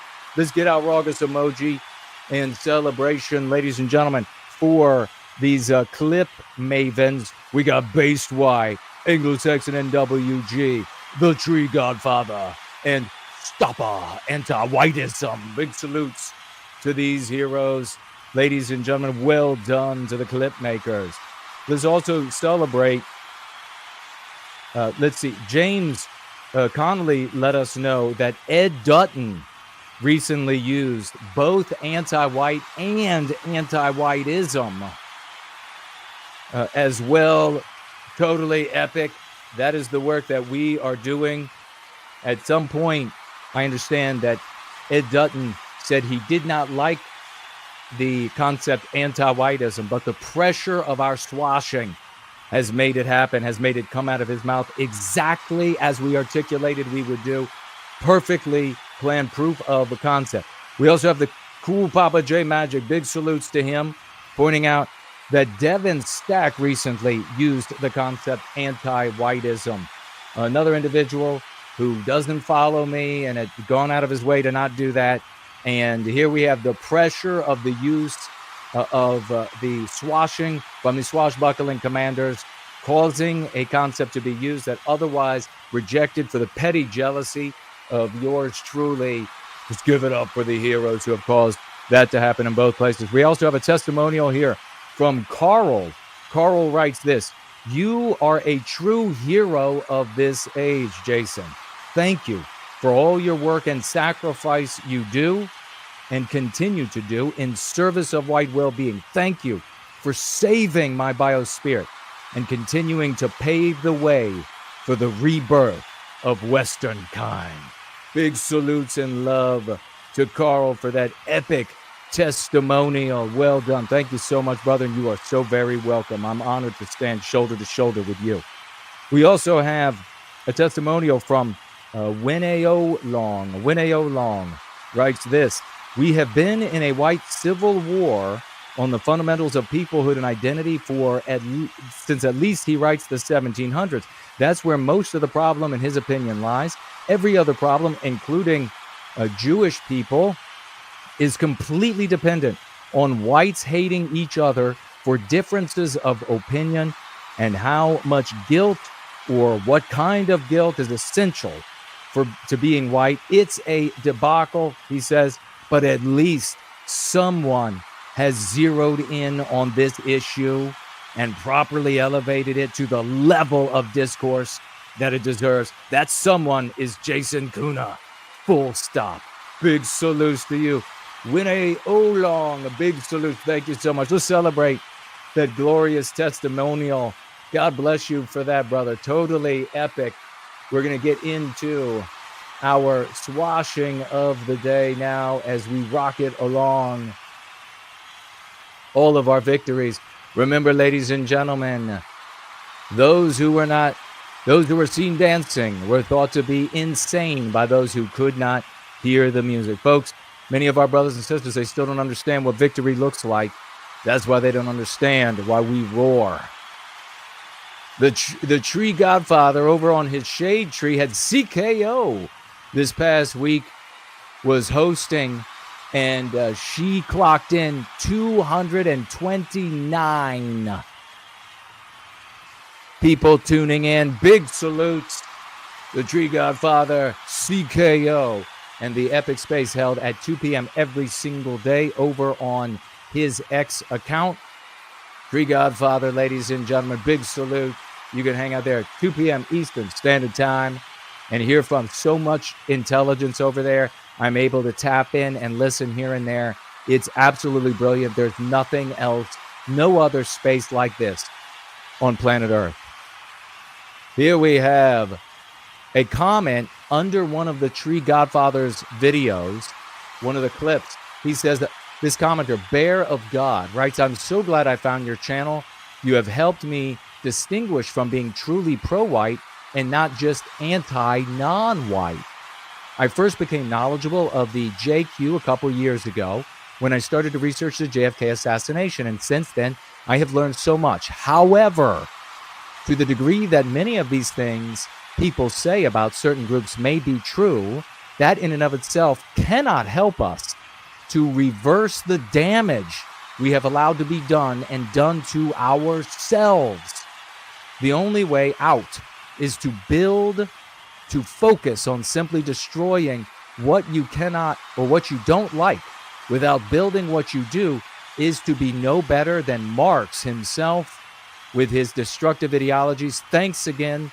I am a better man for having found your channel. Give it up for the hard work of the Tree Godfather. It is him making these clips and promulgating these. Make sure you are one of the swashbucklers promulgating what he is doing. We are literally redeeming the lives of our white brothers and sisters.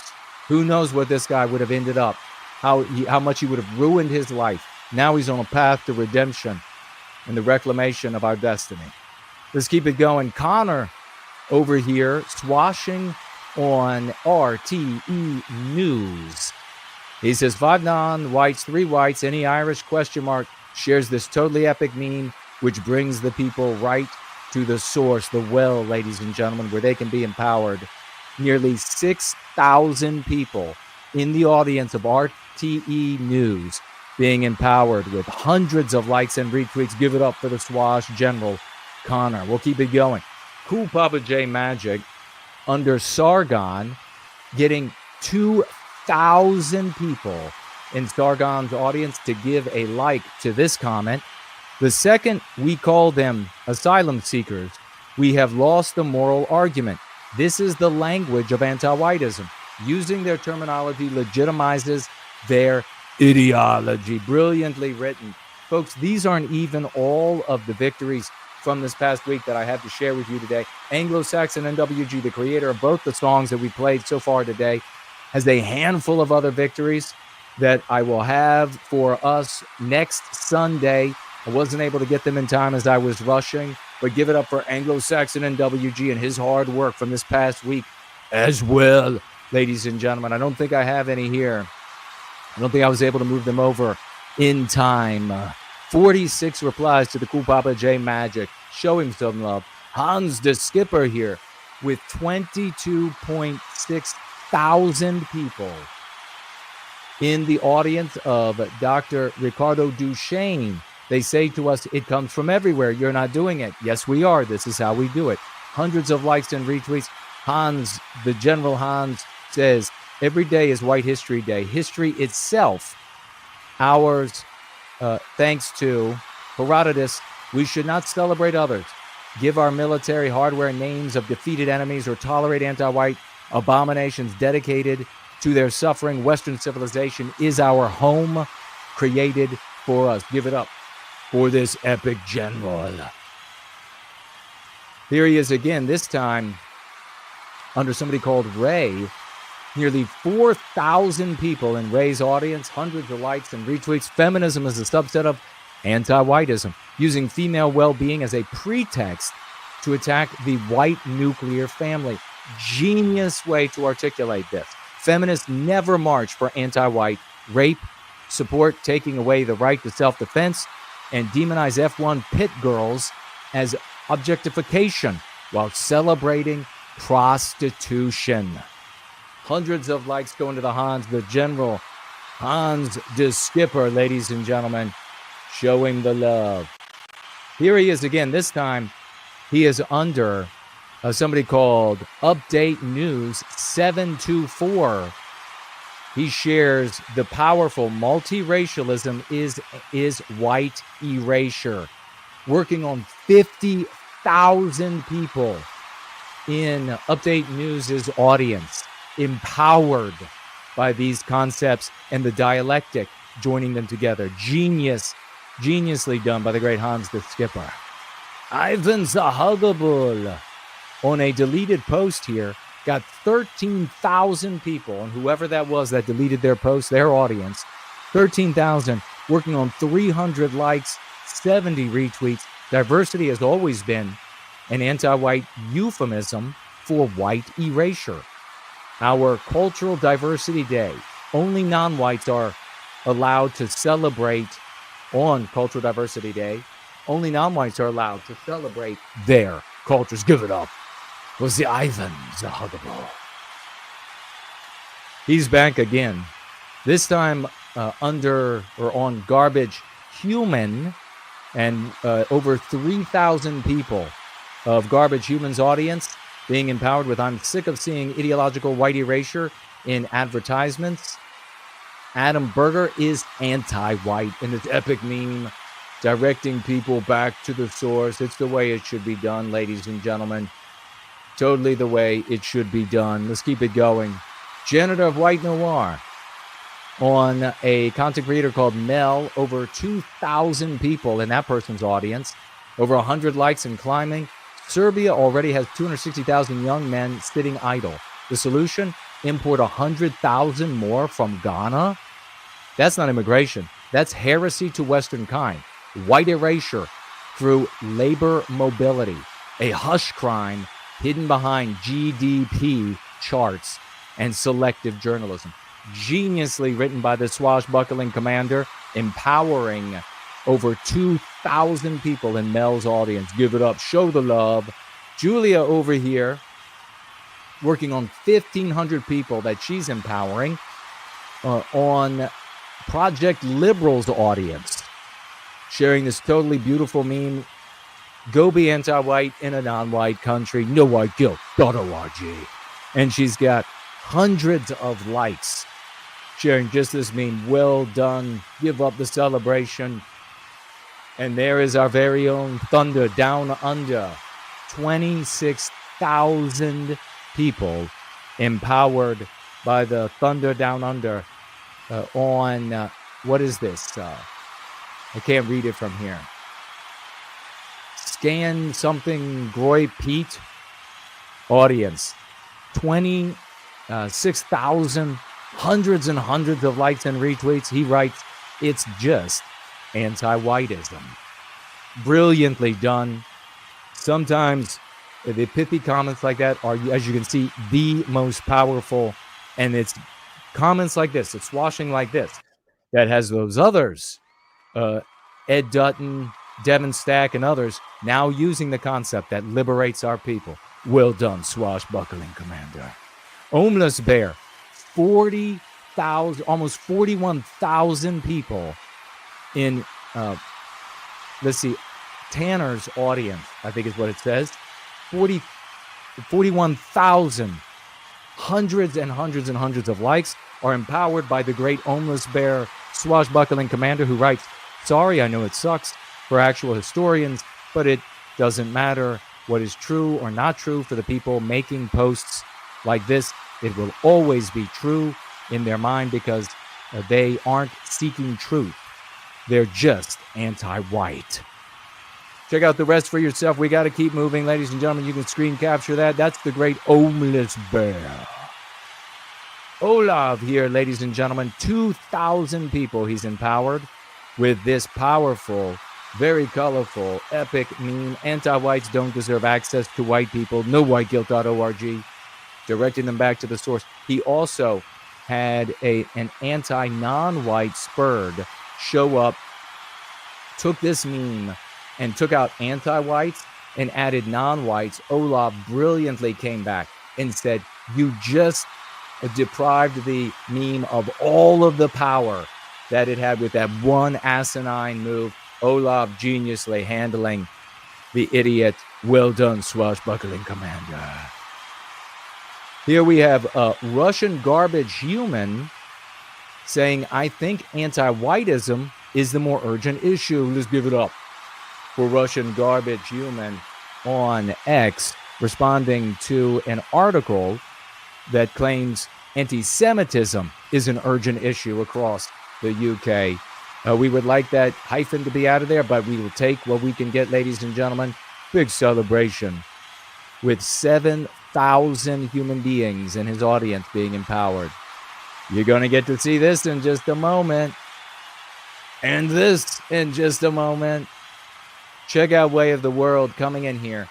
19.2 thousand people empowered, sharing the epic meme racist anti-white slur. A person who isn't anti-white enough. That's how you should always answer the question of what or who is a racist. Brilliantly done. Give it up for Way of the World. Way of the World again, this time another 20,000 people, 1.2 thousand likes. And what has he empowered all these people with? Exponential white erasure. Brilliantly done. Voting will never change this. Brilliantly done, Way of the World. We appreciate these kind of posts, brother. Keep it up. Western Kind Art coming in. Nearly 3,000 people empowered, and she's under Canadian Patriot there, so it's their audience. Nearly 3,000 people in Canadian Patriots audience. Hundreds and hundreds of likes and retweets with this beautiful meme. There is no white culture. There is no water. I love it. Well done. Western Kind Art again, this time in Pascal Angel Hearts audience. 14.4 thousand people Western Kind Art empowers with the perfect meme here of what the anti-white narrative is. The anti-white narrative, she writes, allows for whites to admit to being less intelligent than another group, but not more intelligent than another group. Got to keep whitey down, you know. Brilliantly done, swashbuckling commander. Show her some love. She's back again, this time under the one and only Andrew Torba. This time, 5,200 plus people she has empowered, nearly 500 likes in Torba's audience. She writes, young white people will continue to delay or not start a family and will drop out of society, which is exactly what the anti-whites want. Beautiful use of the dialectic right there with a perfect use of anti-whites. Give it up for Western Kind Art. Big salutes. Thank you so much. We did this, folks. There is a definite anti-white feeling in the country. That can't be allowed. That is our doing. Donald Trump saying that. And remember, it's all replicable and all scalable. And now, let's hear from the great sloth on a growing friend, Andrew Branca. It is $10. Thank you, man. No price is the price too high to pay to keep American Western civilization. Having no peoplehood is more impoverished than having a people and scavenging for your future. At least you have a future. Yeah, if we don't save our nation from these 100 million illegal migrant third world invaders and the hundreds of millions more that... Give it up for the great Schwartz and Andrew here as we continue to play a little bit more. ...would follow if they're allowed to. All this talk about the debt and the Second Amendment, and it's all bullshit. It's all nonsense. If we don't have a nation, the debt and the Second Amendment don't matter. If we allow another 300 million illegal migrant third world invaders to come into our country and exert political power, which they do merely by their physical presence. Yes. Because their physical presence, they're counted for House apportionment seats. If we do that, what do you think they're going to do to our taxes, to our spending? Remember, they're from the third world. All they know is grift and taking and self-interest. They don't have any emotional or philosophical connection to what it means to be an American. We're going to get Andrew there, folks. He is a good guy, it sounds like. And here we got epic swashbuckling commanders over there And here's another one, The Tree Godfather with Andrew. Let's check it out and celebrate. The Tree Godfather says, the problem is there aren't many New Yorkers left. Yeah, I agree with that, Tree Godfather. So I did a show recently where someone commented, or I think I commented on someone's Twitter post. They said, hey, after 9/11, New Yorkers made all kinds of promises about never again, and they broke those promises. And my response was, no, the New Yorkers who made those promises kept their promises, but they all live in Florida now. And New York has been replaced. The New York demographic population has been replaced largely by illegal migrant third world invaders. And to the extent it hasn't, it's been replaced by legal migrant third world invaders. And by the way, legal migration in the U.S. is almost as big a problem as illegal migration. We got to stop it there. We got to keep illegal is bad. We got to keep moving, migration. but give it up for the Tree Godfather. And Andrew got a great head on his shoulders, and we will be right back.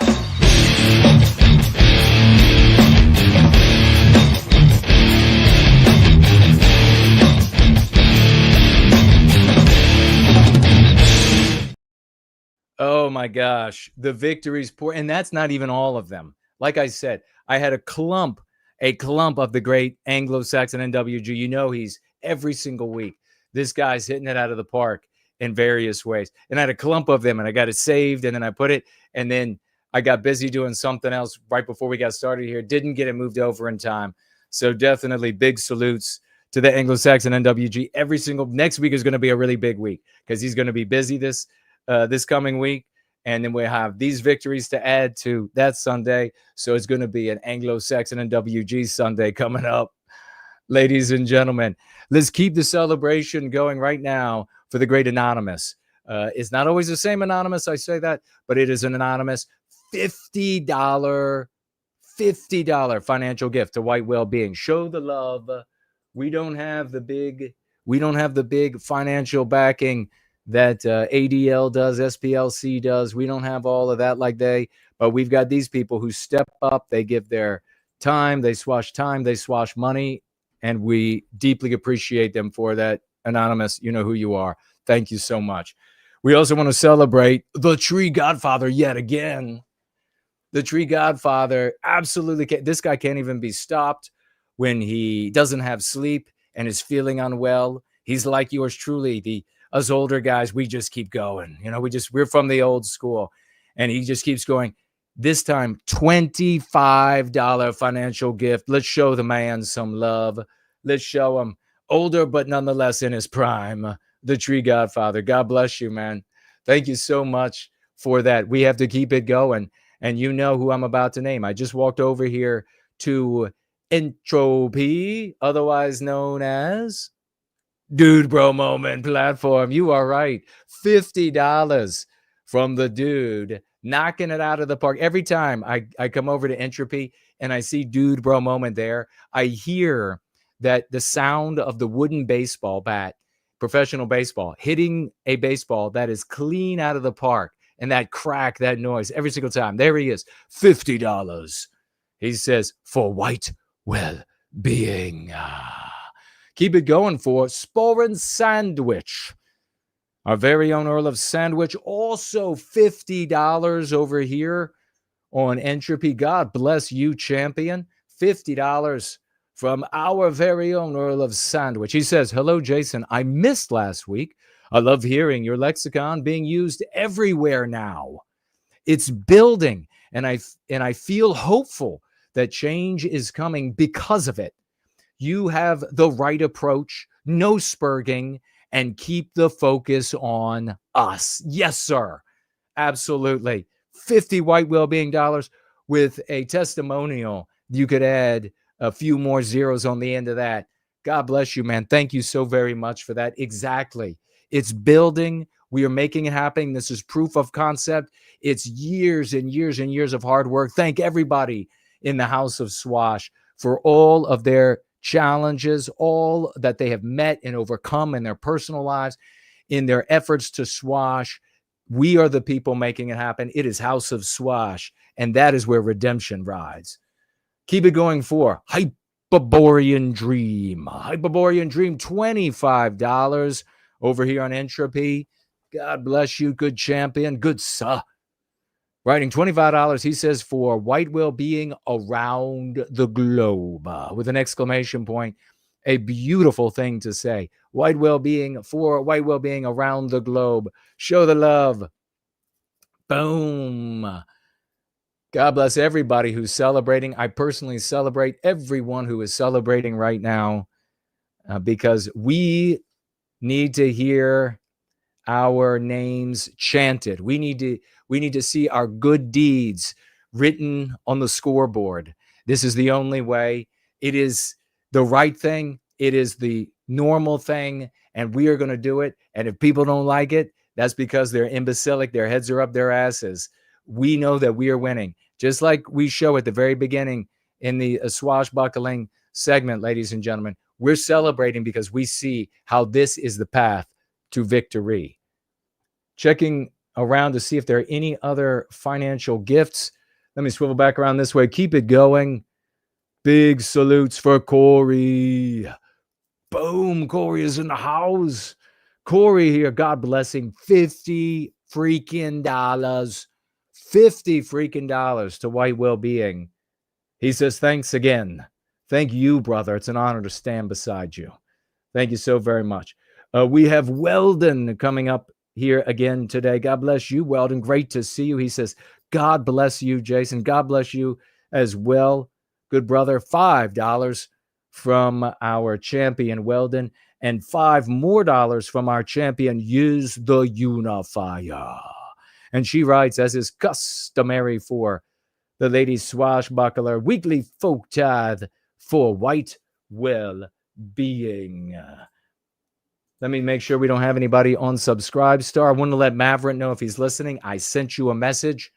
So take a look if you haven't had an opportunity to take a look on your account on Subscribestar. We do have one item in the mailbag. One item. Are you ready? The thaumatological mailbag. I could feel that I picked it up and I was like, it feels like a piece of mail is in there. And so I pulled it out.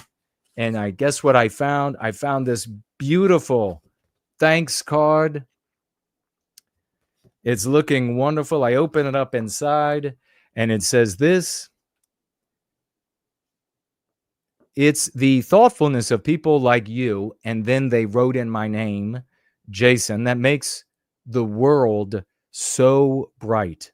Thank you for your life, time, dedication for White Wellbeing. And this from two wonderful people. People might know their names together. So maybe I will just say Regina and G. Thank you so much. You know exactly who you are. I know you might have a situation where, they know the two of you. So I didn't want to. Let me put this up. Big thank you. Little obscured. I guess it's going to be a little obscured by the mic. There it is. God bless you. Thank you so much for that. I really, this is, the appreciation that we're talking about. We got to celebrate each other. And that's it right there. It makes all the difference in the world. So thank you both so much. I really appreciate it. Let's see. What else do we have here to get to before we get into our lesson of the day?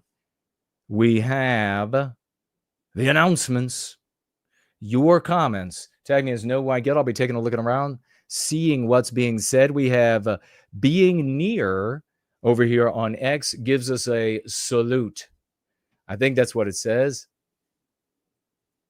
Or beginner. Is that what it says? I'm going to have to expand the screen. Thank you so very much. Boom. Get a drink. I am parched for the love of God. I'm hungry. My stomach will soon eat my pancreas. We have the great Stumbling just showed up over here on Entropy. God bless this champion. Big salutes. He's always active, reaching out, swashing every way that he possibly can. These people are superhuman. The swashbucklers of this community are absolutely superhuman. We are going to get recognized by good white people with money. We'll get the funding, and the people who could do this work for a profession, they will end up, if we can make it happen, making them employed. This is amazing. $15 from Stumbling. God bless you. Thank you, brother. He says, "Hails Jason. What do you make of the illegal migrant hotel protests in the UK? Good to see people getting out there, but there seems to be little direction or effective action." And that's unfortunately so often the case when your focus is misplaced or even nebulous. He says, finishes up with, "A few broken headlights won't reverse white erasure." And that's astute. That's why the smartest come to white well-being. You're 100% right. People just broken headlights, screaming outside of a building incoherently, no proper messaging, no organization. Those things come from focus. Without any of that, it's just a tantrum. He says, but I think overall it has boosted morale. It is the good sign is that there is energy there. There's energy there. We can use that energy. The energy being there is why the anti-whites continue to propagandize us. They can see the energy. They want to prevent people like us from getting to the energy and saying, here's the focus, to focus the energy, like focusing the sun's rays. If these people are empowered by the lexicon, the dialectics, and they can get started with very little, as you know, it could just be like the 6 key concepts. They can get started with very little. Their thinking will improve dramatically. Therefore, their efficaciousness will improve dramatically. So you're 100% right on the ball with that. Well said, Stumbling. I'm always excited when I see the energy like that, because I know that we have people that we can get to. It's like a river, a raging river, and we look at it and we're like, wow, that could be destructive. It could destroy our homes. It could destroy our crops. But if we allow for it to be wild in some places and we put up curbs and others so that it can't deviate from the ultimate course we want it to run, then we can utilize its power. We can build hydro plants and etc. We can use it for irrigation. This is what the real Westman does. So well said. And thank you so much for that $15 over here on Entropy. We're not the Jews, I'm afraid. We don't have Bill Ackman showing up. Bill Ackman, the billionaire, who says, what, did I hear somebody is making Jewish people I don't know uncomfortable in a university I've never been to uncomfortable? Well, we'll put an end to that. We don't have that going on yet, but we're going to make sure that happens for the white race. So thank you all very much. Yeah, and the best thing about this, some of the real genius behind going free that so many people just don't get, you're going to get, you all will get. I mean, let's face it, so many people they don't get, right? It's just the way it is. Is that I can't know, because it's impossible. Society is dynamical. It's always moving. There are norms in, say, that specific area where these protests are taking place. There are relationships. There are powerful families that people know. There are personalities. There are challenges. There are opportunities. There are all of these different things, and they're all moving. So there's no way that a white person can say, here's a specific A through Z to attain political power, to etc.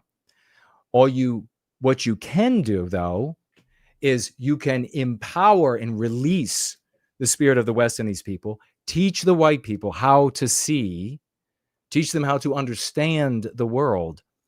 Then, with their knowledge in that locale of the dynamical nature of society, the wealthy families, the powerful families, the personalities, the challenges, the opportunities, all of these different things, they will be on the ground. They'll say, okay, now knowing with this practice, using this lens, focusing on our people as a single people around the world who are fighting the exact same adversaries in the ideology of anti-whiteism, as manifested through individuals of all races who choose to be anti-white.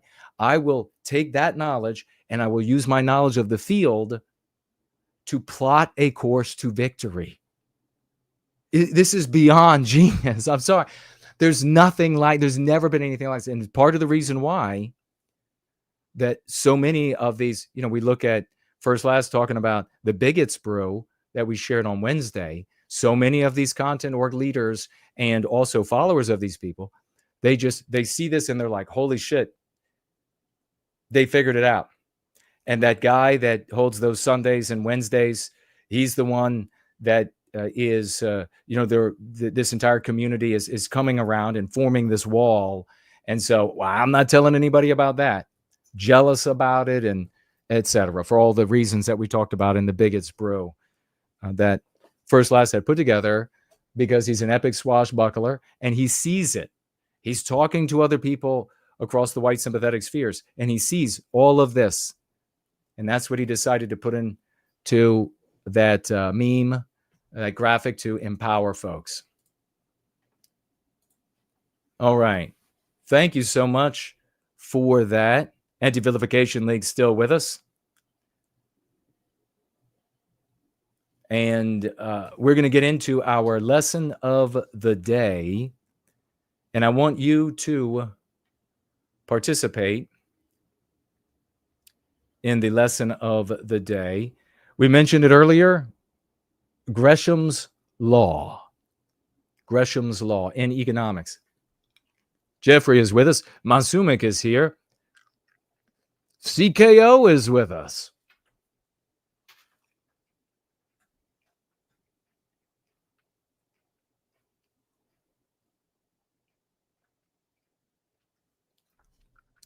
Good to see you all. Oh, Tree Godfather. Yeah, I got that. Thank you, brother. Thank you for bringing my attention to it. 1010 Red Dog is in the house. God bless every single one of you for celebrating. I was thinking about this the other day. I was thinking, if I had ever won, or if I, in the future, I don't play the lottery, but if I ever won somehow, maybe winning the lottery will be that the equivalent will be like somebody from some old money, some white family with old money, with hundreds and hundreds and hundreds of millions or even more. They just decide to show up, maybe some like older guy or older woman.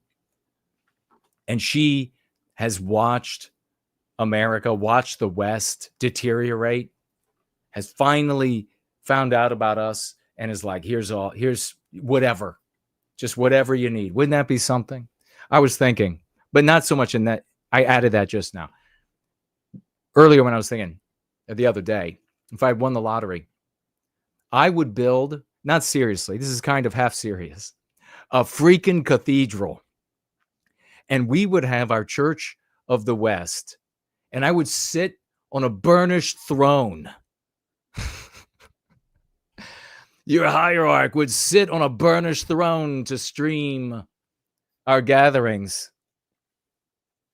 And let all of these, just for like this, the sole point of humiliating all the merchants on the right who still would be pretending like we don't exist. You could imagine like a burnished throne gleaming. There would be like laser light show, whatever. I would fund scientists to make chimera, and we would have actual unicorns walking around in the cathedral.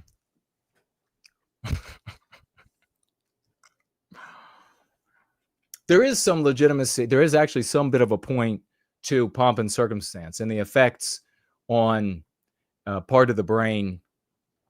If we ever get to that point, we will implement in increments and utilize that aspect of human nature as well.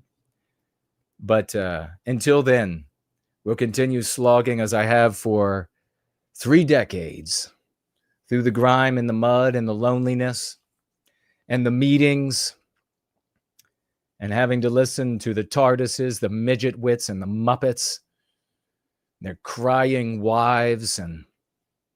But today we're going to be talking about, for our lesson of the day, there have been some funny moments, some real miserable moments. Oh boy. They just come to mind. They come pouring back in. Ugh. We're talking about Gresham's law. Gresham's law in economics states that bad money chases out good money. Now, where can you have 2 or more currencies? It happens at times in a country or in an empire. And wherever you have a currency that is stable, that is therefore valuable, or maybe I should say valuable and stable, relative to a currency or currencies that are unstable, even if sometimes they're valuable, people will hoard the good currency. They won't use it in society. What ends up getting used is the bad currency. And that weakens the kingdom, the country, the empire as a consequence. The same can be true of ideas. And specifically, we face 2 broad categories, and we are superior. The 2 broad categories, as you know, are the cucks, which are people who, what we're concerned with is the vagues, our white brothers and sisters, who measure morality in society, as everybody else does except for us, by the anti-white moral metric. According to that social morality, it is immoral to stand up for white people as a people. As a consequence, they become these Cirque du Soleil style abstractionists. Everything becomes an abstraction, as though sacrificing the creators of the abstractions on the altar of abstractions, as though that makes any sense whatsoever. It doesn't. It is actually, in my opinion, demonic. Anything anti-white is demonic. You have the cucks. On the other side, you have the schmucks, the anti-non-white people. Both of these people, they circulate ideas that are deleterious, harmful for Western kind, and therefore our creations, Western civilization, Western culture, white culture, everything within. So in the same way that these easy access ideas, and they're easy in access for a number of reasons. One is that in some cases, they are more accessible to the laity, to the midwits, to the midget wits. It serves the vanity of people when they think, oh, I've got a handle on this. I understand it. And that is going to be, as a consequence, the ideas that I run with, that I hold. These ideas are stupid, so they are accessible to the broad majority of people. And for that reason, they're adopted. Since they're adopted by so many, serving their vanity, that process is also engenders their promulgation, because these dumb people are out there spreading these harmful and easily accessible ideas. Anti-whiteism, anti-whites also push these things.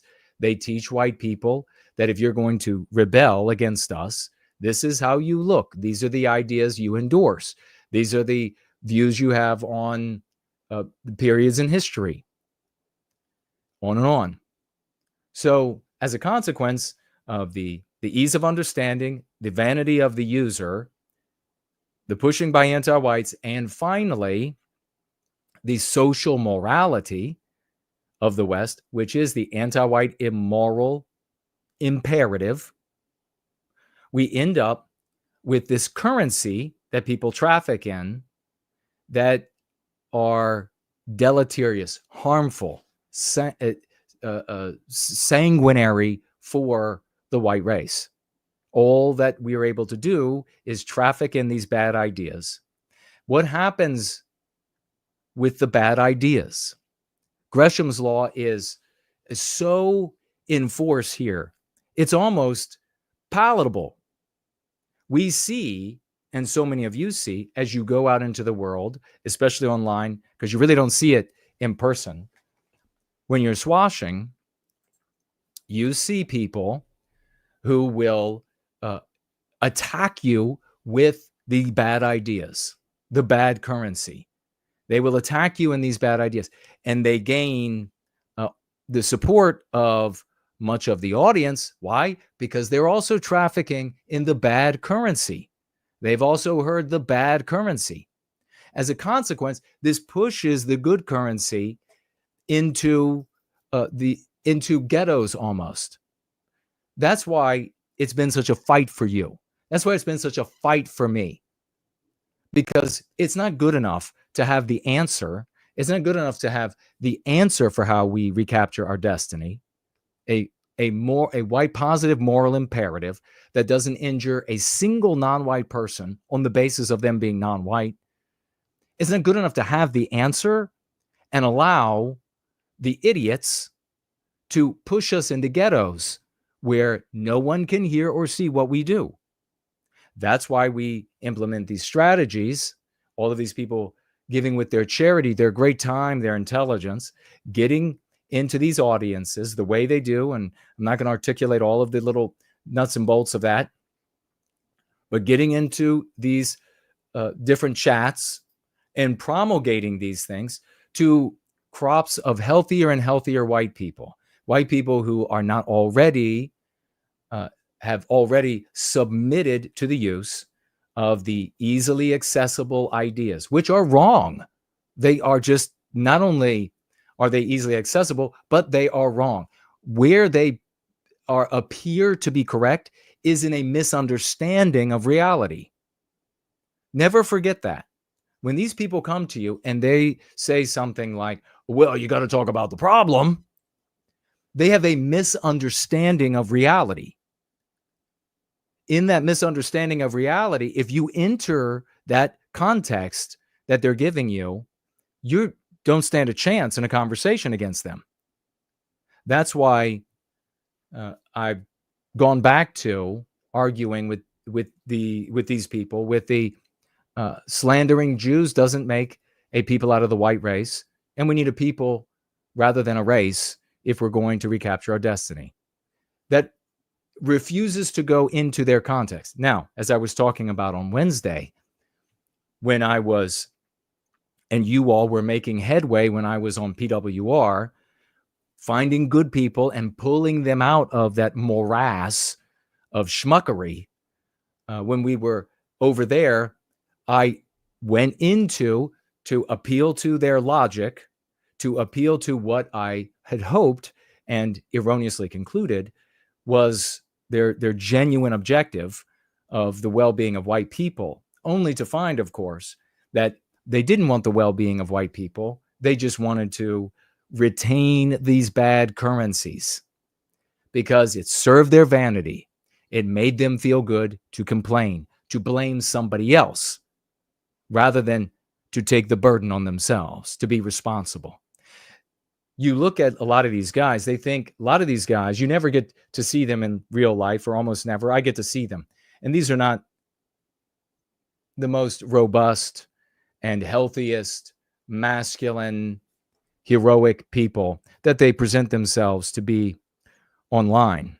So it's kind of comical to watch them online say that women have this problem with responsibility. They're allergic. They have an allergy to responsibility. when they absolutely refuse to take any response. They are more female than the females. You begin talking about responsibility, and their immediate retort is, oh, you just want to blame us. You just want to blame us. I'm talking about responsibility. Get rid of the no white guilt guy. He wants to blame us. He's blaming the victim.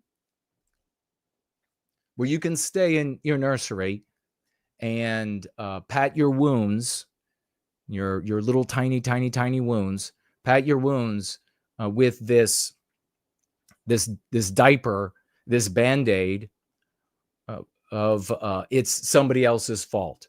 It's everybody else's fault. They've all done this to us. We don't bear any responsibility. There's nothing we can actually do except slander them. This is Gresham's law in socio-political conversation. I'll go back to the comment I read at the beginning of our stream today from a commenter that said, and tagged me, so wanted me to see this. I'm starting to think the swamp is just Zog, Zionist-occupied government, and that's all it has ever been. I know No White Guilt doesn't like to get into the JQ stuff, as though, like, I don't like to get into it. I'm building a people. That's what the No White Guilt guy is doing. And I understand. But it is, do you really understand that I'm building a people, that we're building a people so that we can liberate ourselves? Because that's why we don't just complain about anti-white Jews. But it is just starting to be an obvious problem. All right, so this is what I wrote back. Don't fall for the trap. Consider this. Do you think the Zionist Jews, or Jews in general, are a problem that you can remedy? Well, do you think you can remedy the problem of their existence? If not, then don't treat them like a bee nest on your porch. And so do you see how the accessible context feeds the vanity, an erroneous context of supposedly a depiction of reality that can be resolved with this tool that you would use on a bee's nest. It can be addressed with this tool that you would use on a bee's nest. I mean, why? I've been articulating this online for a decade almost. It's unbelievable that I can spell things out like this, and then people will still come back and say, oh, I don't know if that's quite, really? You don't know. We need to be a people to recapture our destiny. Complaining about Zionist Jews and the JQ prevents us from becoming a people, because that focus doesn't build a people. It's that simple. The problem with the Zionists is that they are anti-white. And they are anti-white because they center Zionist Jews to our detriment. Don't join them in that focus. Don't join them. Don't join them. Don't join your rapist in his focus or her focus about why it's legitimate to rape you at this moment. I go on. We aren't ignoring those harming us by focusing on ourselves and our well-being. We are identifying anti-whiteism everywhere it exists as a problem. And we are doing it in a way that creates a people out of our deracinated race. Complaining about Zionist Jews and the JQ has been used as a strategy for generations, and yet we are here, in the worst state our people have ever been. I don't care what an anti-white calls him or herself. Why would I? I don't care what legs they passed between when they were born, whether Jewish or black or white or otherwise. Why would I? All I care about is that they are anti-white, because I and my people are what matter. Obviously, there are many other issues as well, such as Yiz points out, telling whites that Jews control and are ruining everything invokes in your audience memories of genocide. You aren't genocidal, but you will have haloed yourself in genocide. That's a hole you can't dig yourself out of. Let's listen to a bit of music as I pull up First Last Septitard and we continue the conversation. Just kicking up on the station, wild spirit calling my name.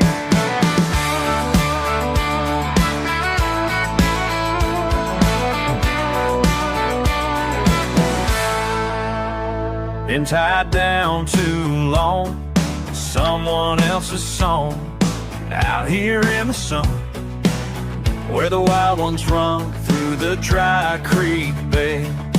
Voices in my head telling me to stay, but I'm breaking away like those ponies in the distance. No more needing my resistance. Free as a from me, wild as the wind, breaking these chains that held me in. Free as a bumblebee, find my way. No one telling me how to stay. Free as a bumblebee, that's my call. As we listen, let me know that you can hear me. As we listen to Raymond Foster's piece of music here, let me know that you can hear me. Bryce is here. Skidmark is here. Asking to play some Nickelback. I would like to keep my channel, so sorry about that. I'm assuming you can hear me. Raymond Foster, the creator of this music and a swashbuckler over the years, is trying to visit his mother of his child and his little baby girl. And I think there's a really pretty little girl, blonde hair, and I will get the link once we're wrapped up here today, and I will share the link on X, because I won't be allowed to share it here on YouTube without repercussion. Thank you, loud and clear. So he's trying to raise some money on GoFundMe for a plane ticket there and back, I presume, to meet with, I guess, is it his soon-to-be wife? Can somebody, does Lunder know? Does he want to marry? I think they met when she was visiting Australia, and they hit it off. They had a whirlwind romance. He's now trying to raise some funds to go see mother of his child and his beautiful little daughter of the West. Run wild, run free, now I can finally see. Now it's let me free, now I can finally see.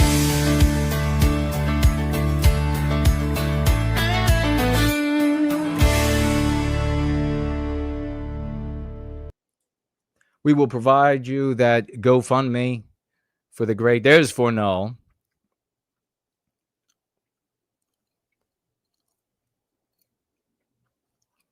Great to see you, brother. And if you would like to contribute to that endeavor, then please avail yourself. It will be on my Twitter as soon as we are done here today. I've tweeted it before, I think a week and a half ago or so. But I wanted to make everybody aware of Raymond Foster trying to go visit. And you can see on the GoFundMe pictures of the little girl from behind, of course. But Lovely little situation. Kinfolk writing here astutely, the JQ does nothing but put the J's on a pedestal. Precisely. Absolutely. Machiavelli sucks here. Brilliantly written.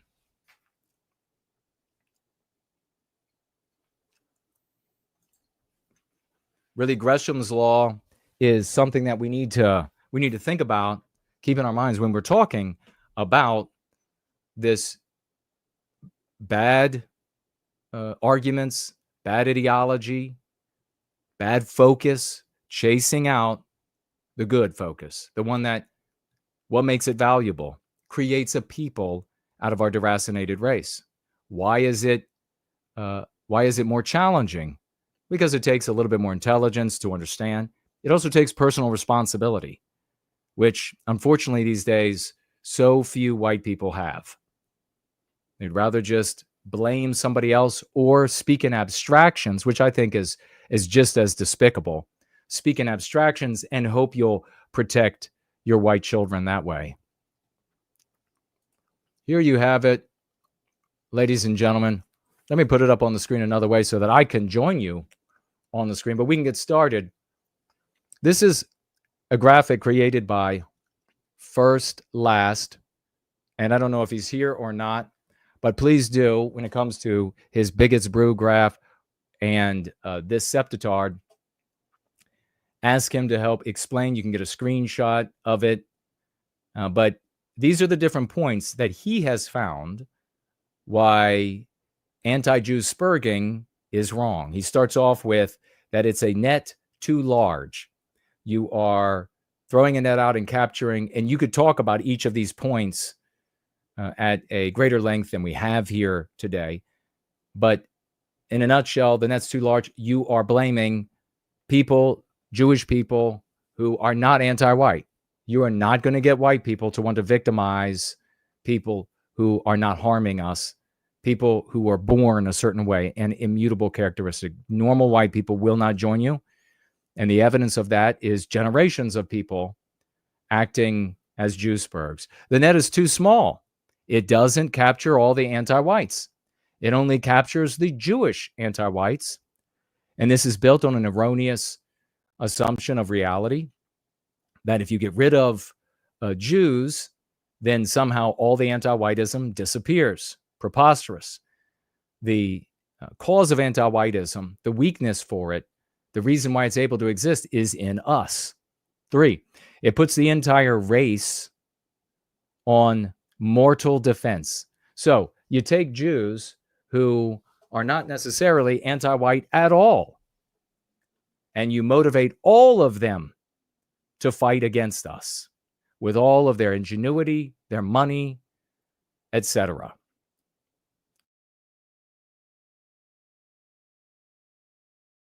Could have worked. Those actions, of course, are the lexical dialectical power of the go-free dialogic. It prevents those actions, so Gresham's law chases those out of the discourse. 5, it doesn't form a people. And we were mentioning that earlier. If there's anything you take away, it's number 5 is the most powerful, in my opinion, because you're changing the conversation. It's now a conversation about what forms a people out of the white race, not a conversation of are there anti-white Jews in the world? Because, of course, there are Jews who are anti-white and there are Jews who are not, just like there are white people who are anti-white and white people who are not. Number 6, it hasn't worked for over 100 years. That should be like pretty shutting down their argument. When something fails this long, you really got to be a dumb sumbitch to continue to implement it and to argue for it, and worse, to silence those with slander or just ignoring us who are having actual success in the lives of white people, not the abstraction of white people, which, by the way, anti-Jew and anti-black spurgs, they are abstractionizing when they talk about the white race. They're not talking about actually helping white people. because actual white people go to jail for involving themselves in these communities and these ideologies and promulgating these notions. They lose their families. They lose their wives. They lose their husbands. They lose their children. They incur endless problems in their lives as a consequence. So these anti-Jew spurgs, anti-black spurgs, anti-Arab spurgs, on and on, they are using an abstraction of the white race, demonstrating that, again, in that way, also, they are cowards. And 7, according to First Class, makes you the villain in the anti-white narrative. That's a huge one, because you're not digging out of that. He says, ruins your own and your family's life if you're playing the villain. We were just talking about that. And confirms the anti-white narrative to the millions of our brothers and sisters, the vagues out there, that we need to reach. So there's the septitard, beautifully done. First Class has been around for a good long time in the white sympathetic sphere, and he's had to deal with a lot of these people. He is an honorable man, as you know, a very intelligent guy. So when he came across what was working, his goal was pure. It was pristine. It was the well-being of our brothers and sisters, to end this victimization. So when he came to something that's working, he's like, let's do this. It works for me. It works for others. It's working all over the place. Then he went out to people, regrettably, some of whom, he thought were his friends in the white sympathetic sphere. And he said, look at this. You've got, this works. We got to do this. And so many of them turned him down. And as a consequence of those interactions, specifically when it comes to anti-Jew spurging, he created the septitard. And more broadly, when he was able to discern a real problem between those people and me personally, like they looked at me and they were motivated by jealousy not to involve themselves. They were motivated by having to grift guard where they're getting their income that they're living off of. They're motivated by the sunk cost fallacy. They've been doing it so long one way, and they feel like if they give that up, that somehow means that they've wasted all of those previous years. I think that the dumbest thing you can do is stick with something that doesn't work. And we here will always pivot and move throughout the changing landscapes around planet Earth to arrive at white well-being and arrest anti-whiteism. So I'd like to see what you all have to say on this glorious Sunday. Your hierarch of the West. Dandy Westman is with us. Good to see you, good sir. You have Cool Papa J Magic saying that on the septitard, number 5, number 6, and number 7 are huge. Huge. Dandy Westman says J Spurgs want to complain about the hornet's nest on their own porch, then selfishly seek to recruit their neighbors to remove it for them with no concern if their neighbor gets stung. Boy, you are hitting it nail right on the head. We have the smartest people. I love it. We have the absolute smartest people. So true. And you can see that across all of these different organizations and content creators. They're like, you have to be complaining about the Jews because the Jews have made me feel wimpy and small and made me feel like I don't have any dignity. And maybe the Jewish guy at work got the job because it was a Jewish guy in charge, instead of blaming the white guy that was in charge first for not giving you the job, or yourself not working hard enough. Yeah, they want you to go out there and commit Ye's law, suffer Ye's law, and have a ruined life for them. No, thank you. That was one of the things when I was quite young and in the white sympathetic sphere, and I saw these people giving these kind of diatribes, and I was like, no, I'm not going to go do that for you. No, I could get the whole thing like, yeah, okay, that guy is an anti-white Jew, and so is that one. Yeah, I get it. You talked about him for the past 2 hours. I get it. But no, I'm not going to go ruin my life for you. Well, then there's no other way. Well, then I guess there's no other way. I'm not going to go play the villain in their story so that you can feel your incorrect assessment of reality is being served. No thanks. For White Wellbeing is with us. We played one of the heroes' videos at the very beginning. He said, the words on the Spirit of the West. Your words on the Spirit of the West. 07 for those. Well, big thank you for that, brother. Great to see you. And thank you for producing those glorious videos. The Westman says, good night, everyone. Love for White Wellbeing. Much love back from the once great state of Virginia. As we are running thin on time, the JQ does nothing. Yes, that's right. I read that. Kinfolk brilliantly said, I will be back on Wednesday at 7 p.m. Eastern Standard Time. Ladies and gentlemen, we will continue our fight for white well-being. Jim Bob is here by building a people that properly prioritize the in-group. No white guilt is combating all the foreigners and anti-whites. Precisely. Brilliantly said, brother. Winged Productions in the house.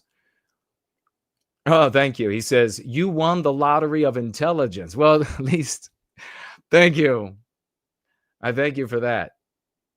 And I thank you that all of us intelligent white people who are not afraid of responsibility, who have courage, they're courageous, are here, and more coming all the time. All right, let's see if I missed any financial gifts. These spurgs will come around to the truth. I had to. Don't give up on them. Well, yes, not giving up. Thank you for saying that too. Says Kinfolk. Let me see here. All right, didn't miss anybody there. Didn't miss anybody there. Did we miss anybody here? How would you like to have like a cathedral? I was actually giving thoughts to our monument and how we could have a monument that the anti-whites would be very hard or even impossible for them to deface and destroy, and have it multiple places. And it's our names, whatever name that you want to use. We're going to make it happen. USS Liberty was with us on Premium Rumble. Good to see you there. Retarded. Is that retarded? Something was in the chat on Premium Rumble. Don't see any tags for me. Let's see on nothing on D Live. Anything on Odyssey? I don't see anything on Odyssey. No. Nothing here on the chat widget on Entropy. And finally, the live chat on X. I don't see anything. Didn't miss anything. Make sure you're back. Also look out on Wednesday. Also look out tomorrow. Dragon Monday. Yiz the Unifier on Yiz the Eunuch on YouTube and other platforms. You can find her for Discordant Dragons tomorrow. I plan on being in the live chat as well. I'm busy these next couple of days, so I'm not going to be there terribly much, but I plan to be there. You can reach out and say hello to me. Make sure you promulgate all the hard work that we are doing, because that's part of swashing. That's part of getting the message out. That's part of the good money chasing out the bad money. The good people chasing out the bad people. I want you, every time that you feel a little downcast, to think about how far we've come. To think about the fact that we have literally changed the language being used on planet Earth relative to the victimization of Western kind. Just think about that. Ordinary white people acting in extraordinary ways. These are the things that legends are made of. Love you all. Let's go free.